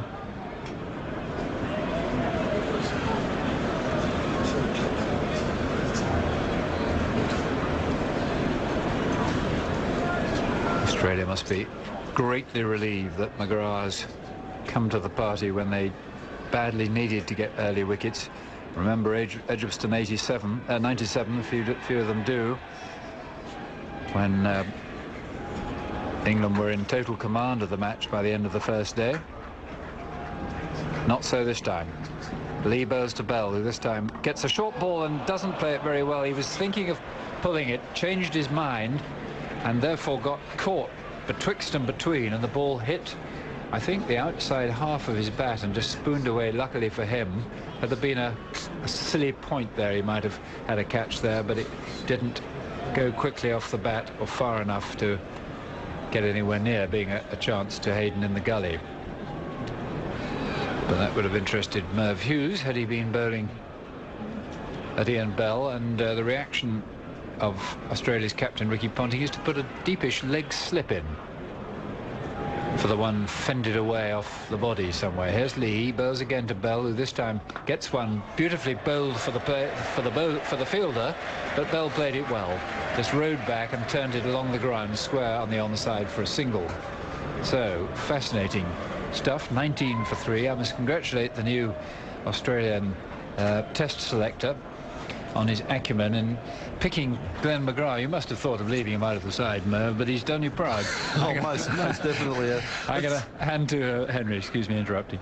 Discover what life was like tens of thousands of years ago for Australia's first peoples. 4 sea rows. You could walk from here to Tasmania. Dive into the new Deep Time website at abc.net.au/deep time. For the latest sports results and stories from around the globe and at home, check out ABC Sport on our social pages. Just search ABC Sport wherever you scroll. You're listening to the first day of the first test of the 2005 Ashes series. It's been interesting. A lot of people have said of Glenn McGrath that he is getting old, he's ageing, but in any sport, in any walk of life, experience is very important. And Glenn McGrath, certainly the experienced campaigner, and 3 wickets here today. You know, Trescothick, Strauss, Vaughan, 3 quality batsmen in the last 18 months have been fantastic for England. And Brett Lee there, Bell changed his shot. I don't think it was his decision. I think it was the pace of the ball that made him decide to change his shot. And it's McGrath again from the pavilion end, in to bowl to Bell. He's there, he bowls. Bell leaves one alone gratefully outside the off stump. His bat shooting up in the air, and then mercifully he doesn't have to bring it down again. And a great moment of relief. But really, the backbone of Australian cricket is being shown for what it is this afternoon. They got themselves out for 190. They lost 5 wickets before lunch cheaply. Then they fought back a bit in the afternoon. Gilchrist, Warne and Katic made runs. And now look at this bowling. McGrath is in now, bowls to Bell. Bell comes forward again, plays no stroke. A ball not far wide of the off stump, and through it goes there to wicketkeeper Gilchrist. And we've got 3 slips, gully, cover point, mid-off, mid-on, forward short leg, and a fine leg. Bill Hanfrindle's just handed me a note I don't understand. Well, Bell has faced very little of McGrath's bowling. In fact, that was his 6th ball. Sorry, thank you, Bill. And here comes McGrath once again to Bell. He's up to the wicket now. He bowls, but Bell comes forward, and he bowled him. He's gone, he bowled him, and they cannot believe it, the Australians. And so 19 for 4 is the score. Bell came forward, it went through him, hit the stumps, and another wicket has gone. 19 for 4 in reply to Australia's 190, and England's batting in complete disarray. Glenn McGrath here, fantastic online. He's pushed Bell in. It was an inside edge. He's pushed Bell back on the previous balls and then brought him forward there. Misjudged the length a little bit. Inside edge, back onto leg stump. And Glenn McGrath, 4 wickets. What a fantastic effort from this experienced campaigner. And you've hit it on the head. He has been the backbone of the Australian attack for many years now, along with Shane Warne. But of Glenn McGrath today, when he's been under the pump and when Australia have been under the pump, he has certainly performed. Caught Langer, Trescothick caught Langer, bowled McGrath for 4. Strauss caught Warne, bowled McGrath for 2. Vaughan bowled McGrath for 3. And now Bell bowled McGrath for 6. And this is a fantastic effort from Glenn McGrath when really Australia had their backs to the wall. It's an unbelievable effort, and it really has shown up the England bowling too, because when you think of the number of 4 balls that were bowled both this morning at the start, which Langer profited from, and then this afternoon when Gilchrist and Warne cut loose for a little bit, and these two have given away nothing. There was just that one half volley, wasn't there, from Lee to Bell, which got cover driven for 4. Otherwise, I can scarcely remember a bad ball. It has been the most impressive performance. And Peterson, in his 4th Test match, comes in with England at 19 for 4. And Bell's batting average is now... Flintoff is going. Peterson's already in. Sorry, what am I talking about? I don't know. No, nor do I. Flintoff is taking guard, and this is the cover. If Flintoff and Peterson could stay there until, until the close tomorrow. Well, I can understand why you're getting mixed up here, because it has been an exciting day, and things have happened in a rush. 19 for 4, England, and Flintoff in at the crease, and obviously not an ideal situation for England to have Peterson and Flintoff in at this stage of the game so early on in their innings. Well, here comes McGrath into Flintoff. 4 slips in the gully. They go down. He bowls, and Flintoff goes back, plays that quite effectively, quite hard down to Martin there at mid-off, and there is no run. His first ball against Australia. Was it? That's interesting. And this is what Test match is this of his? The first against Australia. I know, in all. Yeah, Flintoff missed the Ashes tour to Australia a couple of years ago through back injury. He did not play a test there, and it's astonishing that he hasn't played a test match against Australia. It is, isn't it? And here comes McGrath in, bowls to Flintoff outside the off stump. There's no stroke there. Flintoff shoulders arms as to the manner born, and through it goes to Gilchrist. Lords is sunny, it's bright. You would have thought, well, the clouds have gone away. This must be good for England, but not a bit of it. 19 for 4, chasing 190. When Australia were out for 190, one just wondered what the combination of the Australian rolling and this pitch was going to do. Now we have found out, or we're well on the way to finding out. McGrath again coming into Flintoff. He's up to the wicket. He bowled. Flintoff comes forward, plays it down into the ground. Hayden goes to it right in the gully and pouches it on the bounce. The end of the over, a wicket maiden, and McGrath's figures now 7 overs, 4 maidens, 8 overs, 4 maidens, 4 for 7. Well, those figures speak for themselves, don't they, Merv? They are fantastic figures, and another probing over from McGrath. Pushed Bell back and then brought him forward, got the inside edge onto the stumps. Flintoff then came to the wicket, short outside the off stump, just trying to get Flintoff to spar at one outside off stump. Certainly Glenn McGrath just works away off stump, around off stump, and he's a great example for any young bowler that plays at any level, that you don't really have to do too much with the ball. If your efficiency level's up, you're around off stump and you're making the batsman play, you're putting him under pressure. Well, it's going to be Brett Lee. Who else? Continuing from this end, the nursery end. This is the 16th over of the innings, and Bell hasn't got Lee rather hasn't got a wicket yet, but my goodness me, his tail will be up and he'll be longing to get in on the act so that McGrath doesn't have it all his own way.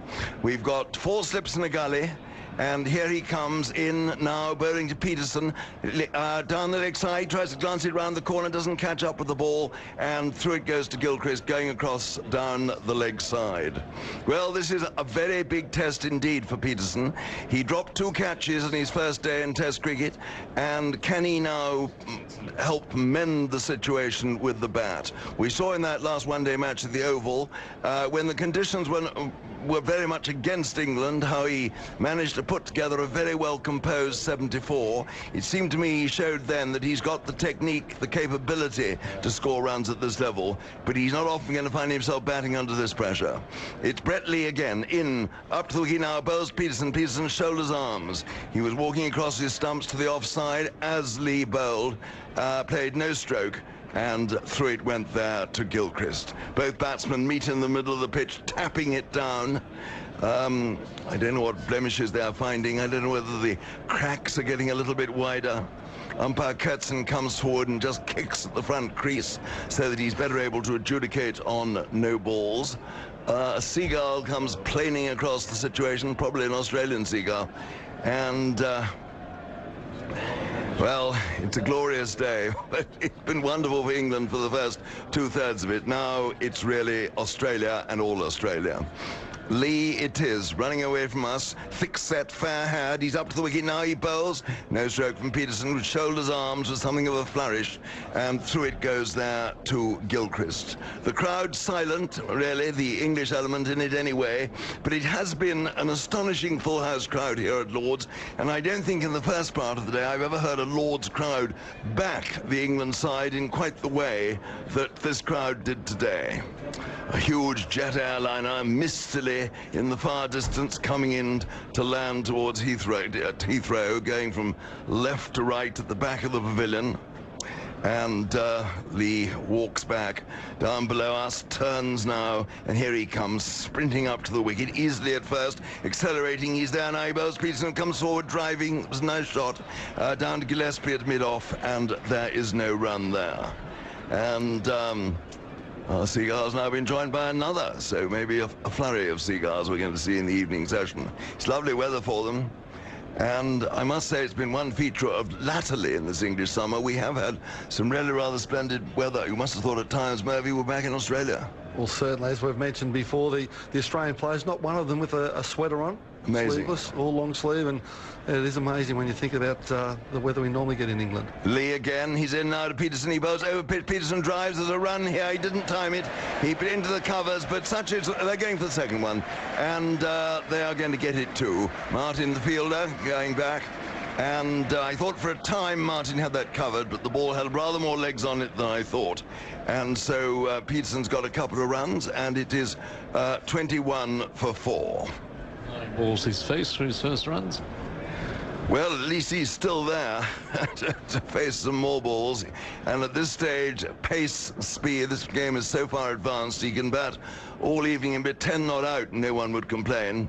Here's Lee in again to Peterson. It's short. Peterson goes back, gets in well behind that, played it nicely down on the leg side, and Cattish from mid-wicket comes in, and there is no run. 21 for 4 at the end of the over. Peterson 2, Flintoff not yet off the mark, and Lee 8 overs, 3 maidens, 0 for 10, as opposed to McGrath 8 overs, 4 maidens, 4 for 7. It seems unfair at times, doesn't it? And a 5th wicket for Glenn McGrath. Back to our team. Lost our 5th wicket for 21. Flintoff has gone for a duck, and this is sensational stuff. McGrath has taken 5 wickets for 7 of 8 overs and 1 ball, and one just wonders how much better it can get for him than this. Well, Glenn McGrath, that ball outside off stump, just holding the ball to the crowd now. He's 5 wickets. Bowling the ball just outside off stump, cut back and kept low. And Flintoff really in no man's land, neither forward nor back. Big gap between bat and pad, and Glenn McGrath, what a fantastic bowler he's been for Australia, and he's just putting the icing on the cake here today. He's been absolutely fantastic. 5 wickets. Not one of the English batsmen so far has got the double figures, and we questioned this pitch when Australia were bowled out for 190. We're just having a look at it now. I don't think it's going to get any better. So, you know, the wickets are going to continue to tumble, and somehow the batsmen have got to find a way to score. Well, it's quite extraordinary, this, isn't it? As I say, the backbone, the spirit, the enthusiasm, and the sheer class, and the determination, not least of their coach, John Buchanan, I think is all reflected in what's happening now, don't you? Certainly, John Buchanan's a great organiser of where to bowl to the opposition player. He's a great technical advisor, I suppose, for want of a better phrase, but certainly he would have done his homework. The players would have spoken about where and how to bowl to these English players, and if you hold your catches and you stick to your game plan, you're certainly right in the game, and Australia have done that. The way that they've bowled to different players, they've pushed them back, Glenn McGrath and Brett Lee both pushing that, then bring them forward, so they're just uncertain about the length, and Glenn McGrath has just been he's been rock solid today. Oh, he's been absolutely superb. Well, Geraint Jones has come in, and who led a rescue operation the other day in the tied match on this ground.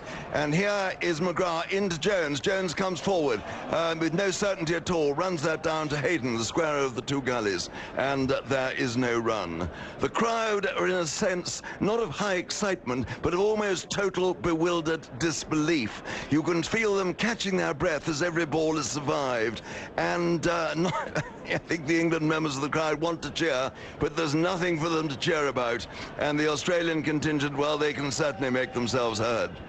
And it is McGrath once more from the pavilion end, in, up to the wicket. Now he bowls outside the off stump, and Jones shoulders arms, through it goes there to Gilchrist, and nothing is done. Fascinating bowling from Glenn McGrath.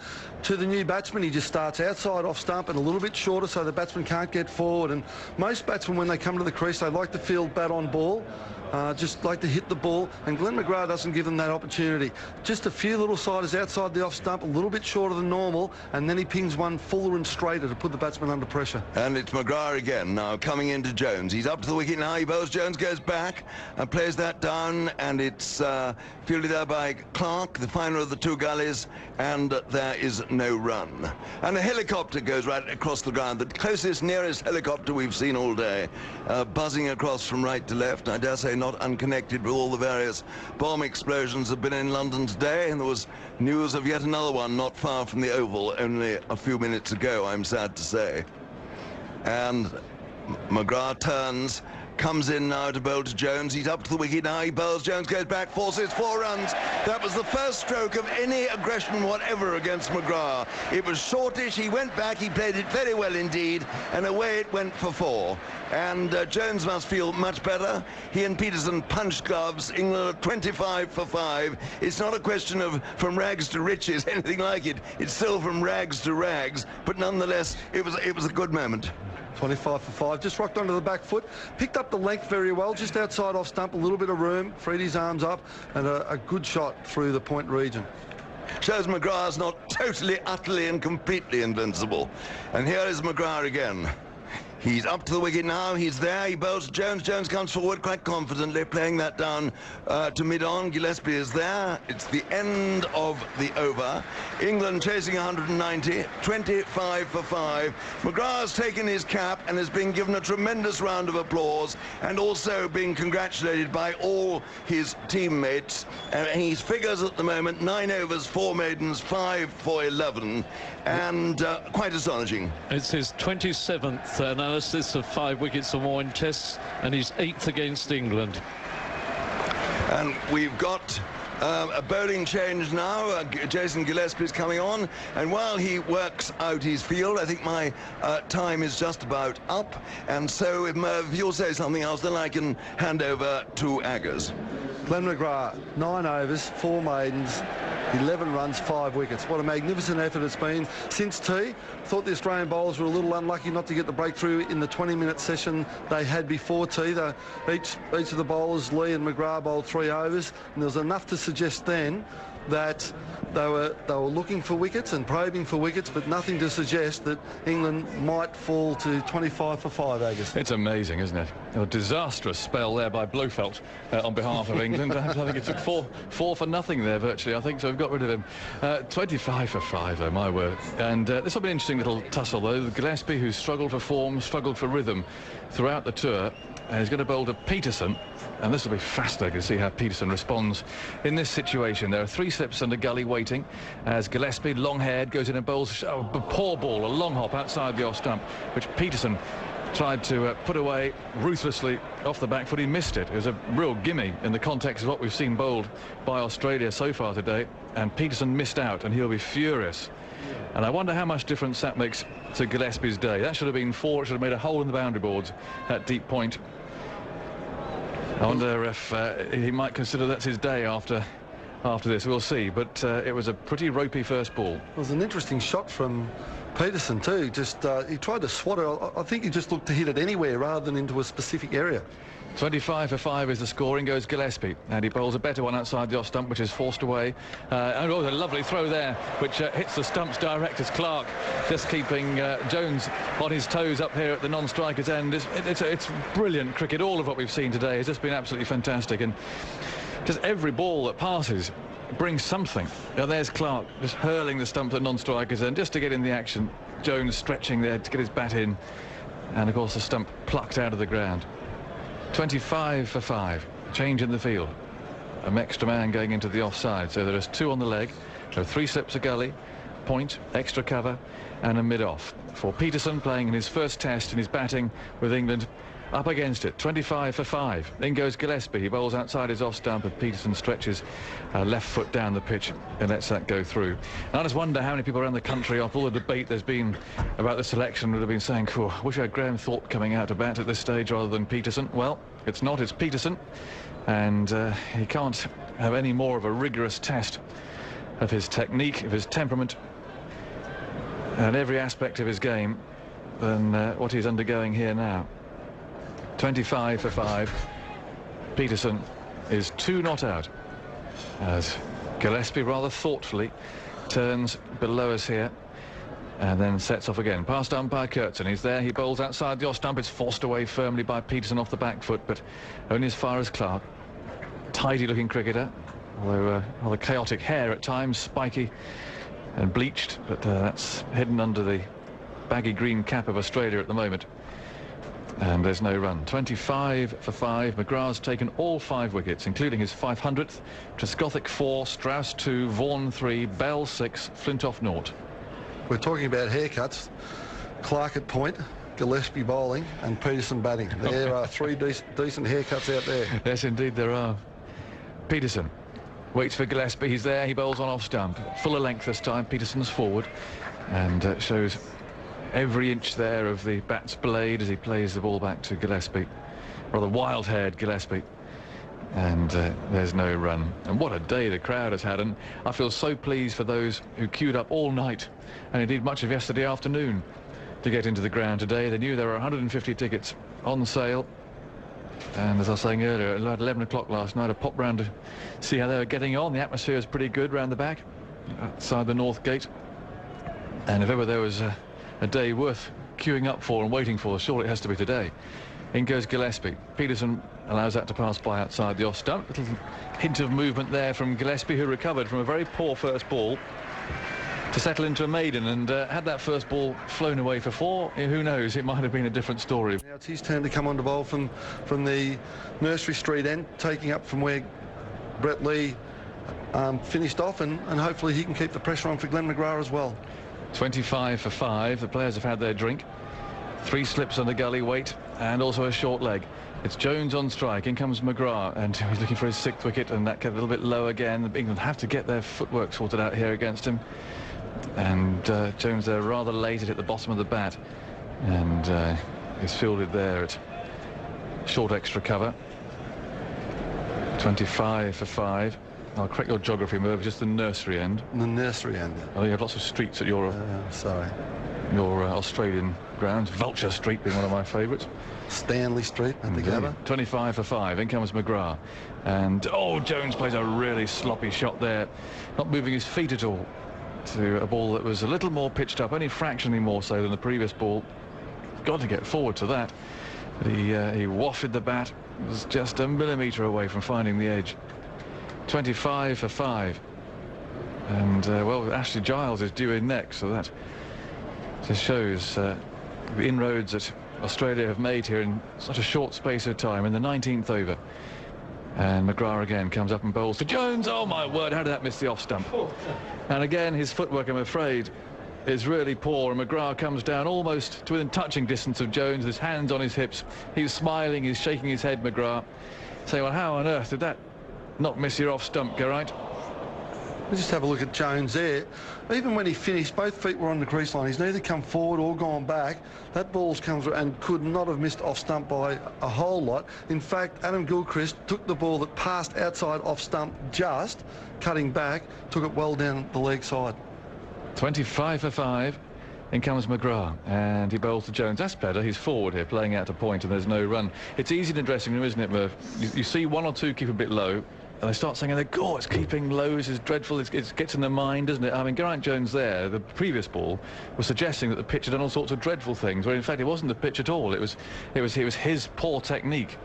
And they've got to get forward like that last ball there. It did do a little bit, that last ball. It cut back and stayed a little bit low, and it was very similar to the ball that got Flint off. In comes McGrath, the pavilion behind him. He bowls to Jones. He gets behind this and plays very straight. In fact, so straight it almost hits the stumps up there at the far end. And there's no run. But you mustn't get in a mindset, must you, of this pitch doing all sorts of things. Each ball comes down, he's got to try and play it entirely on its own merit. Well, that's the quality of the better players, is that it's not the last ball that they worry about. They just focus on their next ball. And if you worry about the previous balls, then you plant a seed of doubt, and it's trouble for batsmen. Down go the slips. McGrath bowls to Jones outside the off stump, cutting back again. And every ball that McGrath bowls is an ordeal. But Jones hangs on there to survive that over. 25 for 5. We've had 19 overs. Peterson has 2. Geraint Jones 4. And the 2 batsmen there have a discussion about their predicament. It'll be very interesting indeed to see how Peterson plays here, whether he plays his natural aggressive game and considers that's the best way to make a fist of it, or whether he does settle down and just play a purely defensive innings here. Clearly, if he gets a bad ball, try to hit it for 4, but it'll be interesting to see if he does try and take the initiative here. He's got Gillespie bowling from the nursery end. In he goes, elbows jutting out. He bowls outside the off stump, hammered away for 4 by Kevin Peterson. He really smashed that. Answers the question, I think. I think that just answered your question. Onto the back foot, a little bit short, a little bit wide from Gillespie, and just hit that like a rocket through cover point region for 4. It was a very fine shot indeed. I mean, it wasn't purely a one-day shot, but it was a sort of stroke that you're unlikely to see at 25 for 5, unless you're a player with very positive intent. He's on 6. In goes Gillespie again, and he bowls fuller this time, but still wide of the off stump. And Peterson this time doesn't play a stroke. Bill, you're itching to say something. Did I reveal that he's equal top scorer? Well, you've revealed it. Thank you. Interesting ball, that last one, and the shot that went for 4. Peterson's a big, tall fella. He just rocked onto the back foot, used his height and punched it through the offside, where players that aren't quite as tall as Peterson would have had trouble playing that shot from a ball of that length. And Jason Gillespie, I think that Peterson has just got to be just that little bit fuller and a little bit tighter into off stump. It's 29 for 5. Peterson's on 6. And Gillespie's there over the wicket on Midland leg, and Peterson tries to turn that away to mid-wicket. There's a big gap there, but instead he picks out Brett Lee, who's fielding at mid-on, just the only man saving a single on the leg side. And there's no run. And they can afford to be positive against Gillespie. They know that his confidence isn't great, that he isn't bowling as well as he'd like at the moment. Don't want to get out to him, of course, but by the same token, there is an opportunity here for Peterson to try and seize the initiative, to not allow Ricky Ponting simply to settle into bowling his seamers, do something else perhaps. In goes Gillespie, and he bowls, and Peterson swishes outside the off stump and misses. And he wasn't far away from that one. It was full. Footwork, again, questionable. 29 for 5. And arms are raised all over the place, the slip cordon, the commentary box, in the grandstand, everywhere, as that one flew past the outside edge. Just a little bit full of that one from Gillespie, and a little bit tighter in to the off stump. And Peterson tried to play or reproduce the shot that he hit the boundary from last over, and just knocked the ball. So here his ball selection for the shots he plays are important. And in his first test match, as I said, he's going to go after them, but if he gets out playing a bad shot, I think a few people will be asking some questions about him. 6 not out. In goes Gillespie. He's there, he bowls. Peterson goes back and defends and plays up to extra cover. That's where Gatting is on duty. There's no run. I'm sure there are people joining us all the time, and it's been an absorbing, a quite remarkable opening day to this Ashes series, with Australia bowled out for 190 in 40.2 overs. England are 29 for 5. You'd think, listening to that, if you know your cricket, we're probably talking about a bright green damp pitch, but we're not from here at any rate. There is some grass there, and the ball it's just seemed around a bit all day, but you wouldn't have thought it'd be responsible entirely for these low scores. Here's Peterson coming forward, playing along the ground there to mid-on. And there's no run. 29 for 5 at the end of Gillespie's second over. 2 overs for 4. Hayden made 12, Langer 40, Ponting 9, Martin 2, Clark 11, Gatting 27, Gilchrist 26, Warne 28, Lee 3, and Gillespie 1. Harmison took 5 for 43, Flintoff 2 for 50, Jones 2 for 48, and Hoggard 1 for 40.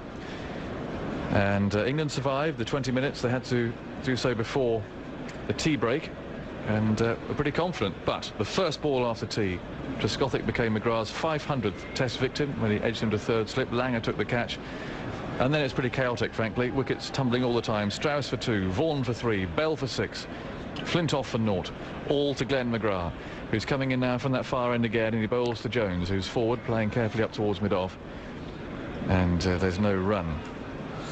It's interesting, when Jones gets onto the front foot, or when he plays back, he looks very sure of himself. The times that McGrath has troubled him is when he's been stuck on the crease. And that's just the length of the ball. And because Glenn McGrath comes down from a great height, he's 6'6", he bowls the ball in the zone, very hard to pick up his length. He turns, he's running in again, an upright run, he bowls, and that's cut away by Jones. It was uppish, lashing past gully and point, but he's got 4. It was more or less controlled. I wouldn't put it any more so than that. But every run for England at the moment is greeted rapturously by this full house. It has bounced, I think, a little bit more than Jones thought it was going to. There is right up on his toes, but he couldn't keep it down quite. But it was hit into a gap there, and he gets 4. He's 8 not out, 33 for 5. Tension around Lords. McGrath bowls to Jones again, a rare delivery on leg stump, and Jones can hardly believe it. Goes so far as to say it's the first ball that he's bowled on the leg stump throughout these overs he's bowled so far. It's into his 11th. Everything has just been on off stump, just outside, be it to right-hander or to left. May have just overcorrected there a little bit, just sliding onto leg stump. Wasn't that far away. The margin for error out here against these players is very slight. So if you're bowling outside off stump and you get punched through point, as McGrath did with the previous ball, you just overcorrect, get onto leg stump and get hit on the leg side for one.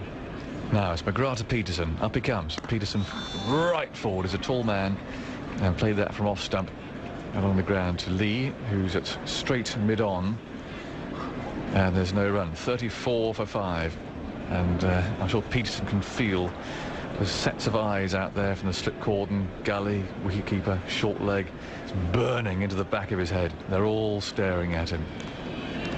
Pressure. He dips at the knees, taps at the ground a couple of times with his bat and looks up to see McGrath coming in again. He bowls Peterson forward, drives that up to mid-off. I think McGrath will be too upset to see that because it wasn't a half volley. I wouldn't mind to see him driving through the length like that. That's where it's got to be careful. At least what Peterson isn't doing is he seems to have corrected a fault that he had in the one-day series. So when he played this defensive shot, his right leg came through afterwards and he opened himself up. The one thing that he is doing is committing himself to the shot, getting well forward when he wants to go forward and back when he wants to go back. 34 for 5. McGrath bowls. Oh dear, Peterson again driving through there when he had no business really looking to drive at that. It was a good length ball and well, he got away with it. The ball coming off the pad and then being fielded by McGrath as he followed through. 11 overs, 5 maidens, 5 for 16 now to Glenn McGrath. I don't know how long Ponting can keep him going. I think McGrath will probably just happily keep going all day, but he has now bowled 11 overs, of which 8 have been bowled on the reel since tea. Yes, keep going. Well, what do you reckon? Well, if I had 5 for not many, I'd want to keep going. And the thing about the state of play today is that even when it gets warm, the players are continually having drinks. So Glenn McGrath down at fine leg there, he'll go into the ice bucket, he'll have a couple of cold drinks, so he just refreshes himself, and you know, why wouldn't he want to keep going? Yeah, would be the question. Well, Ponting will make that decision at second slip there. I suppose in consultation with McGrath, they could always bring Lee, of course, on for a change of ends. In goes Gillespie, and he's bowling to Jones on middle stump. Jones covers up. It's a no ball, which he plays to straight mid on. And there's no run. Could, of course, see Shane Warne in action soon enough. That'll be interesting. He and Peterson seem to have formed quite a close friendship down there at Hampshire over the last 2 or 3 months. You would think that Brett Lee would relieve Glenn McGrath from the pavilion end. Certainly Glenn McGrath has bowled 8 overs in this spell, maybe one more, but you'd think Brett Lee and Jason Gillespie just starting up, give him a few overs. In he goes again, a big jump. He bowls outside the off stump. There's a terrible shot from Jones. Dear oh dear. A cavalier swish of the bat. I mean, it was a drive, I suppose. It was hard to distinguish it really. It was not a good shot at all. It was a swat. Yeah. Outside off stump, too full to play the shot that he wanted to play, and it was through him before he got his bat through. So beaten by pace and also beaten by the length of the ball. 35 for 5. That's the numbers you see there on the scoreboard. Australia bowled out for 190. In goes Gillespie, and Jones this time defends, waiting for this to arrive on middle and off. And Michael Clark is the fielder there at point on a very bright sunny afternoon. Unfortunately, our tea time guest Mervyn King, Governor of the Bank of England, was unable to make it. There's been more security incidents in London today, so if you're wondering why he wasn't here, well, he's obviously got far more important things to deal with than we're talking about cricket. 35 for 5. In goes Gillespie, and that moved away down the slope. In fact, Jones missed it by a long way. Yeah, it didn't bounce very much either. 35 for 5. Peterson 6, Jones 9. Mike Gatting has come in place of Merv Hughes. Is this pitch doing more than we think it is, do you think? Well, I think it must be, John. I know McGrath's bowled magnificently well, and we all know how good a bowler he is, and especially if you haven't got the right technique to actually keep out those balls, he's going to exploit them, and he's done it magnificently well, as we all know he can. But Posh Gillespie then hopping in, big strides, and that's punched away by Jones. He might get 4 here. Clark dived to his right, and he took some of the pace off, but the ball's just going to roll over the rope in front of him despite a headlong dive by Michael Clark. And, well, he's cross with himself, not for the dive, but because he reckons he should have stopped that, but it was punched pretty firmly by Jones. Again, it wasn't a half volley. He's going for his shots here, but I think Clark has got a fingertip to that, but couldn't prevent the boundary. 39 for 5. Jones moves to 13. Trescothick, Strauss, Vaughan, Bell and Flintoff all dismissed by McGrath. And then goes Gillespie on Midland leg, tucked away by Jones to wide mid-on. There's no run. England were 21 for 5 in reply to Australia's 190. But, these two now taking it up to 39. Peterson is on 6. He's played 1 thumping stroke off the back foot for 4 off Gillespie. Geraint Jones is on 13. But if you're an English cricket supporter and you've been on something of a roller coaster today, certainly your emotions would have been. In goes Gillespie again. Oh dear, terrible shot from Jones. It was so bad I'm not going to describe it. And after words from you, Mike Gatting, I'm looking for our next commentator. It's Jim Maxwell. And it looks like the man is going to continue. He's coming up for his 12th over, his 9th since tea. A sustained effort. Ponting just hoping that he can perhaps get 1 more wicket before this partnership gets more established. McGrath bowls to Peterson. Peterson goes forward and plays it well, getting well forward. So it's been a searching examination of batsman's technique. A little bit of low bounce, perhaps, coming down the slope or whatever, or maybe just the skill of the bowler. But he's bowled 3, 2 clean, 1 off the inside edge. I think it looks like you've got to get forward, and Peterson seems to be getting a long way forward. He's a tall man. He's as soon as he came in, he decided he was going to get forward. Possibly because he saw the ball just keeping a little bit low. 1 or 2 have, but again, you know, when it is moving around like that, you really have got to look to try and get forward, and 1 or 2 have been caught on the crease, and it's nipped back down the hill, and they've got no chance whatsoever. Langer's at a short cover as McGrath bowls now, and Peterson leaves the ball outside the line of the off stump. So we have another 35 minutes plus an extra half hour. It still says 25 overs remaining. We won't get all of those, but we've had almost a day and a half of cricket, it seems, with the team bowled out for 190 and the opposition 5 for 39. It's been an extraordinary start to the series. Challenging cricket, combative bowling. Here goes McGrath, left alone by the shouldering arms Peterson outside the off stump. He is 6. Jones 13, which is the top score in the innings. Trescothick 4, Strauss 2, Vaughan 3, Bell 6, Flintoff none. Langer top scored in Australia's 190. He made 40, and all of the first 3, Langer, Hayden and Ponting, were hit by short balls from Harmison. Langer turned his back on one almost, turned his eyes off it, hit over the elbow. The other 2 hit in the helmet. McGrath bowls. Peterson's forward, plays it firmly down towards mid-off, and to Martin, who fields it. So Langer 40, Hayden 12, Ponting 9, Martin 2, Clark 11. They were 5 for 97 at lunch. Then Gilchrist, a whirlwind 26 from 19 balls. Flintoff had him caught behind. Warren 28, Katic 27, Lee 3, Gillespie 1, with McGrath a splendid 10 not out. 190, Harmison 5 for 43, his 4th 5 in Test cricket. Last 4 for 11. McGrath goes in and bowls. It's short and he's pulling it, but he's not getting hold of it, dragging it into the ground and to Katic, who's in there close on the onside. And McGrath, this extraordinary effort here of 5 for 16. He's in his 12th over. Harmison, his 6th 5-wicket ball. 4th of this season. All right. Thanks, not in Bill. Test, but in first class. So that's been the scene here. Runs a bit hard to come by of late, with England trying to re-establish from 5 for 21. They're 5 for 39. Peterson forward, pushes the ball past Katic in close, and they take a single down to mid-on. Peterson 7, 5 for 40, and McGrath may have completed his spell. He's getting a few more pats on the back with 12 overs, 5 maidens, 5 for 17. In this spell, he has bowled 9 overs, 4 maidens, and taken 5 for 12. Well, a tremendous bit of bowling, but now Ricky Ponting has got a bit of a challenge on his hands now. Who does he bring on?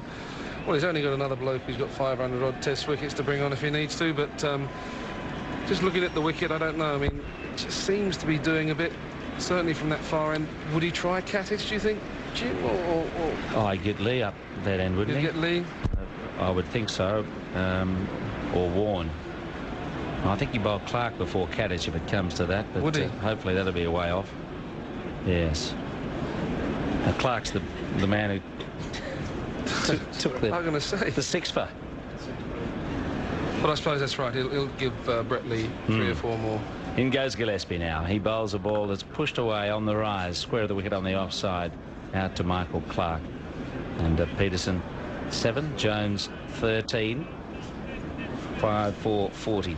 Yes, Clark on the extraordinary pitch at Mumbai had pebbles on it. I mean, if you'd prepared it for Wimbledon, you'd be ashamed of it. It was dreadful. 6 for 9, Clark took. 6 for 9. Yeah. It had to be a shocking pitch for Clark to take 6 for 9. But unfortunately, Nathan Horace at the other end took 4 for 87, so thereby hung a bit of a tail. Gillespie goes up and he bowls, and it's taken away to the offside for a quick single out in front of point. Clark throws to the bowler's end just as well. It was backed up. Otherwise, there would have been a 5er. Clark, regardless of what was happening down at that non-striker's end, was going to unleash. Peterson looked to be pretty well home. He had the run covered, but Clark hurled the ball, and it was supported out there by Lee, who did a good job to stop the overthrows. 5 for 41. Slightly unnecessary that, wasn't it, Jim, really, because as you said, he was well in. He was quite deep out there as well, because there's a very short sort of extra cover and a deep point, and he was out at deep point, so he was never really going to have a chance of running anybody out. He's a little bit deeper now for Jones, who slashed and missed a few times at Gillespie. Gillespie bowls, and Jones goes back and behind and defends down on the offside, and the bowling not looking as potent with Gillespie operating as it was for the expert precision of Glenn McGrath. And the selectors had a very tough decision, I think, to decide whether it should be Gillespie or Kasparovich in this match. Well, what I'll be interested to see is when Brett Lee does come on that far end, whether he gets as much movement as Glenn McGrath did. And I think that will be the telling sort of tale of the afternoon, really. Here's Gillespie again. Jones goes back and he edges the ball down towards third man. It's running away towards the boundary. Clark is chasing it and will retrieve it in front of the Gubby Allen stand, and a good throw too back over the bails as Jones adjusted his stroke and glided the ball away towards third man. Jones is 15. It's 5 for 43 in this dramatic opening day to the Test series. The Scacers had it all. The story.